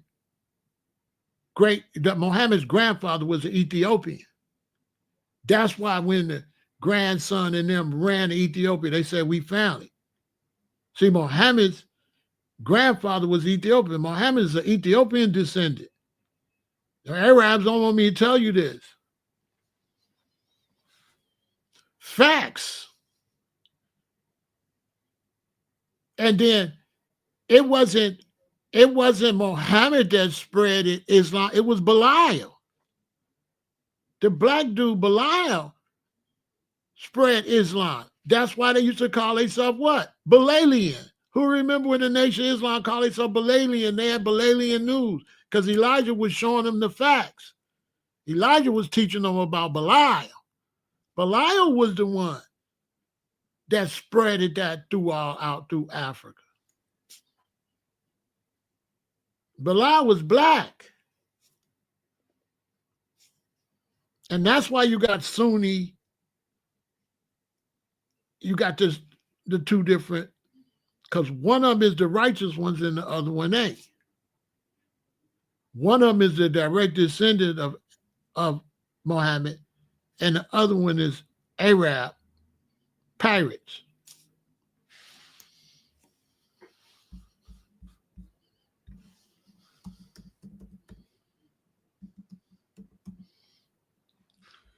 So that's why you got Sunni and Shia. Why you think you got Sunni and Shia? So they wanted to try to kill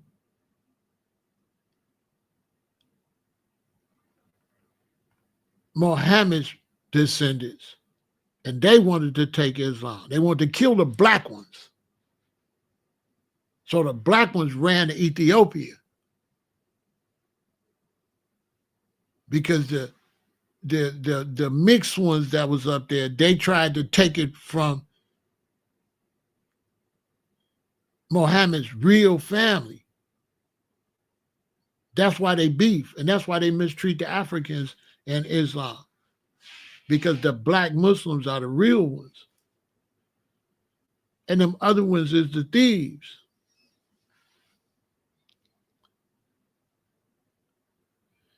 You answered the question.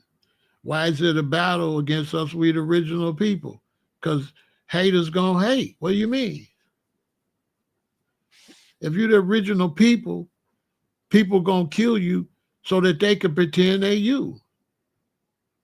That's real simple. Everybody pretending they us. How Jesus get to be white? How all this stuff not black when it was black? How Buddha is Asian? Buddha was black. Because Buddha was Christ. Buddha was Jesus Christ, that was Buddha. Buddha was Christ.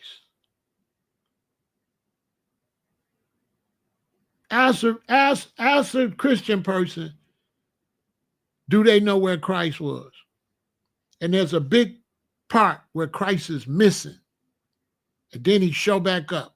Ask somebody. There's a big part of Christ's history where he's missing. Where was he? He was Buddha. In different places, they call you different stuff. So let's take my name. My name, Ramesses, means son of the sun. And you pronounce it Ramesses. So my name is Ramesses. So if I went to India and they asked me what my name is, I wouldn't say I wouldn't say Ramesses. In ancient time, you wouldn't tell them your name. You would tell them the meaning of your name. So my name is Ramesses, which means son of the sun. So that if they ask me what my name is, I would say my name is son of the sun. And then they might say, oh, Buka. So there I'm a Buka, because a Buka mean what? Son of the sun. And over here I'm Ramesses, because it mean what? Son of the sun. So they called you by what your name meant. So whatever your name over here could be Yahshua ben Yosef, but whatever that mean, if you say it over here, they might say Buddha, because you was identified by the meaning of your name, because everybody what? Spoke a different language. If you think I'm lying, go watch some Indian movies. And they say, what's your name? They say, my name is Chunuka, he who fly through clouds. And so if he goes somewhere, they're going to say, what's your name? He's going to say, he who fly through clouds. Then they're going to call that whatever they call he that fly through clouds. That's what they're going to call you. Over here, they're going to call you Abuka, mean he that fly through clouds. And over here, they're going to call Chine, which means he that fly through clouds.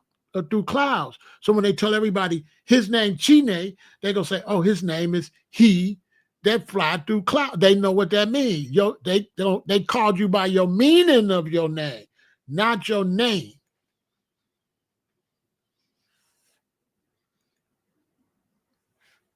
In ancient times, you was called by the meaning.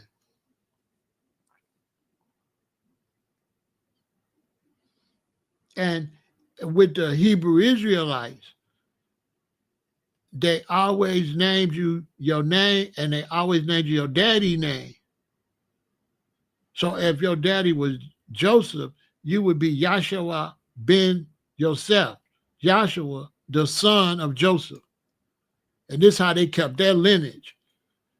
They kept their lineage because they would always say your daddy name. So if you was Joshua ben Yosef,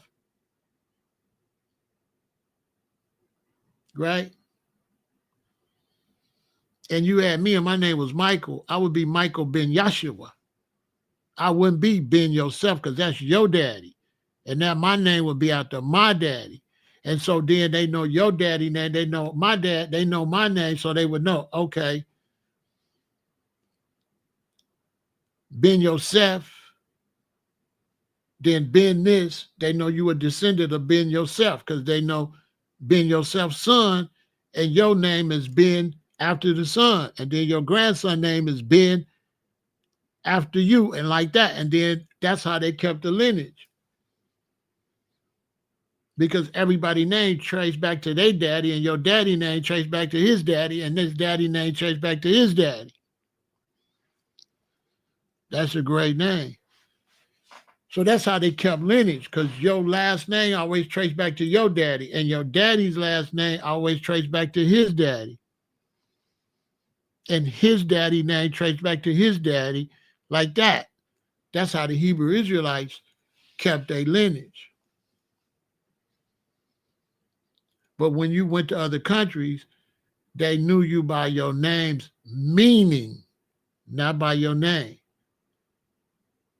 So Christ, whatever he was called when he was missing, I believe it was Buddha. Because, you know, when he so-called resurrected and had that hole in him, they say he went back to Asia. And they said his insides was like a silver metal over in Asia. They seen his insides where they stuck him with the spear when they put him on the cross. So legend has it that when after that, when he was walking around and all the disciples seen him, he didn't ascend to no heaven. He went to Asia. And they described his insides. And they said his organs was like a metal, like a shiny silver metallic. Because you got to understand the reason the wise men knew that Christ was not Joseph's baby, because the baby didn't have no navel. So Joseph always thought that Mary was cheating on her, even when she was getting ready to have a baby. And the reason Joseph believed the baby was special, because when she had the baby just came out. The baby didn't have no navel and no umbilical cord. That's how they knew Christ was not normal, because he didn't have no navel. He wasn't. So they like, well, how he been eating? Because he's not even connected to his mother. And that's when Joseph realized Mary wasn't lying. Because he was just born, he didn't have no navel. Just like Melchizedek ain't got no neighbor. Read Hebrews. It say Melchizedek, without mother or father, without beginning of days or end of night. Yeah, they don't have no neighbor. That's why they used to gird their loins and wrap their loins up.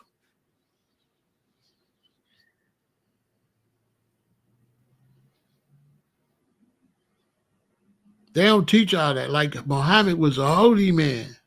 They don't teach that. They don't really teach about Muhammad like that because they so busy pushing the religions that people don't. Muhammad was a holy man. He wasn't just no regular dude. Oh, no. He was way deep. They don't, nobody know about him. But Muhammad wasn't no regular person. No, he was a holy man. He never would condone the way Islam is now. He wouldn't condone none of that. He wouldn't condone none of that. Because that's his family. So why would he condone his family? They was all family. All the people up in the Mecca and all that, the Hebrew Israelites, the Egyptians, the Ethiopians, they was all family. They was our blood relatives. They was all family. You got to understand up in that part, how many people could you have sex with without being family? There's a woman in the family sleeping with him and somebody, So they was all family. So people that divided that up on some demon shit to make like these fake religious wars. Basically. Which is all fake. Because all them heads of the religions was all relatives, which is crazy. All of them is related. Muhammad is directly a relative of Abraham and Isaac and all of them. And when they went to Egypt, Abraham already had Ishmael by Egyptian. And then when they went to Egypt, Pharaoh got Joseph's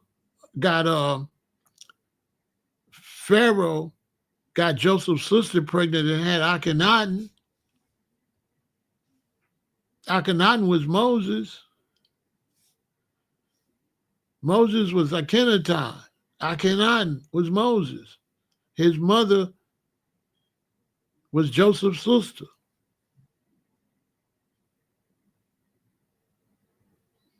And when the Pharaoh got the Hebrew Israelite lady pregnant, he went and built her a whole city to hide the baby because they were still beefing Hebrews against Egyptians. So he didn't want nobody to know that his son was born of this Hebrew woman. So he went and he hid Akhenaten, and Akhenaten's mother was a Hebrew Israelite, and she taught him about one God. And so that's when he grew up with the one God theory and made the Aton as a symbol of the way the sun shine on everybody is the way God is for everybody. He wasn't worshiping the sun. It was a symbolism that the way you come outside and everybody see the sun, everybody got the same sun, everybody got the same God. So then when he learned that from his mother, that's why the Egyptians hated him, because when he became Pharaoh, he tore down all that shit and set up what his mama taught him. And that's why the Egyptians hated him. And they hated him. And then he left with a bunch of the Egyptians, left, a lot of Ethiopians left, a lot of people left, but the Hebrew Israelites only kept their story. So when you read a story, you just read them keeping their story. That's not to say everybody ain't got the same story. So Akhenaten is Moses. And he left. And then he took these black people to this land.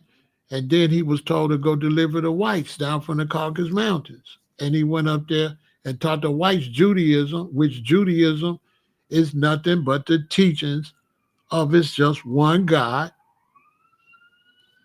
And the basic laws. Because in Egypt, they had too many laws. They had the laws of Ma'at, and those was for rulers, but they didn't have laws for people. So when people say the laws of Ma'at, that the Ten Commandments is taken from the laws of Ma'at, that's bullshit. The laws of Ma'at is for rulers. It's not for the people. The laws for the people is the Ten Commandments. And the Ten Commandments is law everywhere. Thou shalt not kill. Thou shalt not steal. Tell me that's not the basic law. If you go anywhere and steal, what happened? You go into jail. You go anywhere and kill, what happened? Ten Commandments. They had to make laws for people.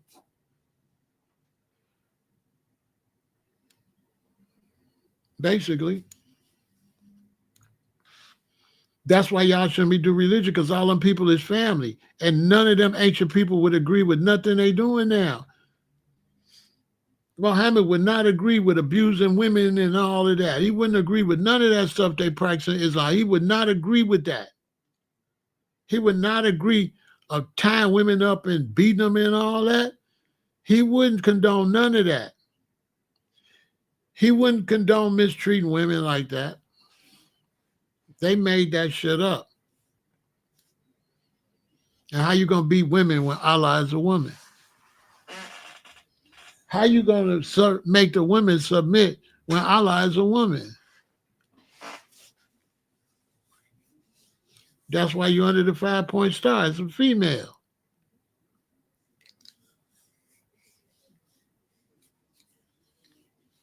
But men became chauvinistic and wanted to dog the women in Islam and in Judaism. So in Judaism, they demanded they don't pray to Allah no more and don't build these trees. They used to put these trees up to represent them. They told them, don't do that no more. And that's when these religions became male chauvinistic and they went the wrong direction. They took God's wife out all of the holy writings. When clearly in Genesis, it said, God said, let us make man in our image, male and female. It also says that this Lord God, who's not God, the second chapter said, now the Lord God made Adam. And then Adam came to him and say, why all y'all got women? Why the birds got women? Why y'all got women? Why all the animals got women? Why I ain't got one? How did Adam know he didn't have no woman? Because everybody else had a woman, including the Lord. There was lords and lordesses. And that just show you God didn't make Adam. A Lord God made Adam. A Lord made Adam. Because when God made the creation, he had made male and female at the same time. When God in the first chapter say, let us make man in our image, male and female. He made male and female at the same time, the lords and lordesses. You got the God and goddess, got the Lord and lordesses. Then one of them lords made a man. And then that man say, why I ain't got a lordess? So then he went back and did what? He got Adam and what? He put him to sleep. What is that? That's anesthesia. But they want you to think they just in some woods. No, these was high level, high scientific people. So when you see he made Eve, that's anesthesia. He said he put him to sleep. He said he opened him up and took a rib and then he closed him. That's a surgery. That's a surgery and stitches. And if you look at the story of Adam and Eve and look at Frankenstein and the Bride of Frankenstein, it's the exact same story. Dr. Frankenstein made Frankenstein first, and then Frankenstein was lonely, and then he went back and made the Bride of Frankenstein. And the Steins are the Jewish people. So where did they get that story from?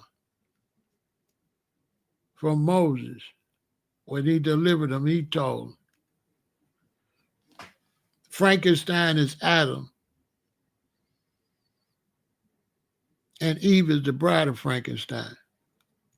And then the sons of God slept with the daughters of men, and giants walked the earth. And then the Most High got mad and drowned everybody and killed all the Adam and Eve species. But the descendants of Eve and God's sons went with Noah. And so we don't come from Adam and Eve. We come from Eve and the sons of God, because the sons of God slept with the daughters of Eve and had us. So you got the Most High, male and female. Then you got the lords and lordesses. Then you got the angels. Then you got Adam and Eve. But then the sons of God slept with the daughters of Eve and had us. So then we moved up over the angels. So now you got God and Goddess, Lord and Lordesses. You got us. And then you got the angels. And when we moved up over the angels, Lucifer got jealous, because he used to be over Adam and Eve. But Adam and Eve was creatures. They didn't have no bloodline to God. But we got a bloodline to God because we from God's sons slept with the daughters of Adam and Eve. So Allah and God, they not our mother and father. Those are our grandparents. God is your grandparent. God is not our father. God and his wife, Allah, are our grandparents. We're the sons of the sons of God when they slept with the daughters of men, had us. And because we had God's bloodline, he drowned Adam and Eve because they didn't have the bloodline, but we did. So we had Noah make the ark because we his grandchildren. We are God's grandchildren. We are his sons' children that he had by Eve. We're man and God. Remember how he kept telling Christ, God and man. God and man, that's who we are. We're God and man. We're the children of the sons of God and Eve. That's what makes us man. So we're God and man. We got the direct bloodline from God as our grandfather and his sons. And then we moved up, and then the angels was here, and Adam and Eve got wiped out. And you know Adam and Eve got wiped out because in science, what are they looking for? They looking for what? The missing link. What's the missing link? That people that study human beings all the way back, who is the missing link? Adam and Eve are the missing link. The missing link between us. They would fit right in here.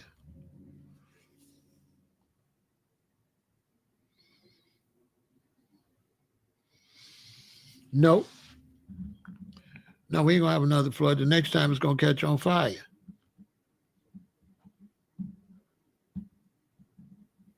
No, it's gonna be fire next time. There ain't gonna be no flood. It's gonna be fire. It's gonna catch on fire. We'll have some floods, but we won't have a 40-day, 40-night flood. The only reason it rained for 40 days and 40 nights, because giants walked the earth. So it had to rain long enough to flood and kill the giants. It wouldn't have to rain 40 days and 40 nights to kill us. It could rain 15 days and 15 nights and we'd be all dead. The reason it rained 40 days and 40 nights, because it said giants walked the earth in those days when the sons of God came in unto the daughters of men. Look it up. It say giants walked the earth. How do you think Noah built the ark and got all them animals? Noah was a giant. We used to be giants, but then the Most High said, I'm going to cut y'all years down. So then, Methuselah lived 900 years, then the next group 800, then 700, then 600, then all the way down to 125 years. We didn't just automatically live less. It was a slow process, which each generation lived less, Because the Most High, like, I can't have no evil ass giants run around this bitch. You know what I'm saying? You can't, you know what I'm saying? You can't have no evil giants. So, you know what I'm saying? The Most High had to step in to fix what his son fucked up. One of his sons fucked up, and he had to come fix it. He was mad too.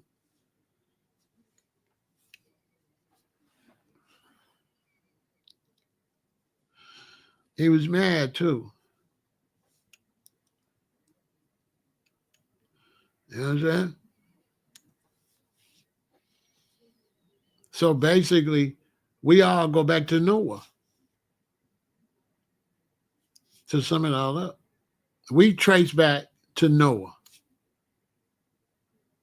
because everybody else is dead. Think about it. We go back to Noah.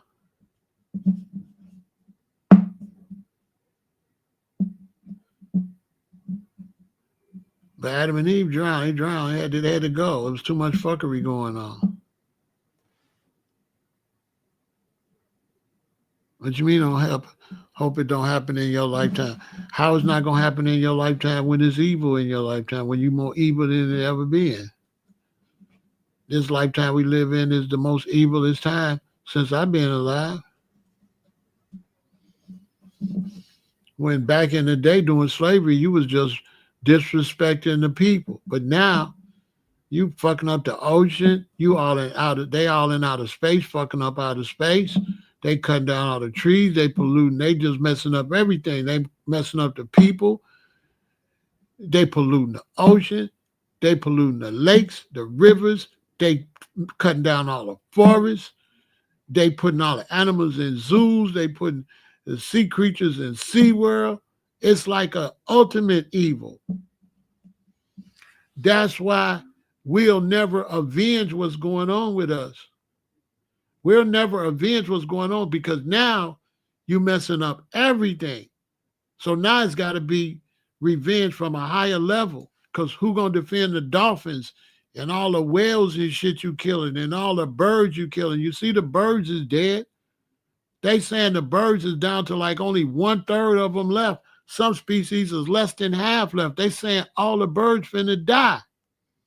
Y'all ain't seen that? Here in Chicago, the whole Lake Michigan last week before last was just dead birds. The ducks, the geese, the pigeons, the sparrows, the robins, the eagles, they dying. They ain't putting it in the news because scientists say when they die, we gonna die. Look it up. The birds is dying. They say some species is already almost gone. And they say other species got like a half of them less, a little less than half of them. But the scientists are saying it's a 911.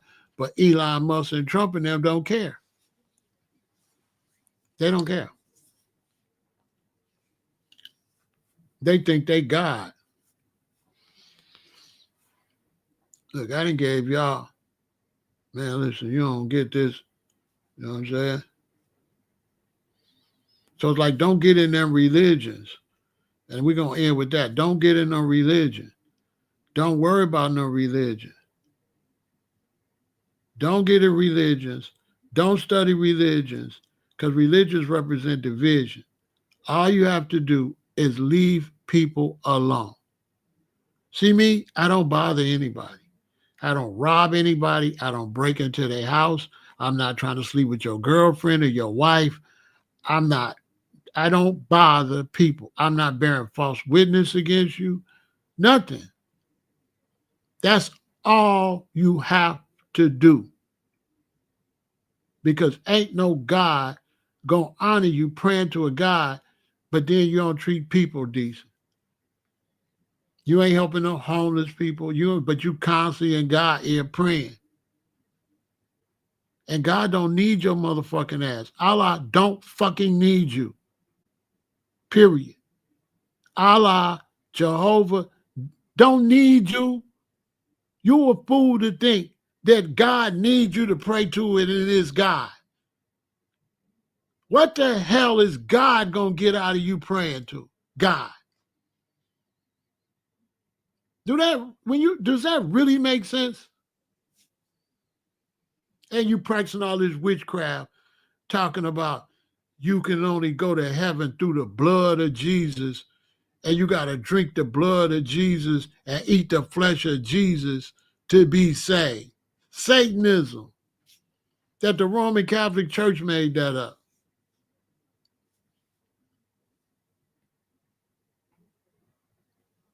The Christians is the worst, because they teaching them you got to drink the blood of Jesus. They be like, take, eat the body of Christ. Take, drink the body. Straight vampirism. All these religions is nut shit. You got to have a woman wrapped all up, but you could be out hoeing and shit in them Islamic countries. They got all kind of naked women back there, all on their walls. Remember they went in them terrorist houses and they had all them pictures of Allah and shit. And when they moved all that Islamic stuff, when they moved, it was naked women behind the pictures. Y'all remember that shit after 9/11? And they started running down on all them Muslim dudes and they had all them naked women and all that stuff. Y'all remember that? They had all them naked women and all that. Like, okay, when you go over there to Saudi Arabia and stuff, like you got the sheiks and stuff. Now the sheiks back there fornicating, doing gay stuff, got naked women and all that. Then the sheiks take their money and they pay the madrasas. And then the madrasas teach them women ain't shit and women can't do this and they got to be all wrapped up. And the Americans as infidels and all that to make them hate Americans and people that's not under Islam, while the madrasas is paid for by people doing all that shit. Like Dubai is a big-ass hoe house. Everybody know it's whores. You go to Dubai to get with high-class whores, but it's holy. But don't get caught smoking no weed. They want to kill you. But it's hoes everywhere. And these holy dudes, they got all these rich, fancy cars, right? But they holy, but they got cars they get from the devil. Like some kind of way. They riding around in Ferraris and all this. And they religious and they holy. But they got their cars with blood money. And they had their people hating America while they sell all the oil to America to blow their people up. So the very bombs that they could blow Muslims up with come from Muslims. That's why bin Laden hated the people in Arabia, because he said they was frauds. Because he said they telling them to hate the West, but they the ones was selling the West all the oil to blow up Muslim countries. And he was 100% right. So he had to run and he fled down to Kenya and down in there. And they sent a hit team down there from Arabia to go down there and kill him, from Saudi Arabia to kill bin Laden. That's why he had to run to Afghanistan. And when he got to Afghanistan, he ran into some Muslims that had got double-crossed by the CIA when they was fighting Russia. I could go on and on. The bottom line is all fake shit. Religion is the devil. There's no God, got no religion. Why would God have a religion? God don't even fuck with us. The fact of the matter, God might not even be around or know nothing that we doing. Because it say the chariots of God is 30,000 or 20,000. That means God's in outer space somewhere. Might not even be here. Come back and check on us.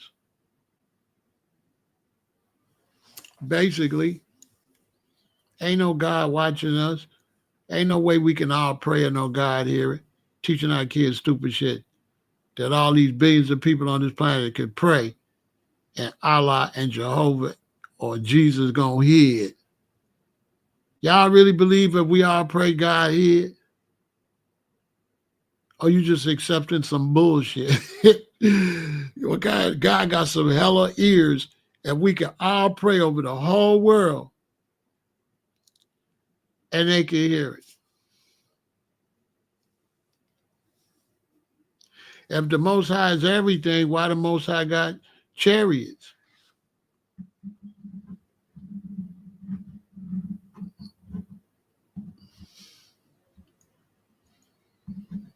Why is the chariots of God 20,000 if God is everything? God wouldn't need no chariots.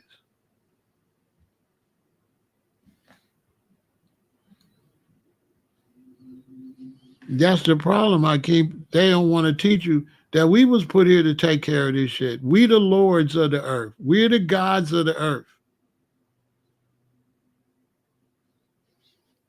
The Most High is every atom in your body. No, the Most High ain't in my motherfucking body. I don't know what you're talking about. The Most High not in my body. That's make-believe. That's spookism. The Most High not in my body, and the Most High don't hear shit I'm saying. That's all bullshit.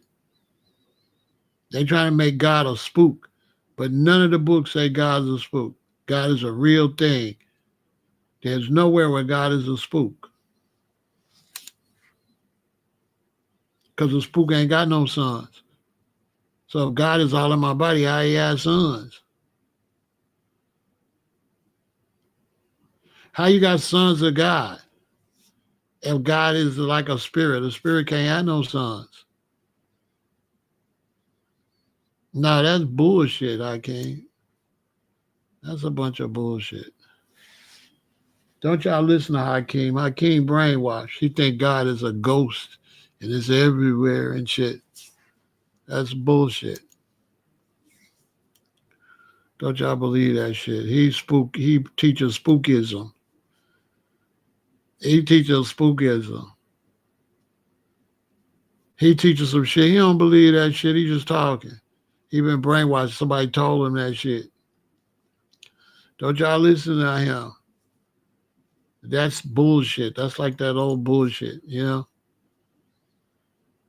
That they teach you when you were a kid and you just believe it. God just watching us all. God's watching every motherfucker on this planet. And God is in everything in this planet.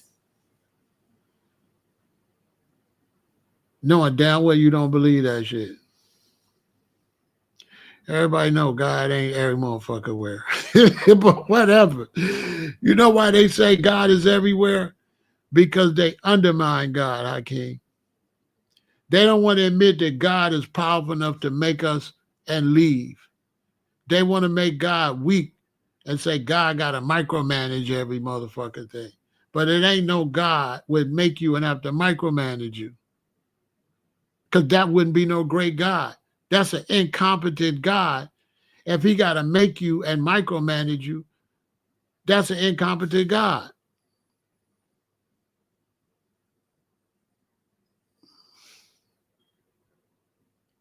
What you mean, how could God be simplified into being when it said you was made in the image of God?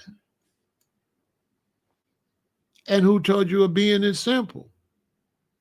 So basically what you're saying, Hakeem, is you're not accepting your godliness. You don't accept your body. You don't accept all your veins. You don't realize how special you are. You think you simplify.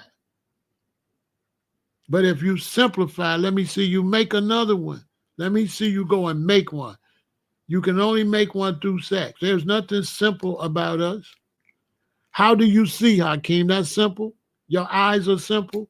Your nose is simple. Your breath. How do you breathe without telling yourself to breathe? None of that shit is simple, man.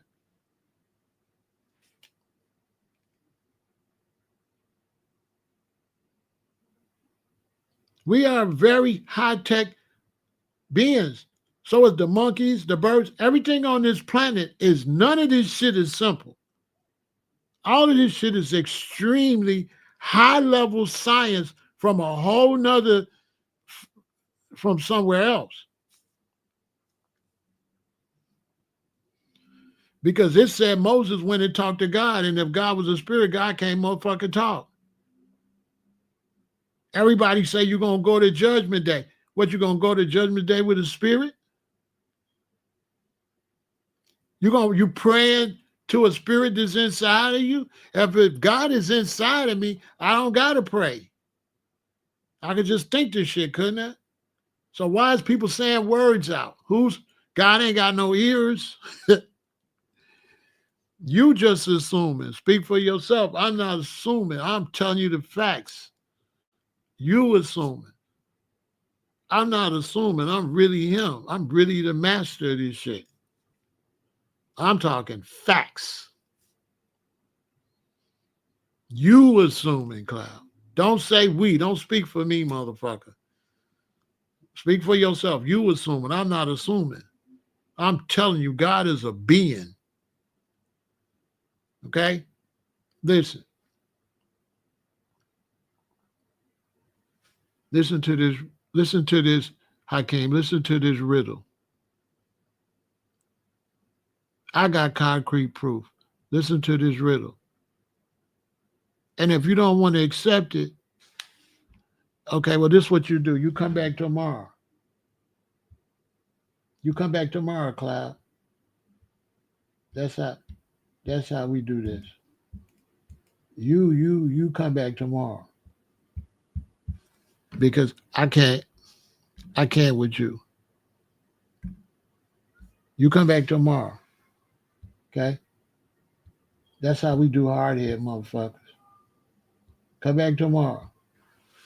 Because you got to teach on your own page. Let me tell you something. What do it say in the Bible? It say, in the beginning was the Word, and the Word was made flesh, and the Word was God. Let me say that again. In the beginning was the Word, and the Word was made flesh, and the Word was God. That means in the beginning, God was like a spirit, and God was made flesh. And then what it say? And God say, let us make man in our image. A spirit ain't got no image. So in Genesis, it says, let us, after God was made flesh, male and female, then God said, him and his wife said, I like this. Let's make some more.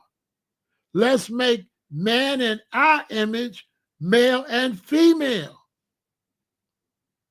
Then he made male and female. Then he made animals and trees and shit. All that's physical. There's nothing, you can't show me nothing God made. At first, God was a spirit.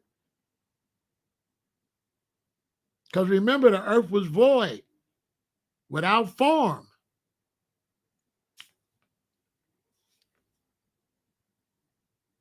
In the beginning, there was the Word, and the Word was made flesh, and the Word was God.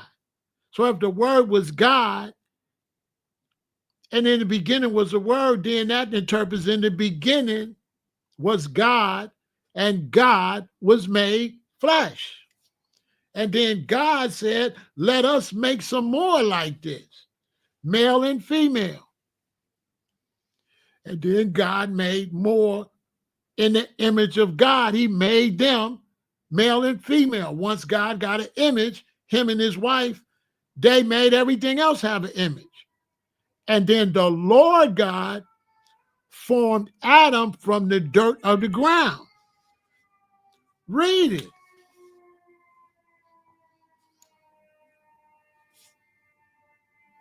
All the riddles is there. So you think once God became physical, he turned back spirit? No.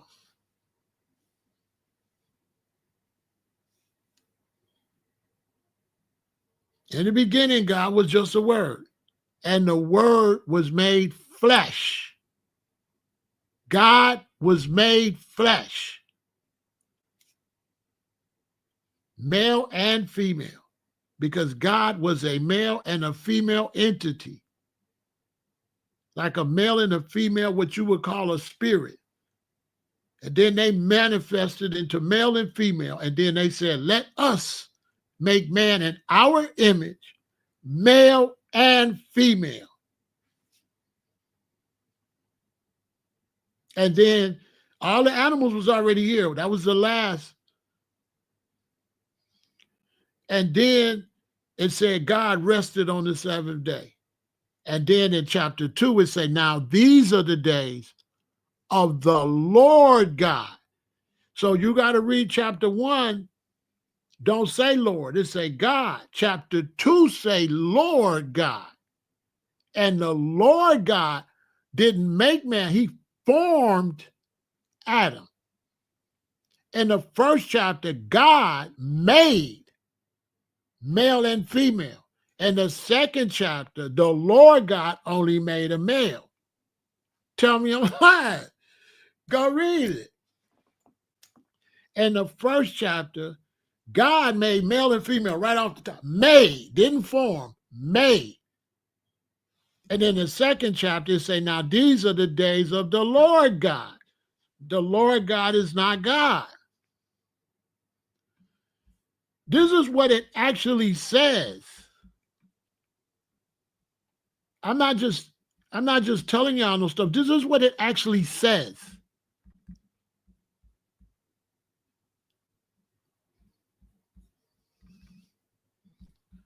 This is not that I make up. This is what it actually says. You have to read it.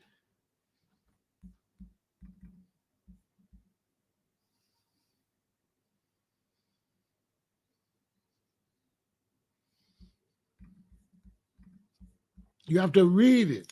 This is what it actually says. I don't put interpretations. I read it what it says. And God said, let us make man in our image. Who is our? After our likeness. And let them have dominion over the fish of the sea and over the fowl of the air and over the cattle and over all the earth and over every creeping thing. That's what it says.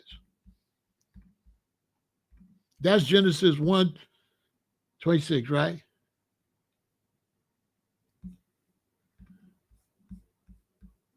And then what does it say? It's all right here. You just got to read it. So God created man in his own image. In the image of God created he him, male and female created he them. And God blessed them, and God said unto them, be fruitful and multiply and replenish the earth. That's the first chapter of Genesis.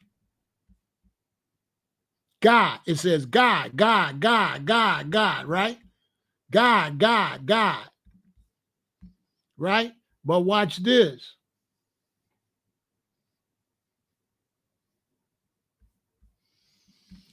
In chapter 2, it don't say God. It don't say God in chapter 2. In chapter 2, these is start the story over. Now, these are the generations of the heavens and the earth when they were created in the day that the Lord God, that's not God, that's the Lord God.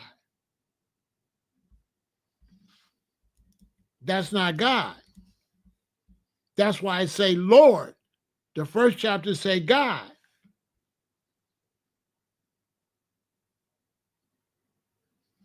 This one says Lord. Why do chapter 2 start over again? I'm giving y'all a game.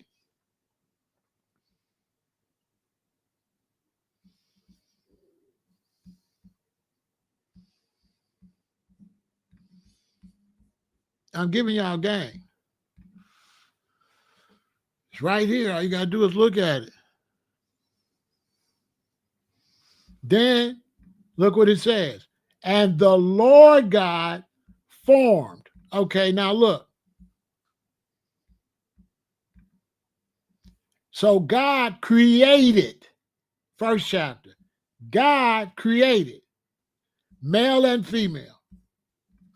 Second chapter, the Lord God formed. He didn't create. God created from nothing. The Lord God formed from the dirt of the ground. These are two different creations. And breathed into his nostril. And the Lord God formed man.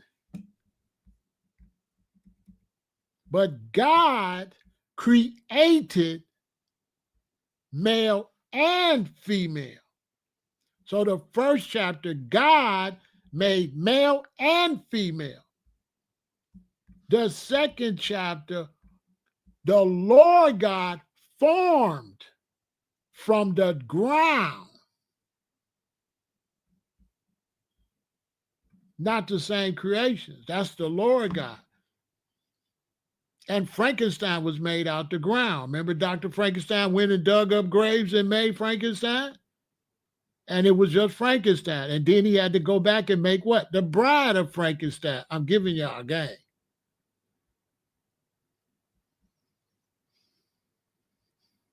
Right? So now that's chapter 2:7, right? So the Lord God formed, and then what happened? Then what happened? Check this out. I'm giving y'all a game. I had to find this out because nobody can answer the questions. Then what?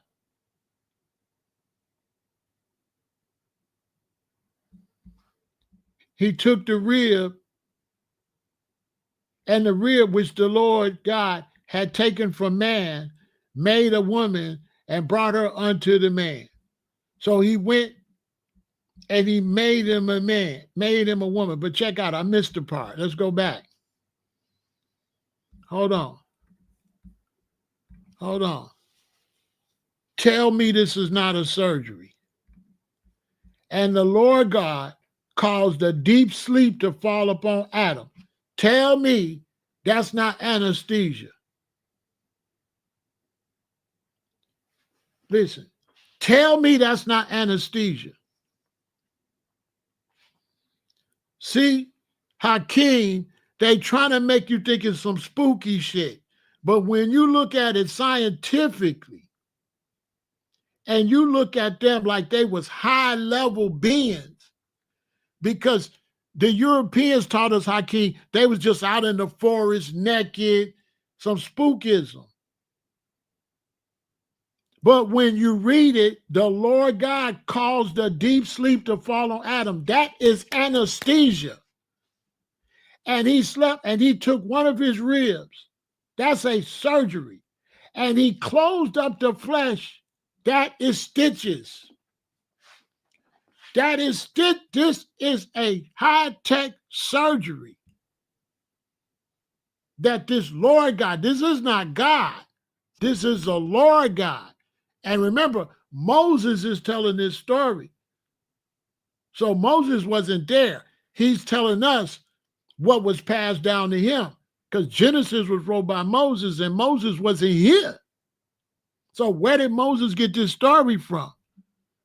Look at it, Hakeem. Tell me this ain't deep. This is the Lord God. This is not God.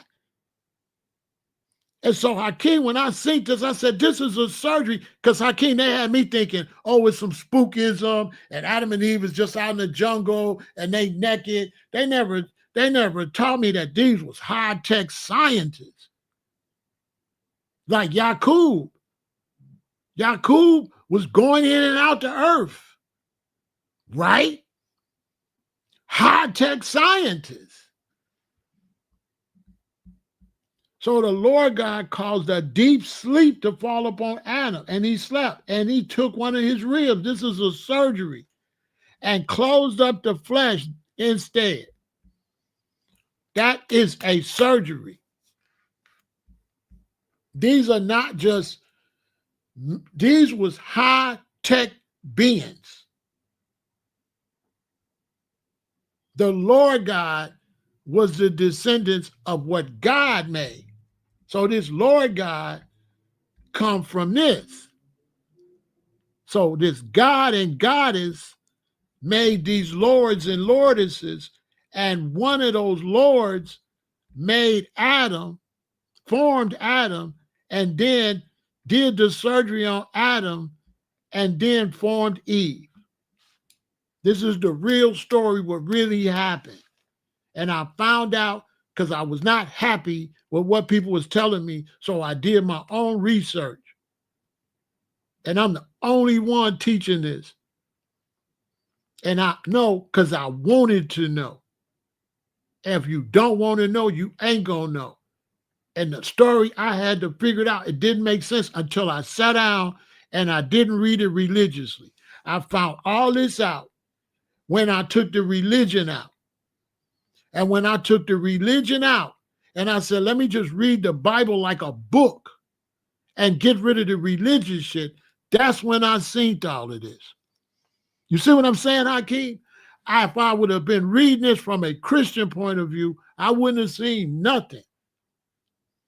But I casted out religion, and I'm in Hawaii on the mountain by the volcano in the jungle, and I started reading it, just reading it like a book.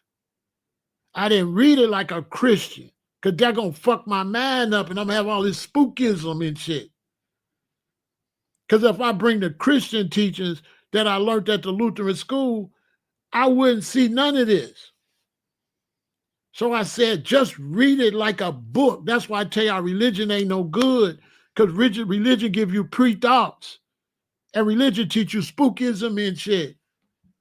They don't teach you that God is a high-tech being with spaceships and shit. God is not what you think. Because we made in the image of God, right? How we know how to make lights and light bulbs and airplanes? How do we know how to make airplanes and computers and phones? Unless God know more than that. Make it make sense. If we made in the image of God, why we know all kind of science and shit? Because God is a scientist. He better than we are. So in other words, we know how to take a tree and make something, but we don't know how to make a tree. But God know how to make a tree. You know what I'm saying? We ain't to that level. But we can take what God made and make stuff. But God can make stuff from scratch. So we like the grandchildren of God. So we could take the tree and make stuff. We could take the iron and stuff out the earth and the gold and make stuff, but we can't make the earth. We can't make the iron. We ain't on the level God could make the damn tree. We can't do that part. You know, we ain't that good. But we do, you can tell we come from a scientific being. You can tell. So when I looked at this and I cleaned up my mind, Hakeem, and I read this and I said, and I read it and it said, the Lord caused a deep sleep. I said, damn, that's anesthesia. I said, that's anesthesia. Then he slept and he said he took one of his ribs, and I thought about Cher. Remember how Cher had some of her ribs taken out to make her more skinny? So they still take ribs out today. Cher was the first famous person that it was reported, you know, Sonny and Cher, that she had her bottom two ribs. Women are getting those bottom two ribs out to make them look really slim. So I looked at it, I said, cause him to go to sleep, that's anesthesia. And he slept and he took one of his ribs. And took one of his ribs, I said, okay, this is a surgery. But what gave it away, he said, and he closed up the flesh. I said, that's stitches. It might have been some high-tech stitches, but in our world, that's stitches. Close up the flesh is what? Stitches. That's stitches. You can tell I teach it because I got it all I got it all out. And then what happened?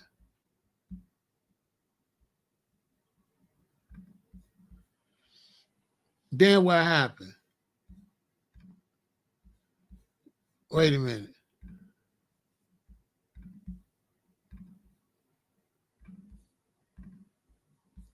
Then what happened? Check this out. Tell me if this make believe. It's all right here. It's right in front of our face.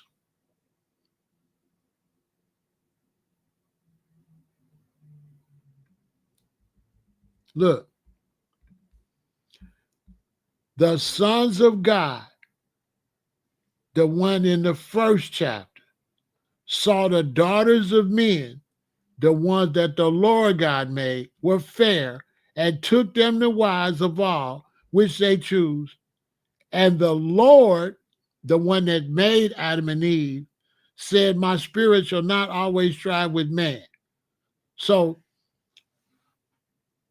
God in chapter 1 said, let us make man in our image, male and female. Those males start sleeping with the descendants of Eve, the daughters of Eve.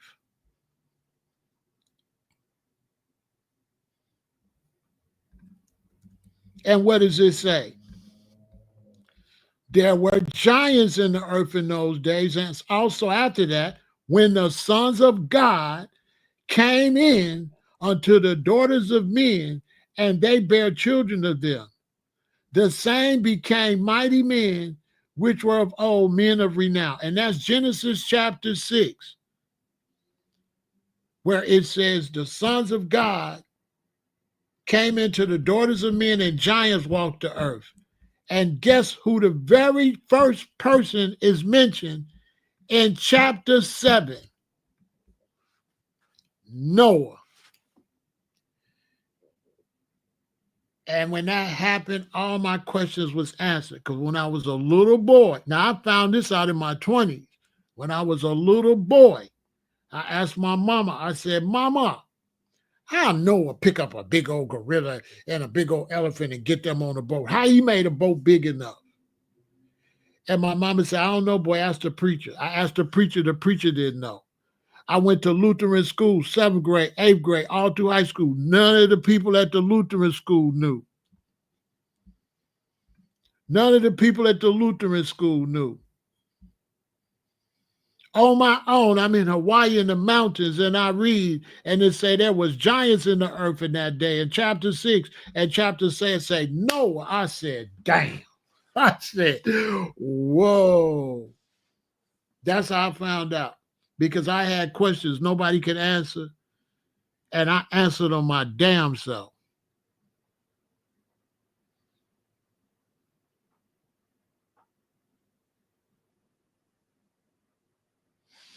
Yeah, well, you know what? I'm glad you come to do all that shit, but come over here to shut the fuck up, okay? King Kahuru, because nobody give a fuck about that weirdo shit you talking about, okay? Don't interrupt me with no weird shit, bro. Sit your weird ass down. And that's not your real name. Your name Reggie Johnson or some shit.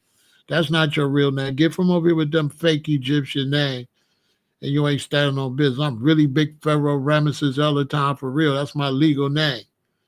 Don't come over here with no bootleg. I'm King. No, you're not King Kuru. Your name is James Jackson or some shit. Nigga, if you don't get the fuck out of here, you not that, bro. You a bootleg. Your name is not King Kuru. Your name is John Johnson or some shit. Stop interrupting me. You fake. You not that. You not me, okay? Da-da-da-da. You not like me. You're not like me. You're not like me. Da-da-da-da. With that fake shit. Get your ass out of here.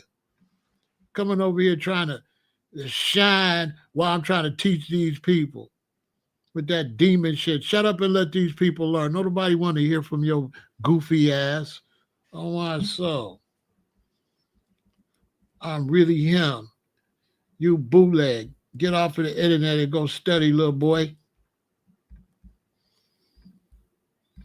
Trying to distract these people. I'm he from the mountains to the sea. Bruh, you a B word where I come from. Shut it up. Okay? So that's what's going on with that. Okay? So you've seen it for yourself. That's the real story. And this talk about God's wife. That we'll talk about that some other time. Let's take a break and we'll finish. Okay? Let's take a break and then we'll get into some more. Okay?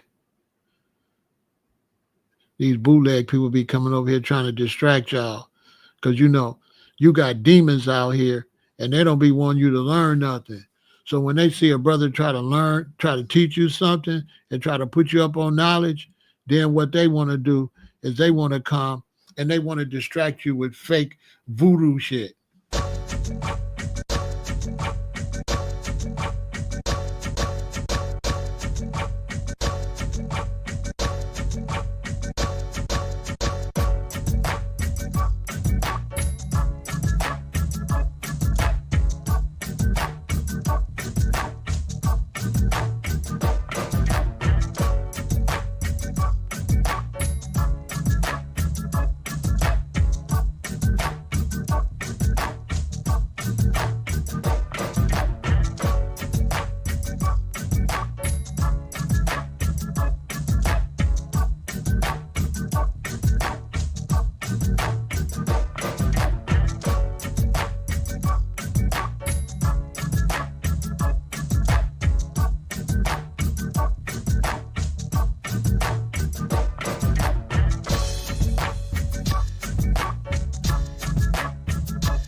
Let me tell you something.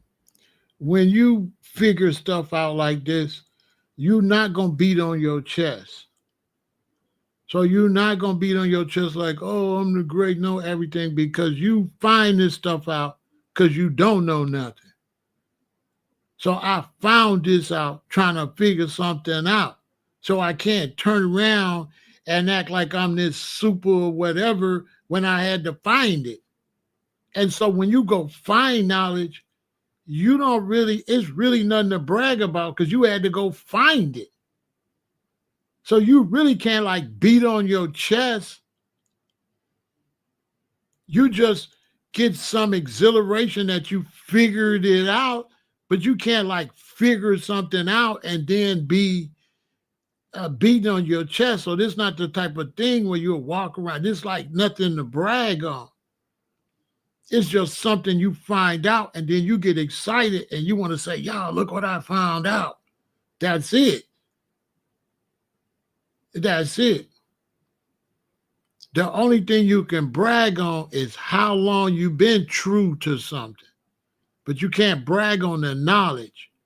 But you can brag on how long you've been seeking the knowledge, when you've been seeking the knowledge, how serious you are on seeking the knowledge. You could brag on that, because the only way you can get knowledge is you can't accept everything you see. You have to challenge yourself. You can't just want the answer so fast that you just accept it. Because when it comes to knowledge and you see something and it seems right, if you don't have it all the way, there's going to be something in you like, that's kind of it. But you're not going to be quick to say, oh, this is it. Because there's going to be like spaces missing. So it took me a long time to put this together to say, this is it. It wasn't like, oh, no magical stuff. I could only put that together because I had to admit I didn't know it. This comes from not knowing. That's why religion ain't no good, because religion make you think you know. And you don't be knowing. And I was just never satisfied. It took years and years and years to figure this out. I've been talking about this stuff since I was a little boy. I didn't figure it out till I was in my mid-20s, this particular part. There's still other things you got to build. So it's never nothing to brag on the knowledge. Because the knowledge is something that you got to dig for. And you can only get the knowledge by relaxing and not just and looking to criticize what you read and read it and say, that don't make no sense. That's why religion ain't no good. Okay? Right? That's why religion ain't no good. You know what I'm saying?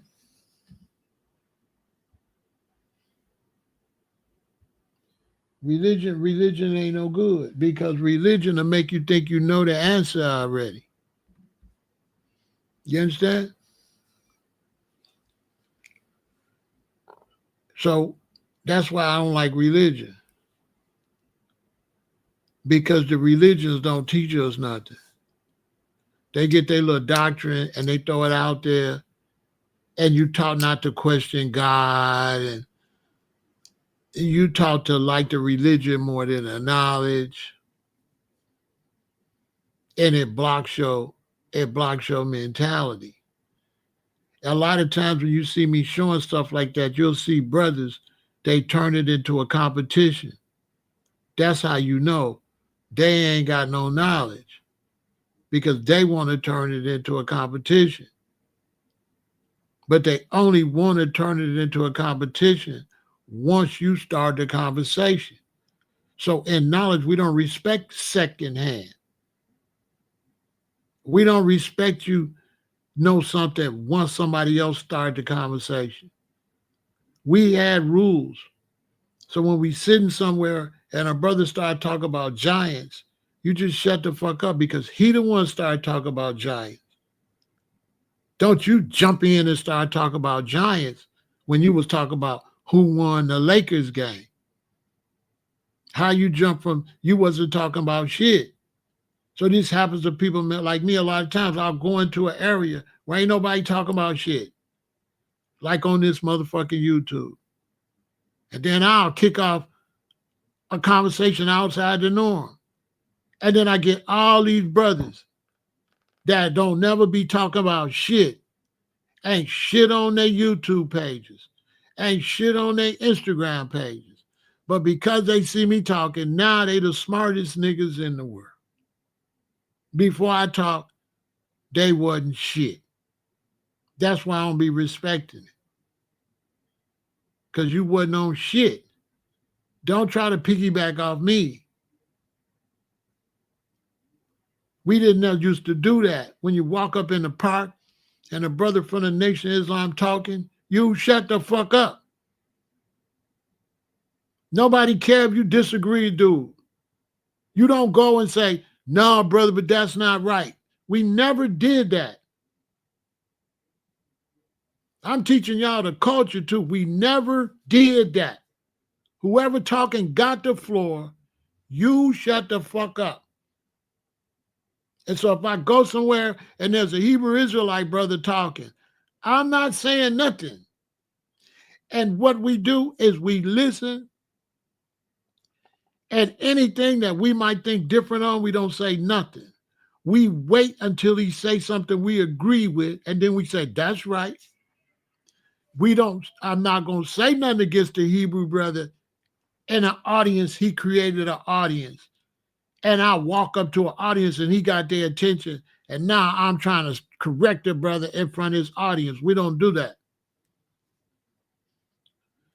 Just so y'all know why I be wilding like that, because that's not the rules. This is not what we do with this knowledge. Whoever got the floor, got the floor. And you don't disagree with them in front of their audience. That's a no-no. Because you didn't have the balls to start the audience, to get the audience. So don't jump in front of no brother's audience trying to correct him. Wait until he say something you agree with and say, that's deep, that's right, or just don't say nothing. This is how we used to do.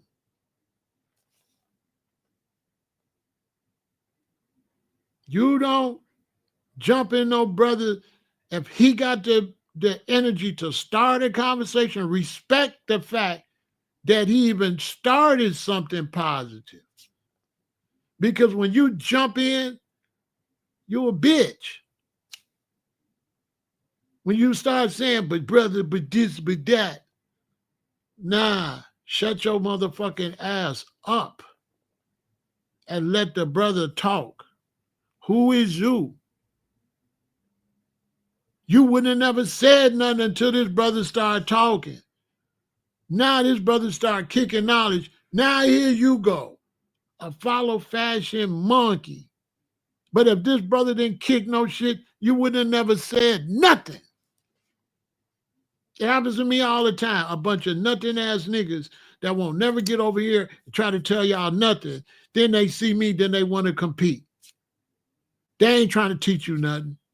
They ain't trying to compete. They aren't interested in you learning nothing. And then they on the internet, so I can't see if you compete, because you might still be eating hog maws and shit. You might be a big jaw motherfucker. You probably don't eat right. You probably ain't got all your cards lined up to do this knowledge, because there's a lot of cards with this knowledge. Because if you ain't plant-based, poop, you lose. If you don't got all the knowledge and you ain't doing 360, you lose where I come from. Where I come from, you lose. You got to have the whole thing. You can't talk no deep shit and be eating dead animals. You can't talk no super black shit with a slave name. Oh, no. You don't bring up Malcolm. Don't bring up Khalid. That was his real name. What's your name? Oh, you still Andre Johnson? All right, shut the fuck up. Don't mention Malcolm. You ain't standing on Malcolm shit. I'm just saying, we're not going to look down on you what you eat unless you're trying to talk like you a boss. If you ain't talking like you got knowledge, we're not going to check your file. But if I'm at your house and you want to start competing with me, I'm finna open your refrigerator and say, what is this? This 7-Up and shit? What is this, cigarettes? All right, shut the fuck up talking to me. You not there. You don't even know how to take care of yourself. What could you teach? So you can't, if you're going to compete, competition is a full competition when it comes to knowledge. It ain't no half competition. What you read, how much skin you got in the game, what year you was born, where you was teaching at. I'm going to you're going to have to lay down some type of, you know what I'm saying? Who is you? What? Why are you interrupting these people from them listening to me? Oh, you Lucifer. Because your job is to distract the people from learning. And you want to come with a whole bunch of different shit. You understand? It ain't talking about shit. Ain't standing on shit. And once I log off, you ain't going to be talking about shit. You just fake.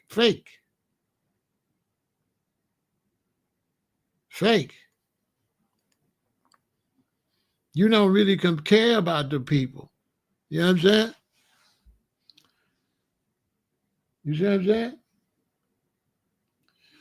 You don't really care about the people. You fake. Like I got somebody over here, they want to talk about stupid shit. Nobody, bro, we got a block switch. Ain't nobody give a fuck about you. You ain't nothing. You on the internet. So when you get on the internet, you want to do all that shit.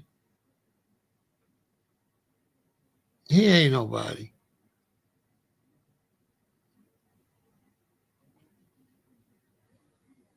When we was teaching, we had Chinese throwing stars and shit like that. Karate shoes, nunchucks, or whatever else. And so he's not that. We wasn't playing out there teaching. Sometimes our teaching was harsh. So sometimes we on the L trains and the buses talking harsh, and we wish you would.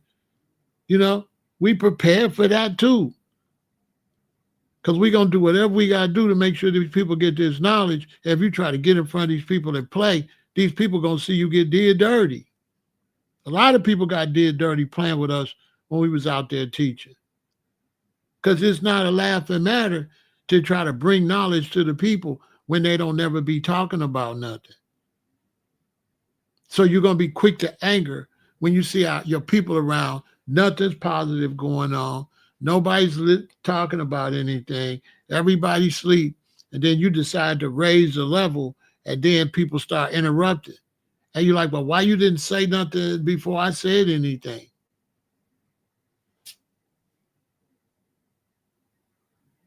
Oh, you'll come over here and say, you go to my page, all you're going to see is me talking about all type of stuff. I go to your page, I see LeBron. I don't see no knowledge on your page. What am I supposed to think about you? You come over here talking, but when I go on your account, I don't see anything. You don't be talking about shit.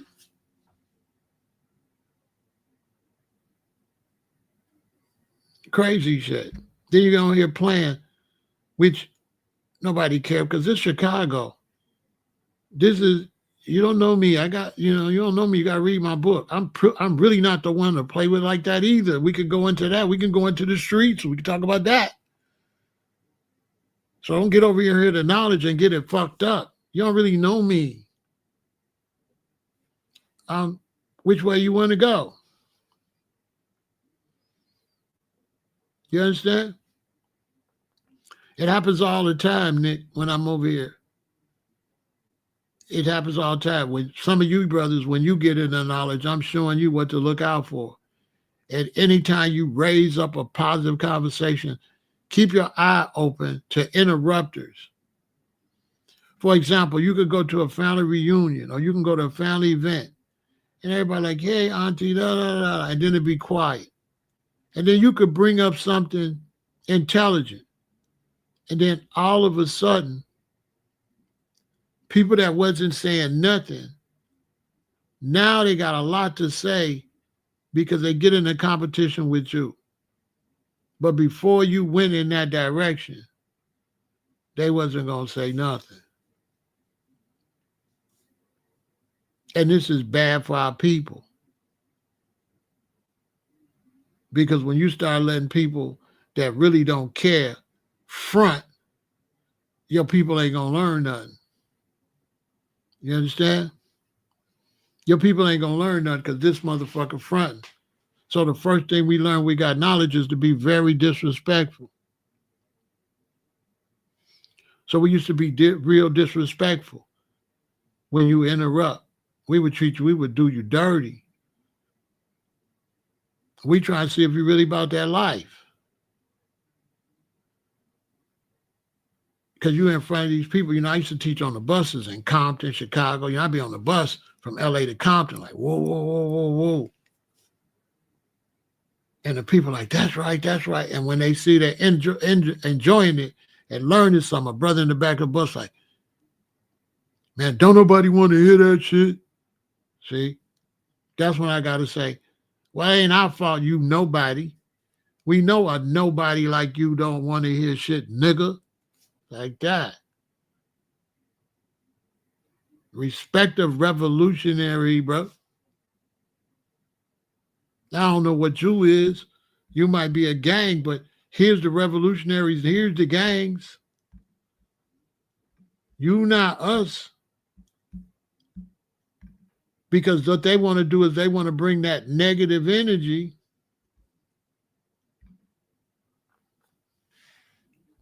to the conversation.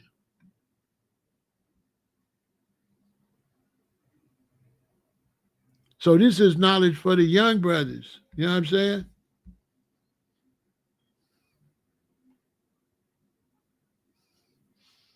Right? But we was like this though. We wasn't really the ones. When we was out moving around teaching, this is how we was going. We wasn't like playing and shit. We had crowned you king.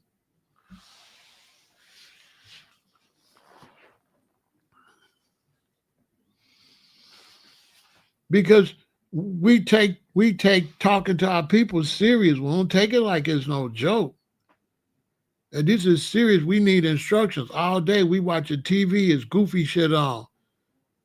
We got to deal with the Europeans' TV. We don't get no knowledge. There's no knowledge nowhere. You understand? You don't get no knowledge.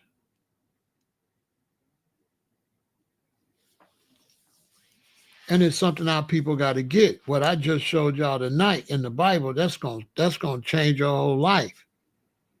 Because once you start looking at yourself and you start realizing you the children, that you God's grandchildren, that's gonna change your life. Because they always be talking like God is your father, but God not your father. God is your grandfather.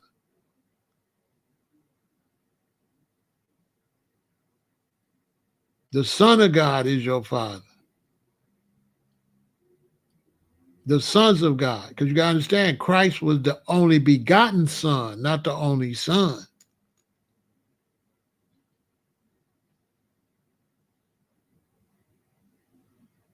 Christ wasn't the only son. And if you look back in ancient Egypt, you see everybody had twins. All the gods only had twins. They didn't have single children. They always had a girl and a boy, then a girl and a boy. They always had two.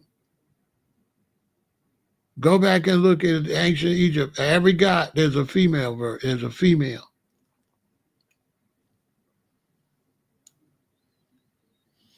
That's how you could tell we have Adam and Eve, because Adam and Eve and them would just have one baby. Because they wasn't gods, and they wasn't the son of God. They was the creature made by one of the sons of God, made Adam and Eve. But the sons of God, they thought that the daughters of men was beautiful. So they started sleeping with the daughters of Eve and had us. So that's why sometimes we'll have twins. Because we what Christ called God and man. You're goddess and woman, God and man. We're half sons of God, half Eve or Adam or Eve, because Adam can't have no babies by the sons of God. And you women is half sons of God, half Eve. That's who we are. So when you hear Christ say God and man, that's what he's talking about. That's what that means. That's who we are. And that's why we so powerful. You say you have a girl and boy twin. I see. Because you got that God. That's what I'm trying to tell you. Because the Son of God is your daddy, your creator. You God's granddaughter. Real talk. They always taught me that God was our father. When I found out God is our grandfather, I was tripping out. I'm like, oh no, God ain't our father, it's our grandfather. The sons of God is our father.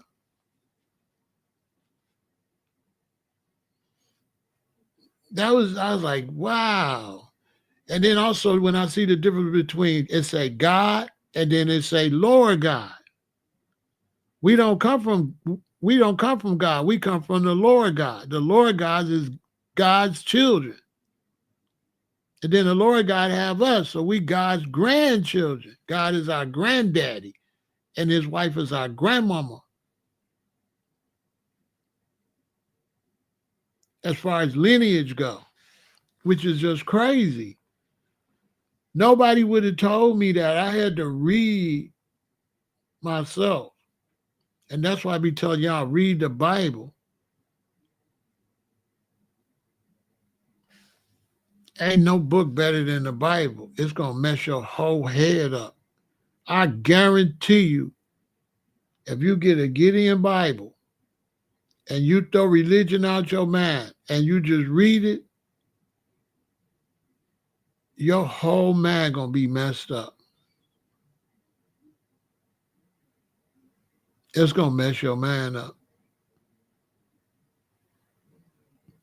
I'm telling y'all, if you read the Bible, get a Gideon Bible, the ones they have at the hotel, don't get no King James, get a Gideon. And I'm telling you, if you just read it like a book, it's going to mess your whole brain up. You're going to be messed up. You ain't going to never be the same. You're going to be a little pissed because you're going to be like, why nobody told me this was in here? And you're going to be like, this ain't even a religious book.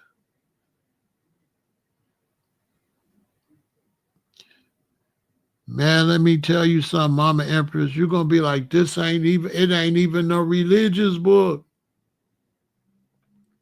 You're going to be mad, really. You're going to be like, why they had me thinking this is a religious book?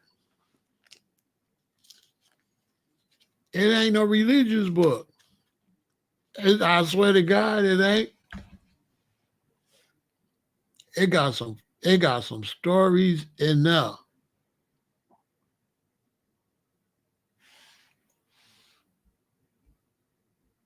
What's wrong with this person? This is Byron. I think every time Byron come on some negative stuff, I don't know what's up with him. Let me get rid of him till tomorrow.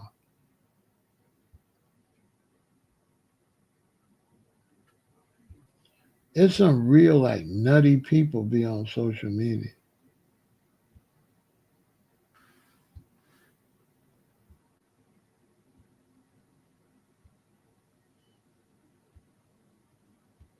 Let me put him on timeout till tomorrow.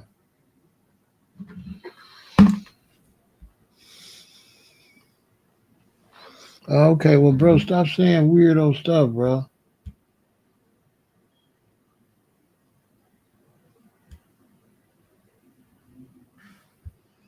I don't know how to take you off timeout. Hold on. Okay, you're going to be back in 10 seconds. But dang, bro, I don't be understanding what y'all be saying. Why would you say F Social Security? People need their Social Security, bro. Old people need their Social Security. They're going to get evicted, bro. Why would you say that? Why would you say F Social Security when if people don't get their Social Security, man, they going to, those old people, so you, bro.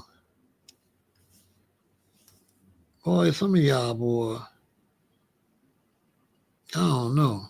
Why would you say F Social Security when older people broke and get evicted and everything if they don't get their Social Security check? You do realize that they pay for their Social Security. That's not no free. You pay money into the government and they supposed to give it back to you and retire. So how you gonna say don't give the people their money back? Or you probably don't know that, huh, Byron? That money is not, they pay money. You pay money in the Social Security. FICA, when you get your check and you see FICA, what you think that is? That's your money they take. They took them people money. And you saying don't give them back their money? You pay for Social Security, bruh. Nobody giving them nothing. That's their money. You probably don't know that.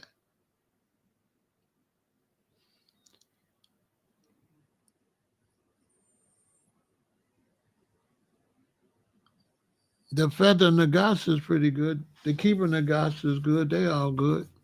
The best book is the Bible, though. The mother book, those other books ain't nothing.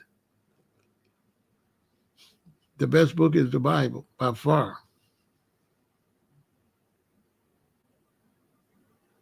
Ain't no comparison. That's the best book, by far. It's so interesting, it's crazy. I tell everybody, if you want to get knowledge, if you don't read the Bible, you ain't going to get no knowledge. The Emerald Tablets, if you don't read the Bible, the Emerald Tablets, no books are going to be any good, or you're not going to learn nothing if you don't read the Bible.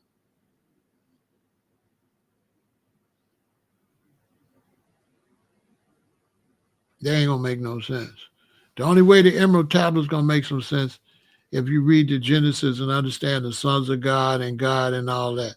Because if you don't understand that, what God say, when God said, let us make man in our image, male and female, you won't understand Tahuti and none of them who they are. Them the beings that was made in the first chapter. So if you don't read the first chapter, then you don't know Pita, you don't know who they are. Those the beings that was made in the first chapter of the Bible.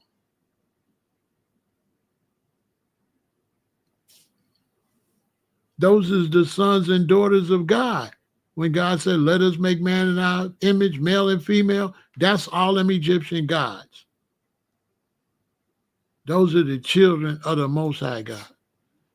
And then one of them slept with the descendants of Eve. So if you don't read the Bible, you ain't going to understand the Keeper Nagash. You ain't going to understand the Egyptian Book of the Dead. You ain't going to understand the Emerald Tablet. You ain't going to understand nothing if you don't read the Bible.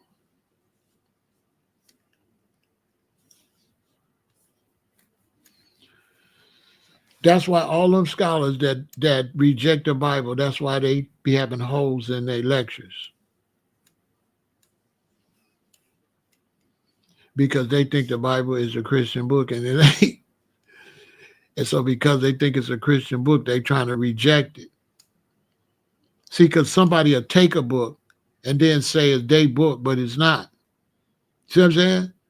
So just because the Christians claim the Bible, that don't mean the Bible claim the Christians. So the Christians will take the Bible and then you'll start to believe it's their book, but it's not their book. It's not theirs. And they don't know nothing about the Bible. So it's like, how you going to reject the Bible because some Christians got it when them Christians don't know nothing about the Bible? Christians don't know the Bible.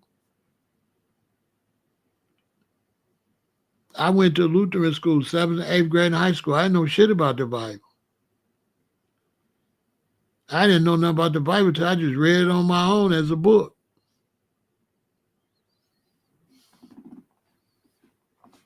Because they don't read the Bible, they bounce. They bounce. They go in 2 Peter, then 7 Peter. The Bible's the only book nobody read all the way through and say they read it. But when you read it, and the best time to read it is 12 midnight. You up? It's 12 midnight. Read it at midnight. Read it at midnight if you want to get the knowledge out of it. No, the Bible's not an allegory. The people that says allegory is dumb and don't know nothing. And they have other belief systems, so they want to say it's an allegory to justify their belief system because they think the Bible's a Christian book. So everybody idle world that you see speak against the Bible, they speaking against it as a Christian book. But there's no allegory about the Hebrews went in this land with the Galatians and lived 20 years. Then they went and lived over here. And so what they do, they'll take certain parts and try to say the whole book is an allegory. That's how you know they ain't read it, because the Bible is a history book. And Moses and them going living over here in this land, how is that an allegory? How's it an allegory? Them showing they went and lived around the Galatians, and then they went over here and lived with the Ephesians. How's that an allegory? So when somebody tell you the Bible's an allegory, they ain't read the motherfucker. Because if you read the motherfucker, it's just a plain old book. It ain't got, you know what I'm saying? When somebody tells an allegory, what the fuck you mean is an allegory? What? The book of Numbers? What? Deuteronomy? What? Proverbs? A man shouldn't be drunk, and Proverbs is a whole bunch of advice. How's that allegorical? Like, you know what I'm saying? Let's go to Proverbs. Right?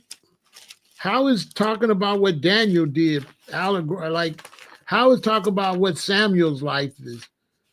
It, you know, crazy. That's because they don't like it. Look.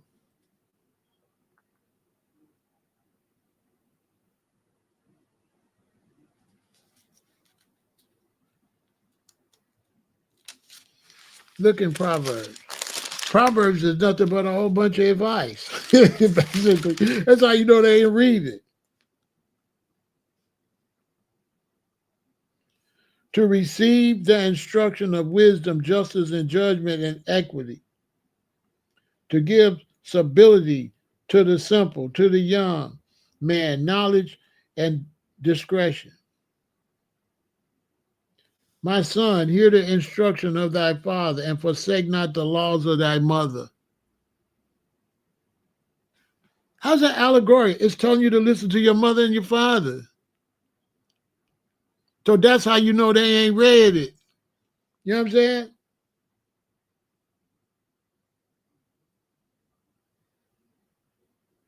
My son, if sinners entice thee, consent thou not. In other words, if sinners tell you, hey, let's go rob a store, do something, it's saying don't fuck with them. How's that allegorical? That's why I'm trying to tell them, idle, when they read it for themselves, they're going to be mad at all these people that told them some bullshit.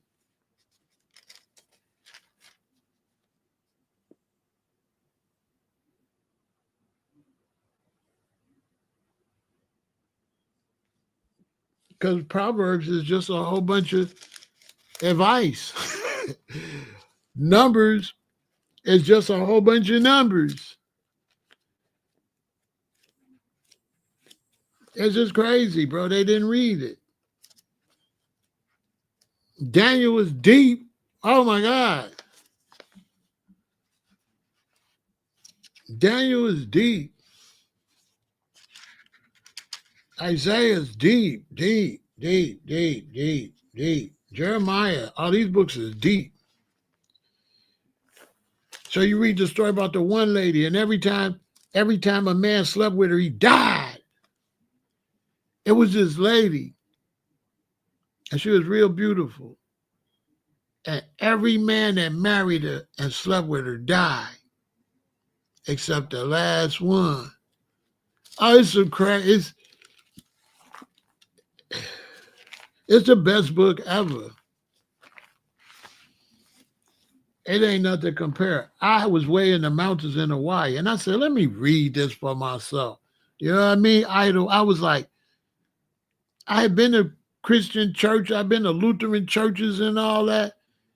And so what happened is I rejected the Bible, right? Because, you get black, you be like, that's a white man book. You know what I'm saying? So when you get black, you be like, that's the white man book. So I rejected it. But when I used to go around Sunrise would be saying stuff out of there I never heard before. So when I got to Hawaii up in the mountains, I said, let me read this for myself.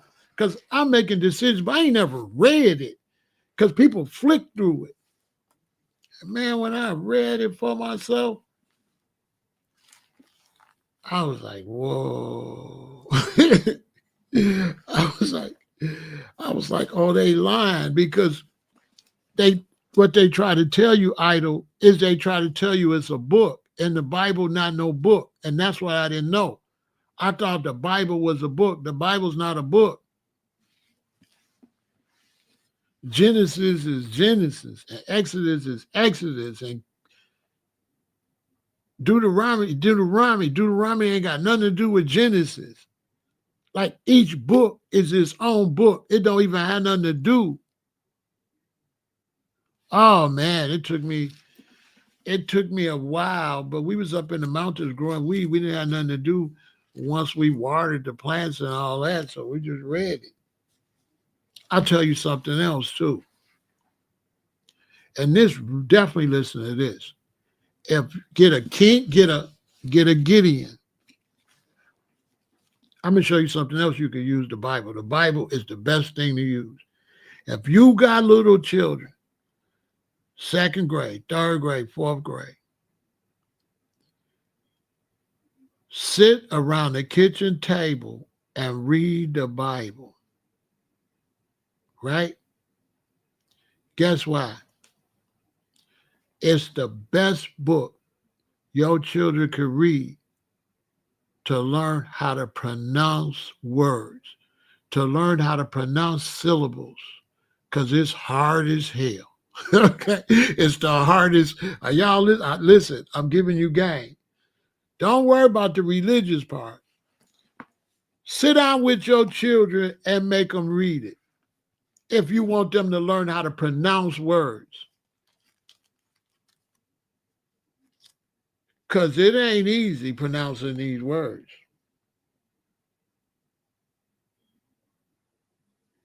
You got to really learn how to read. So I used to have my queen's daughter, she would sit and read it. So you got to be like, and the men of Ephraim gathered themselves together and went northward and said unto Jephthah. See? And then it say, wherefore passeth. So it don't talk like how we talk.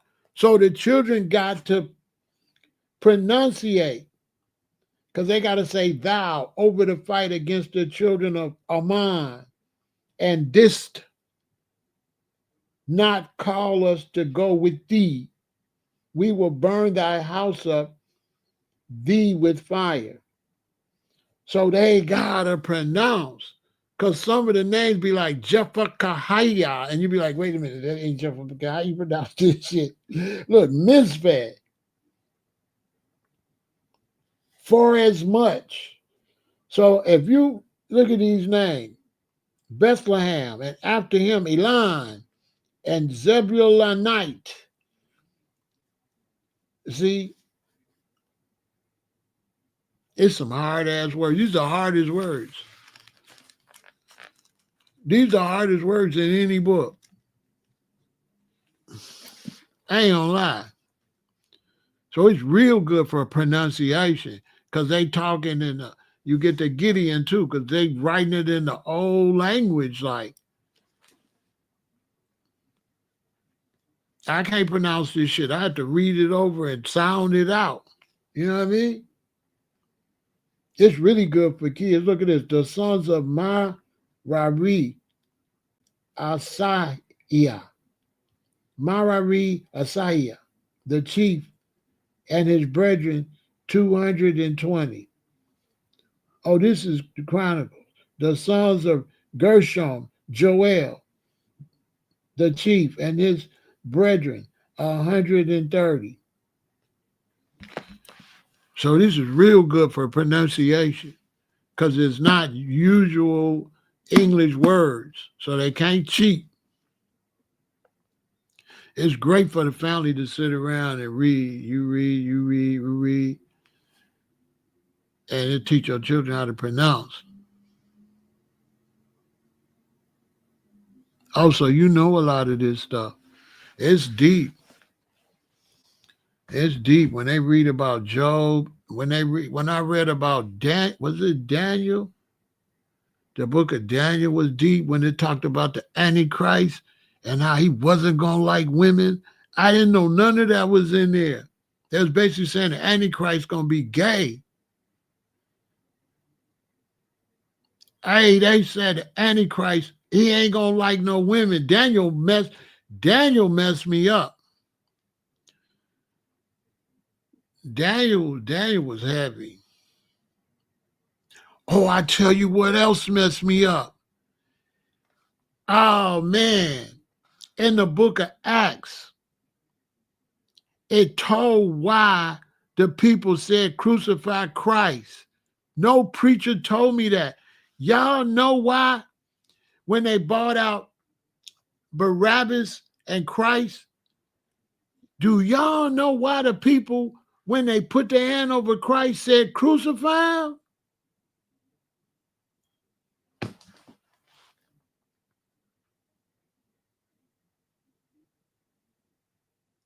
Do you know why the black people told the Romans to crucify Christ? They got mad because he wouldn't feed them no more fish and bread. You know the story about how he took the basket and he just made endless fish and bread come out? No. The people said crucify him, not the Romans. The Romans bought out Barabbas, who was a radical that used to steal from the Romans and stuff. He was like a black power radical that was fighting for the Hebrew Israelites, and then Christ. And the Romans were spooked of Christ because they didn't want his blood on their hands, especially after when they went to arrest him and the Roman walked up and Peter cut the Roman's ear off and Christ put the Roman's ear back on. That's deep too. Hey, listen, they went to arrest Christ. The police dude, Roman, runs up and Peter cut his ear off. Now he there to arrest Christ, right? When Peter cut his ear off, Christ put the ear back on. So imagine I go to arrest you. Your boy cut my ear off and you put it back on. Am I going to want to arrest you? I'm going to be spooked. Because you saved me. Your boy cut my ear off. He put dude ear back on. Then here's another thing. Check this out. Imagine this. Imagine my wife's sick. She dying. And I'm a Roman. And they telling me it's this brother. He healing everybody. So I want to take my wife. My wife is blind. I want to take my wife so he can make my wife to see because he been helping the blind see. And let's say I'm going to take her Thursday. But let's say Tuesday I found out they killed him. So now my wife going to stay blind. Now I'm going to tell you how I came up with that knowledge. I was riding around, I was in a car, and something was happening. But it made me start thinking about all these sick people in the world. So I was talking to myself, I said, dang, well, all these sick people, was it ever a time where we could have made it with so many people not sick? And it came to me. If they would have left Christ alone and let him teach the disciple, they would have made everybody well. Because think about it. Dude was making the blind to see, raising people from the dead and making the deaf to hear. Why would you kill him? When you were Roman, you got blind people in your, right? You were Roman, but you got blind people in your family. You got people got leprosy. You got people got sickness, and this dude can heal it. So why would you kill him? So I was like, this is deep. You know what I'm saying? Like, why would you kill somebody? And what they don't tell you is he wasn't trying to teach the disciples no religious shit. He was trying to teach them how to heal people. Listen, Christ wasn't doing nothing what the church talking about. He was trying to teach them how to heal the sick and shit. They don't teach that. There's a story where they was in a boat and he walked out on the water and he told them, come on, you could do it. And one of them got on the water and was walking, but then started not believing and went in. Why would you kill somebody trying to teach people how to walk on the water?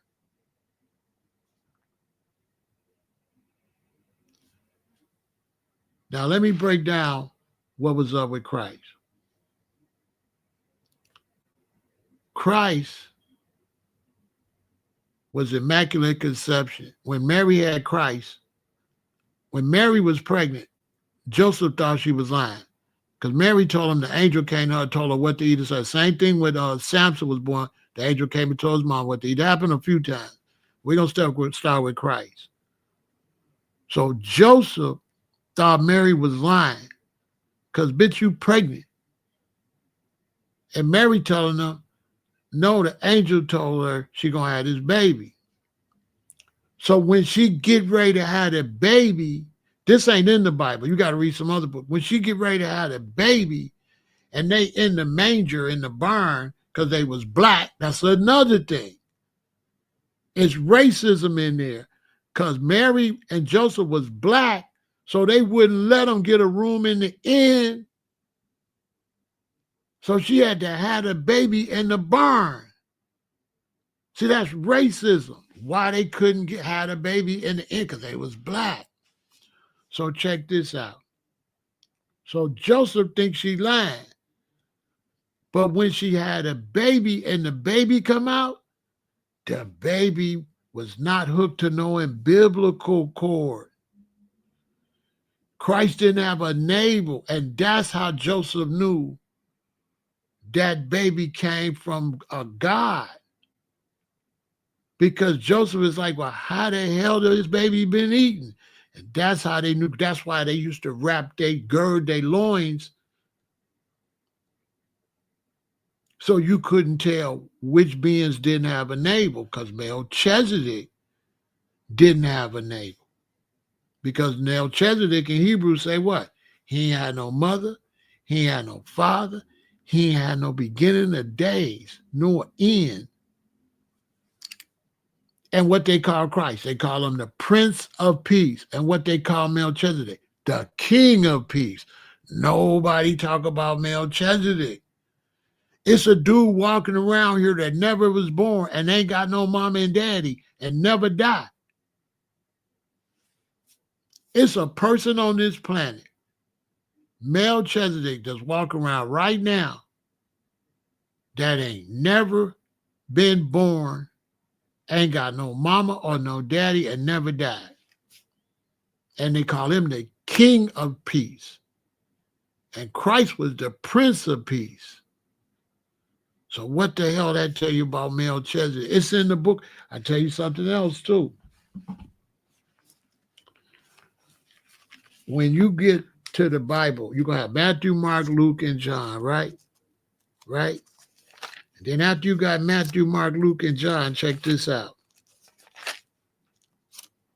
Check this out.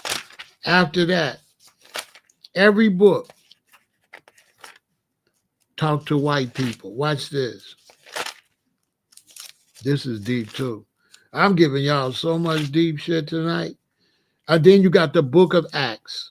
That's where they said, that's why I read why they was mad at Christ, because he wouldn't feed them no more. Hey, man, I could not believe. I've been to all them churches and all them religious schools. So after the book of Acts, check this out. This is interesting. Then guess who it go to?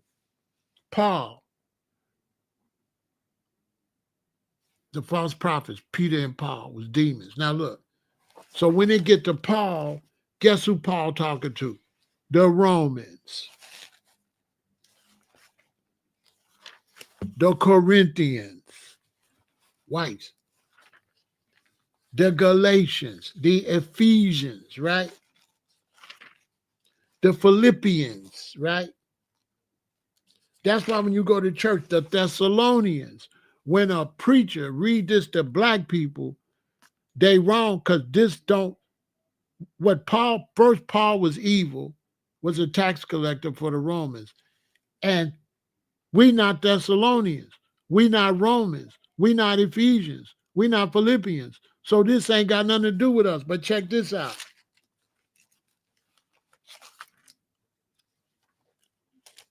Guess which book is for us? You got Thessalonians, then you got Timothy. And look what book is for us. Hebrews. Tell me that ain't deep. The book of Hebrews is for us.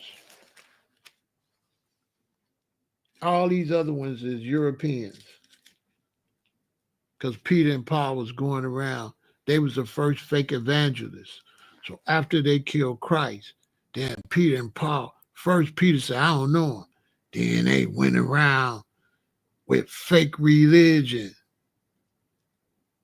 It's so deep. Because the only one that Christ really liked and trusted the most was John.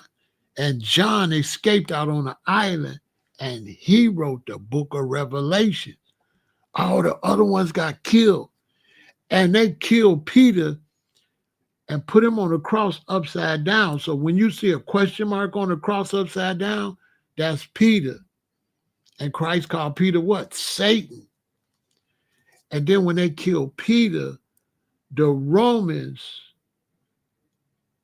took Jupiter and said Jupiter was Peter and put a statue of Jupiter up on in the Vatican and taught everybody it was Peter, but it's really Jupiter. And because the Romans didn't have no religion and the Greeks had Greek mythology. So when the Romans killed Christ, they said, we're going to make a religion. So the Romans say, we're going to say that God sent them to die. That way, when we killed them, we was working for God. So the Romans say, we're going to say that God sent them to die. And the only way you could get to heaven is through his blood, right? So when the Christians teach that you can only get to heaven through the blood of Christ, they saying the Romans was working for God. Because they say God sent his son to die, right? Do that make sense? Because if you read the Bible in the beginning, the Ten Commandments, God said, thou shalt not kill. So you telling me the God that said, thou shalt not kill, sent his son to die? So I could be saved, so he got to bleed, I could be saved? But they was the ones made him bleed. They was the ones that killed him. So they put that in the Roman Catholic Church to justify them murdering him. So they could say, well, God sent him to die. So now if God sent Christ to die so we could be saved, that means the Romans was working for God when they murdered him.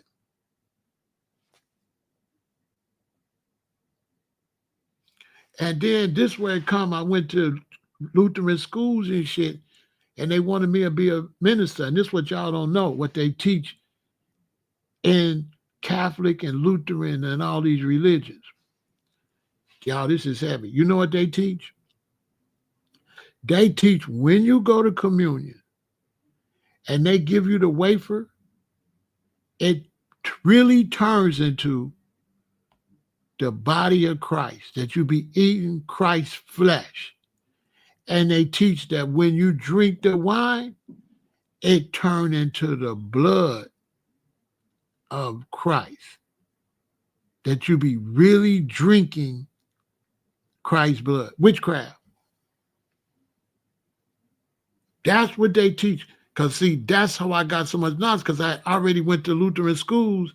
So then when I went back older as a Kemetic brother and started reading on my own, I said, wow, yeah, cannibalism.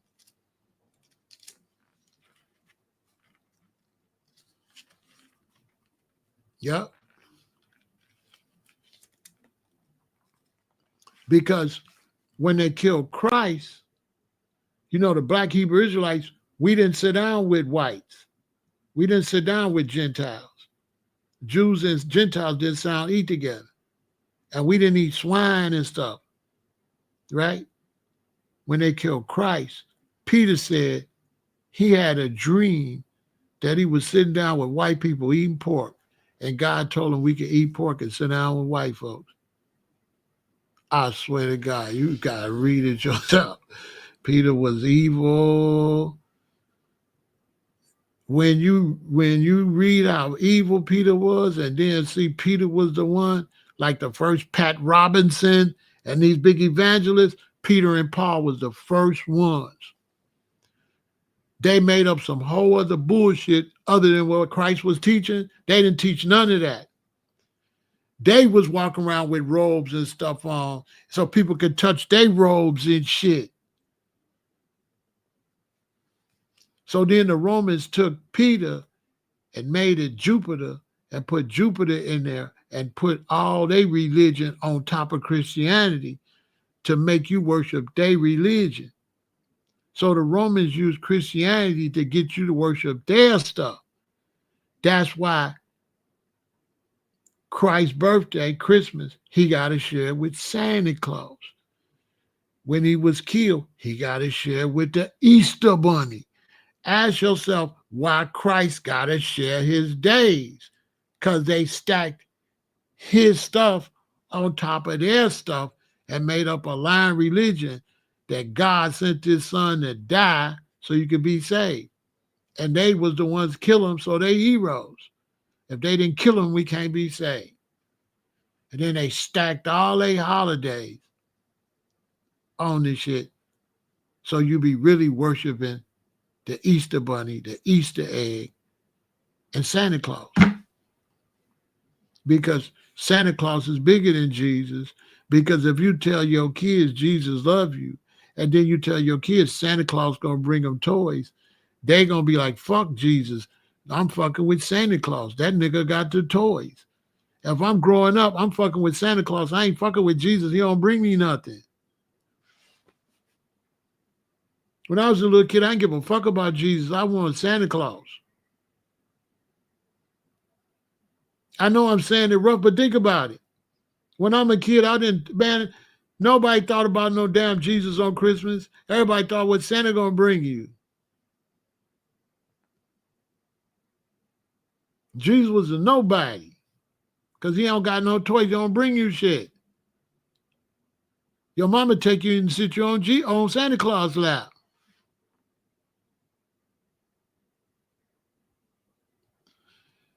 Your mama sit you on Santa Claus lap.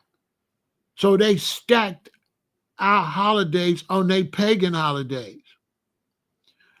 Like when Christ, when he took the bread and say, take, eat, take, drink. Now, this is what Christ said. Christ showed the bread and wine. He said, this is my body and this is my blood. You know why Christ said the bread was his body and the wine was his blood? You ain't gonna believe this. The Romans was practicing Mithridates Day. And on Mithridates Day, they would eat bull, raw bull bleed, and drink bull blood. You see how they do the matadors and they stab the bull and it be bleeding? Okay, Mithridates Day is now Christmas. And on Mithridates Day, they would eat bull and drink bull blood. So Christ being a brother, he got the bread, which is vegan. He got the wine, and he basically saying, fuck what they on. This my body and this my blood right here. He wasn't talking about his body and his blood. He was talking about the blood. They was eating bull body and drinking bull blood. And so he was talking how black people do. They tripping. This my body and this my blood over here, this bread and these grapes. They flipped it like he was talking about his body and his blood. No, he was comparing what he was eating to them. He's saying that's their body and their blood, and these grapes and this wheat is my body and my blood. He was comparing it to Mithrida's day.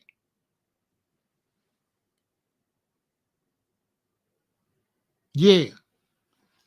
He was comparing it to Mithrida's day. He wasn't talking about his body and his blood. He was comparing what they was eating to what the Romans was eating. He like, they eating bull and drinking bull blood, but this my body, this my blood, this bread, and this grapes, which is plant-based.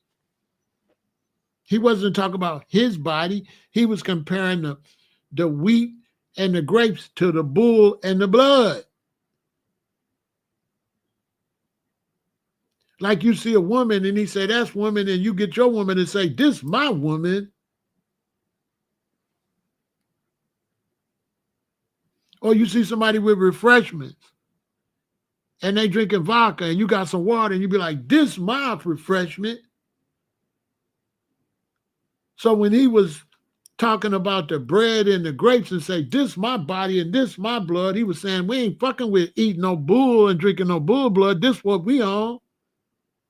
We on these grapes and this bread. Well, they was in the demonism, so they said what he trying to say is that that's really his body and his blood, because they don't want to tell you that was in reference to Mithrida's day, where they worship Apis, the bull. That's why they still over there. They still stab the bull up over there in Spain and in Europe.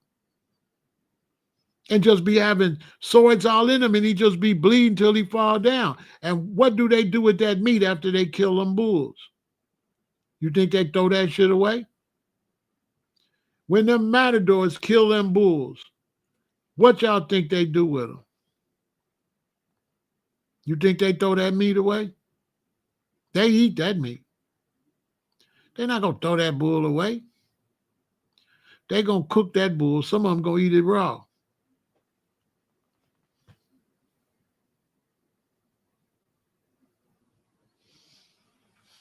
So that's why when you read this for yourself, it's heavy. You'll see all this will jump out at you.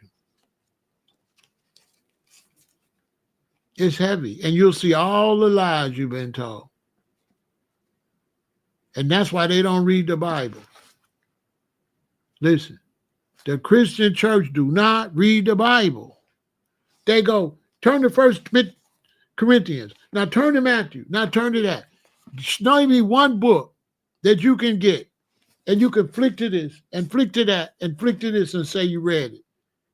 Every book, for you to say you read it, you got to start at the beginning and read to the end. The Bible is the only book that people flick through and tell you they read it and they didn't read it. People will tell you, I read the Bible.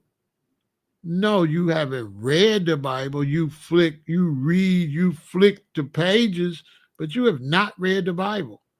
Christians do not read the Bible from Genesis to Revelation. They do not. I went to Christian church 7th grade, 8th grade, all through high school. We did not read the Bible. They flicked through chapters and they got you reading the catechism. You read the catechism. And then this church, you can get baptized at 13. This church, you can't get baptized till you're 13. This church, you can get baptized as a baby, but then you got to go to confirmation at 13. And they all got these practices, right?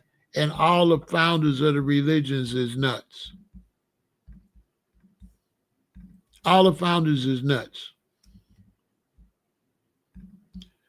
Listen, all the founders of the Christian religions are nuts. It's crazy people. That's why I was trying to tell a brother, they don't go by the Bible. They go by dogma. They don't go by the Bible. They go by dogma. Facts. They don't go by this. This who started the Roman Catholic Church, he's a nut. This John Smith. No, this who started the Baptist. He started the Baptist Church. John Smith. Thomas Aquinas started the Catholic Church. A nut. This who started the Catholic Church. He believed when he used to sit on the toilet, demons used to go up his booty. He believed when he sat on the toilet, demons would go up his booty. He started the Catholic Church. He started the Baptist Church.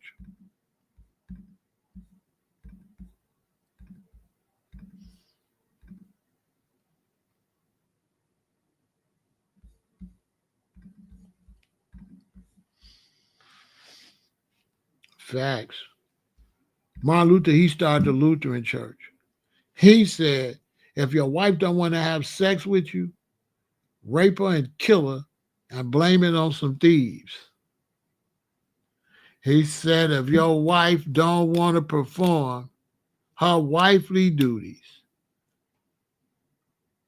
rape her and kill her and blame it on some thieves. This the man that started the Lutheran Church. Why am I saying that? Because none of the shit they say come out the Bible. And so when you get in these religions, they only teach what they say. They don't teach you about the Bible. They teach you dogma. They teach you these people beliefs. They don't teach you. I went to a Lutheran school. They taught us his beliefs. They didn't teach us the Bible. They don't teach the Bible. If you go to the Mormon, they're going to teach you what the founder of the Mormon, his information. All religions do that. They don't teach you the Bible. The Bible don't say nothing that none of the religions say. That's what's going to blow your mind. When you read the Bible, you're going to say, this don't say nothing the Christians be saying. So you're going to be like, where if they getting this shit they saying? It's not in here. It's not in here. Nothing they be saying is in here.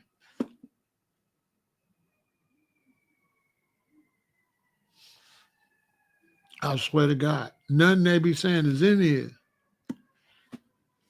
It's crazy. It's absolutely crazy. That's why I said the best thing you could read, because if you read the Bible for yourself, it's going to really open up your eyes to the world we live in. Ain't nobody going to be able to fool you no more. You're going to be like, wait a minute. That's why they never tell you to read the Bible. You ain't going to go to no church where the preacher going to say, open up the first of your Bible and read Genesis and so many, and we come back next week and go start from there and read. There's not no church that's going to read all the way through. And in case you do read, they went back and say, what if they read it? So they made revised standard versions. And so when us Rasta start looking through there and we start saying in Number chapter 6, it say, let the locks of your hair grow. They went and took locks out. They took locks out and make it say curls or braids. Every time we find something, they would take it out. I swear to God. That's why they got revised standard version. You know what I'm saying? Every time. You think I'm lying? Go look in some Bibles. You're going to see. Every time we find something, they take it out.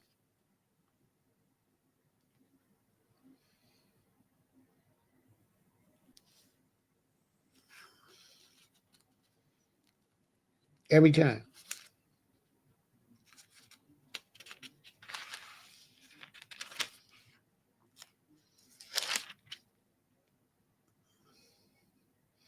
Like when we found this, where it say, sing unto God, sing praise to his name, extol him that rideth upon the heaven by his name, Jah, that rejoice before him. They took that out. It don't say Jah.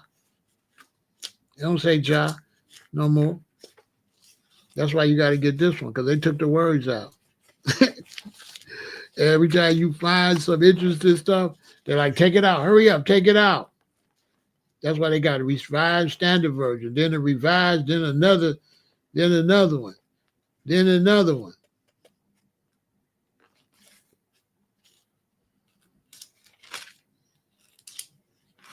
That's why you take it out.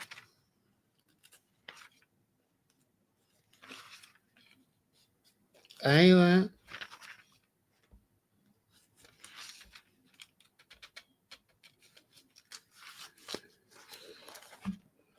You got to read it, and you got to get a Gideon Bible and get a couple of them, put them up and hide them, because they probably gonna try to get rid of them, because there's too much stuff about black people, about Samson having locks and all that. They gonna take that out of there. They don't want you to know Samson had no locks. And if you read Job,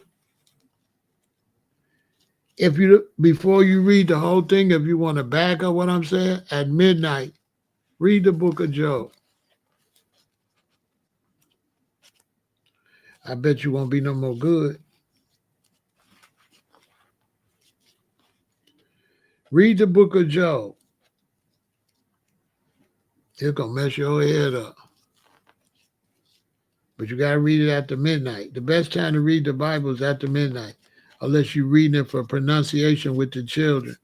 Then you could do it. You could do it in the day, because it's good for them to learn pronunciation. You know what I'm saying? Every time we would find stuff in here, they take it out and change it. Like Numbers chapter 6. Numbers chapter 6, they changed that. Chapter 6, verse 5. All the days of the vow of his separation, there shall no razor come upon his head until the days be fulfilled in which he has separated himself unto the Lord. He shall be holy, and shall let the locks of the hair of his head grow. That's Numbers chapter 6, verse 5. Till you grow your locks. Talks about Samson's locks. Talks about Christ, black. Say Christ is black. Say Solomon is black. It shows you, it talks about Solomon being black. Solomon say, I'm black, but calmly. All that's in there. They don't want you to read none of that. And it ain't no hocus pocus stories. It's all crazy stories. And this is the key, and we're going to move on. I'm going to let y'all go.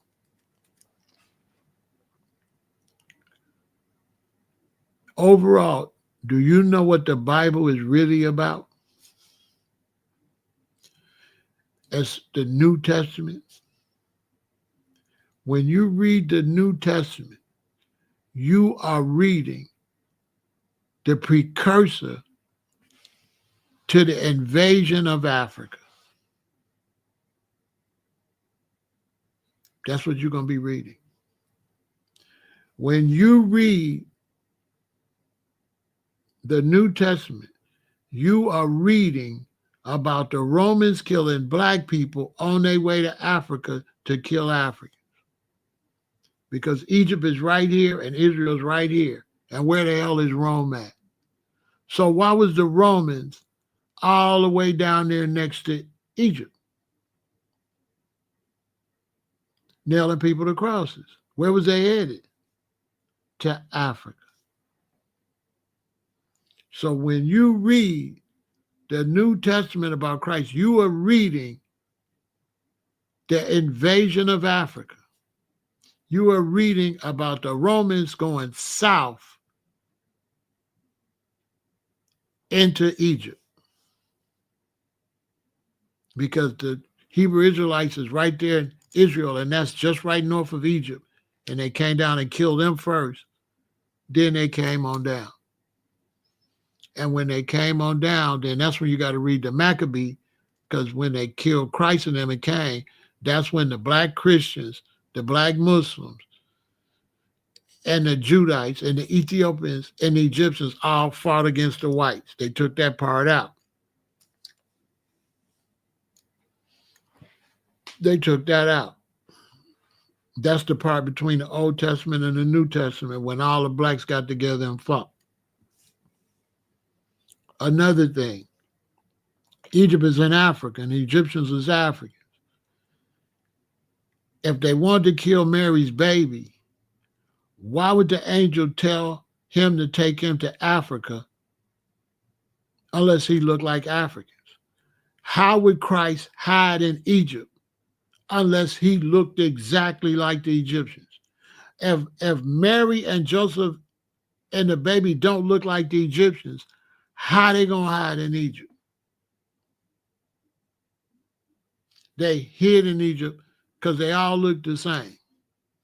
There wasn't no difference between blacks right here and blacks right there.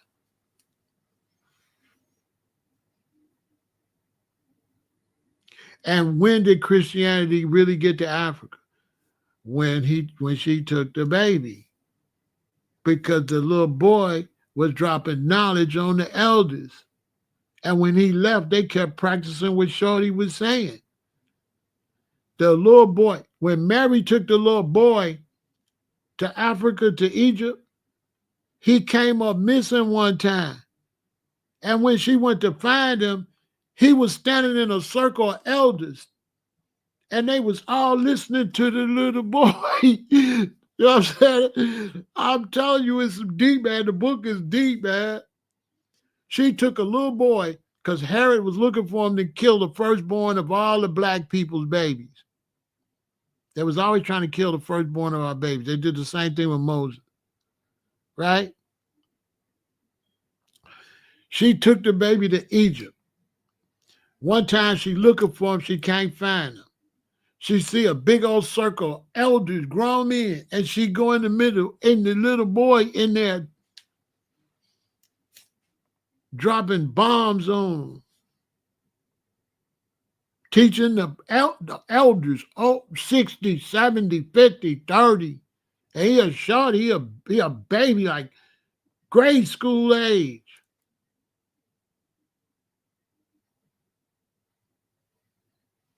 Another thing they don't tell you, Mary was healing too before they had him. Mary was healing everybody. She was a holy lady. Before she had the baby, Mary was healing everybody. That's why the Roman Catholics pray to Mary. That's why they got Mary all in the Philippines and all that. They got them. Black Madonna was healing everybody. That's why the boy was so powerful. His mama was powerful. Mary was healing everybody. They don't teach none of that. And she was black. The Black Madonna. And all over Europe, they got Black Mary. All over Europe.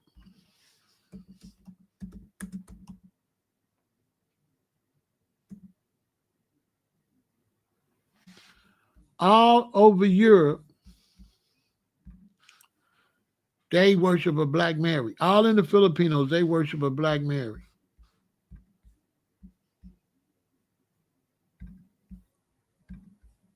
These are facts. All over Europe, they worship a Black Madonna and a Black Christ.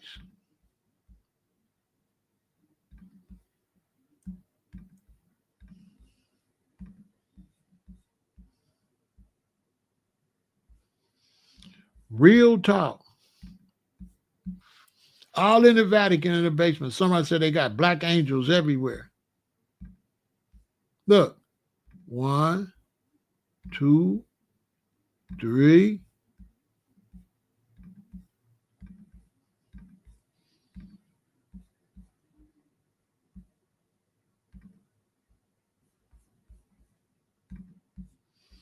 All over.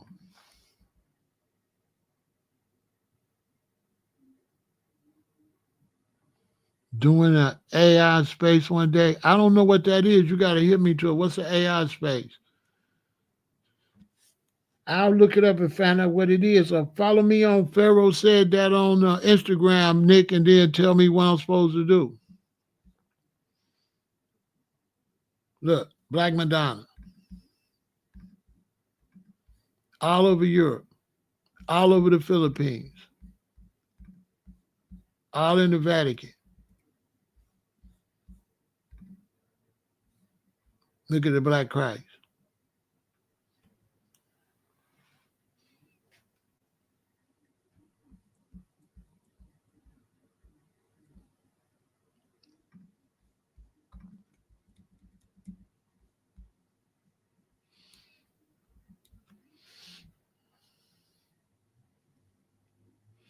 Even the crucifixion, they be lying to you about the crucifixion. They're lying.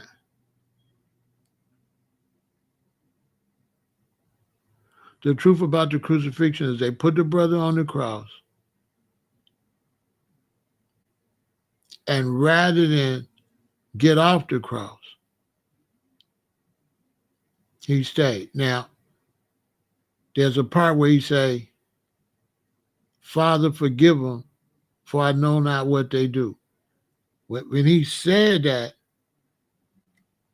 and say the chariots of God is 20,000, the angels was finna attack. He called it off. He told them, forgive them. They don't know what they're doing.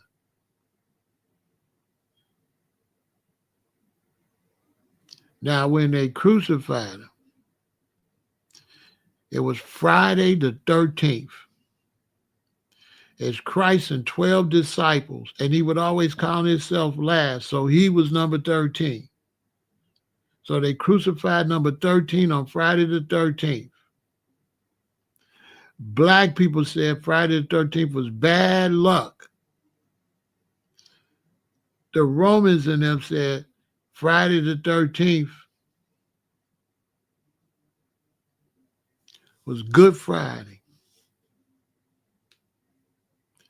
They killed somebody and they named it Good Friday.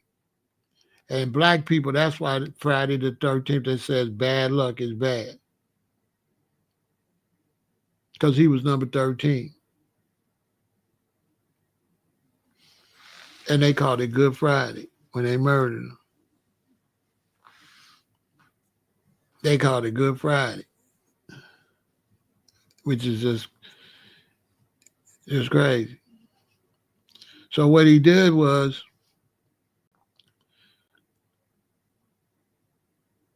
he passed the test. And that's why, like, Christ is considered the greatest, even to his Father and all the angels and all the everything. He was considered the greatest because he was the only one that had them kind of powers that wouldn't use them. So they're not telling you the real reason he was great and the reason they call him, the greatest is because he the only one could take all that shit and not do nothing. Me, if I had them kind of powers, I'd have struck everybody with lightning. You know what I'm saying? Christ got me beat. Them motherfuckers. If I had that kind of power to make the blind to see, I would have made the seeing blind. They all would have went blind. And I would have told the angels, attack. So that's why Christ is so high among the holies. Because can't nobody believe he take the most shit. Can't nobody believe it. It exudes strength. When you have those kind of powers, you don't do nothing. You know how strong will you gotta be. When if you want to, you can make everybody's eyes drop out their head. But you see, this what Lucifer was trying to do. Lucifer's mission was to make him use his powers when he didn't want to put him in a compromising position to use them. So rather than use his powers, this is some cold shit. This is the coldest story ever. He said they're going to put me up here because they kept saying, okay, now, King of the Jews, let's see you get down. They talking about you could do all these miracles. That's what they was up there teasing them. See, talking about you could do, let's see you get down. So imagine me on the cross. And they say, well, Pharaoh, since you're so great, let's see you get down. And I stay on there. And you mock me. You say, let me see you get down. Let me see you get down. And I stay on there and I die.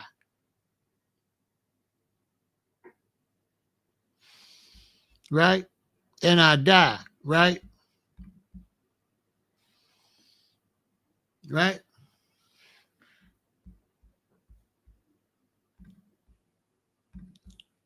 And then you take me and you put me in a cave and you put a stone in front of me. And a couple of days later, everybody say they see me walking around.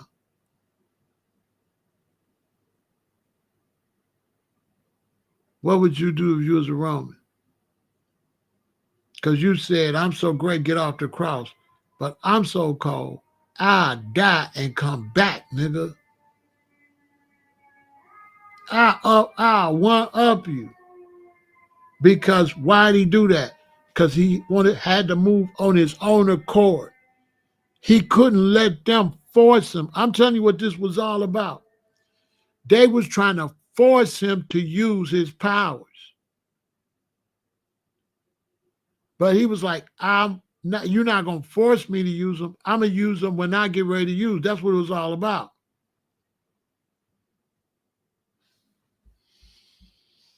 You know what I'm saying? Okay, we're not doing that today. I'm not going to let you come back tomorrow. I'm not going to let you do that today. Come back tomorrow because you don't want to hear this. So go away and come back tomorrow. So he was being challenged to try to force him to use his power, right? Which is like a test. But he was so powerful, he was like, I'll go one better. I'll die and come back,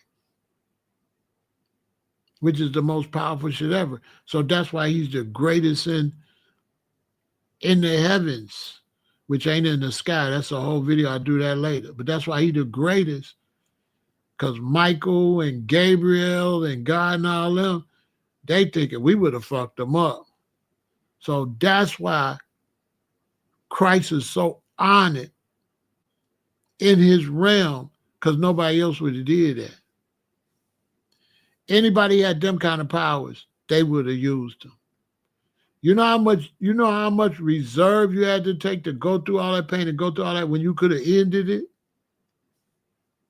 When you think on that turn, because what happened? When the Roman went to arrest him and Peter cut the Roman's ear off, he put the ear back on. So surely he could have got off the cross and the wounds could have went away if he wanted to. He could have got down off the cross and did this and them holes would have closed.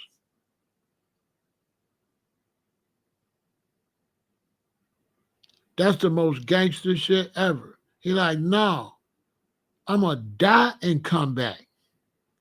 So now imagine if you was a Roman and you nailed him to the cross and he died and you put him in the cave and put a big boulder in front of it. And 3 days later, they say the boulder gone and everybody see him. You'll be spooked.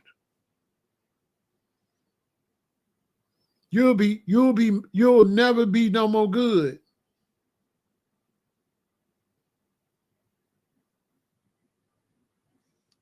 You won't never be no more good. You will never sleep again. You be like, came back. You're like, yeah, you walking around. I know I'll be spooked. I'll be messed up. I would have rather you just get down off the cross than to die and come back and scare the hell out of me. And then they say what? Doubting Thomas was sitting there with his disciple, and it was like, everybody seen him, everybody seen him. And Doubty said, no, ain't nobody. Y'all, stop. And he walked in there. That would have messed me up too. So Doubting Thomas was saying, nah, he dead. Why y'all lying? They said, everybody seen him, everybody seen him. He down there saying, nah. And Christ walk in there. Didn't just walk in there, made him stick his hand in the womb. I would have passed out. He walked down there and made dude put his hand in the womb where they stuck him with the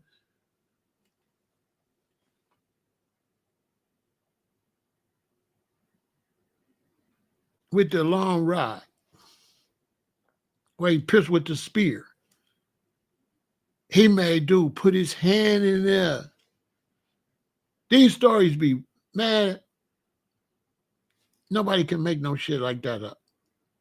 I don't care what nobody, can't nobody, come on, man, who gonna make that up?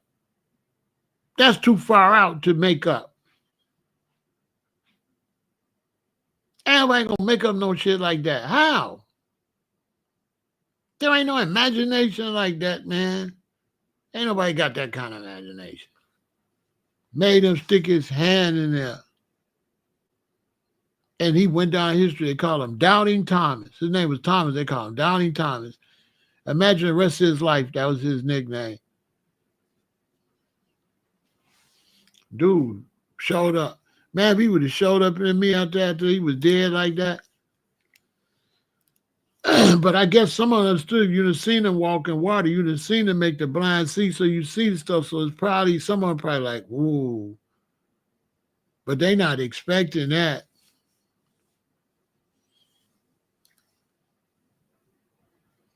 These is like fantastic. Man, it's some fantastic stuff. I believe it too, because they got stories about after that he went over to India and Asia, and they said his organs was like a silver metallic.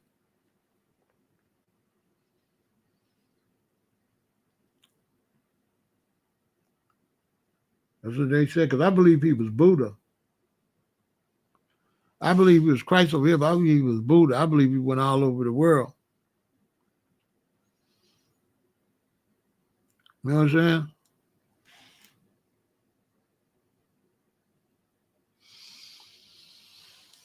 You know what I'm saying? I tell you, man, the Bible is cold, and the Bible full of all kind of stories like that. It's a cold book, boy. It's a cold book. I ain't gonna tell you, it's the best book you could read. It ain't no book that good. The Osprey is good. All of the books is good, the Quran, but the Bible, that's the best book ever wrote, because it's a whole bunch of books put together. So it's really not a book. It's a bunch of books. It's the short version too, so you can read them. Because the long versions, nobody could read them. It took too long. It's heavy. It's heavy. It's one of the best things you can read, especially if you sit around and read it with your family. Oh, man, and with your sons, they'll be smart as hell. Because there's so much knowledge in there that they don't teach. It's so much. It's so much knowledge. And besides him going to Egypt and teaching them, the first person he taught was the Ethiopian. And the Ethiopian went back and took it to Kandake, and the whole Ethiopia switched over to that ideology from Christ. And everybody trying to copy dude. You know what I'm saying? And a lot of people saying he's Buddha. He's Buddha. That's why Buddha's a little boy, because that's the era from a little boy till he got like in his 20s or something when he came back. Because Buddha is the most popular God in the world. Did you know that? Buddha has the most statues of any god in the world.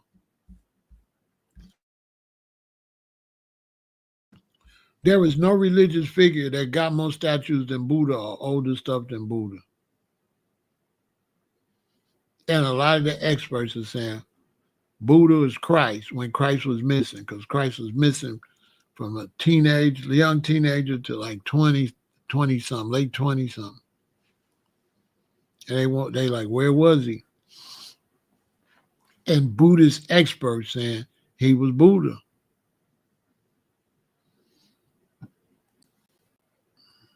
So look, that's that. I hope y'all enjoyed that. Send this to everybody. It was like a 7-hour live, but it's cool. You know what I mean? It's cool. It's interesting. You know what I mean? And read and study and see what you can see. See what you can see when you study this stuff. Because it's really quite interesting. I ain't going to tell you no lie. It's very interesting. Very. So look, that's that.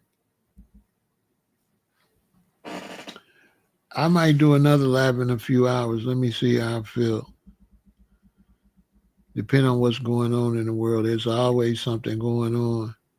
And y'all stay positive too. Don't let life get you down. You know what I'm saying? Stay positive, eat right, exercise, take care of yourself.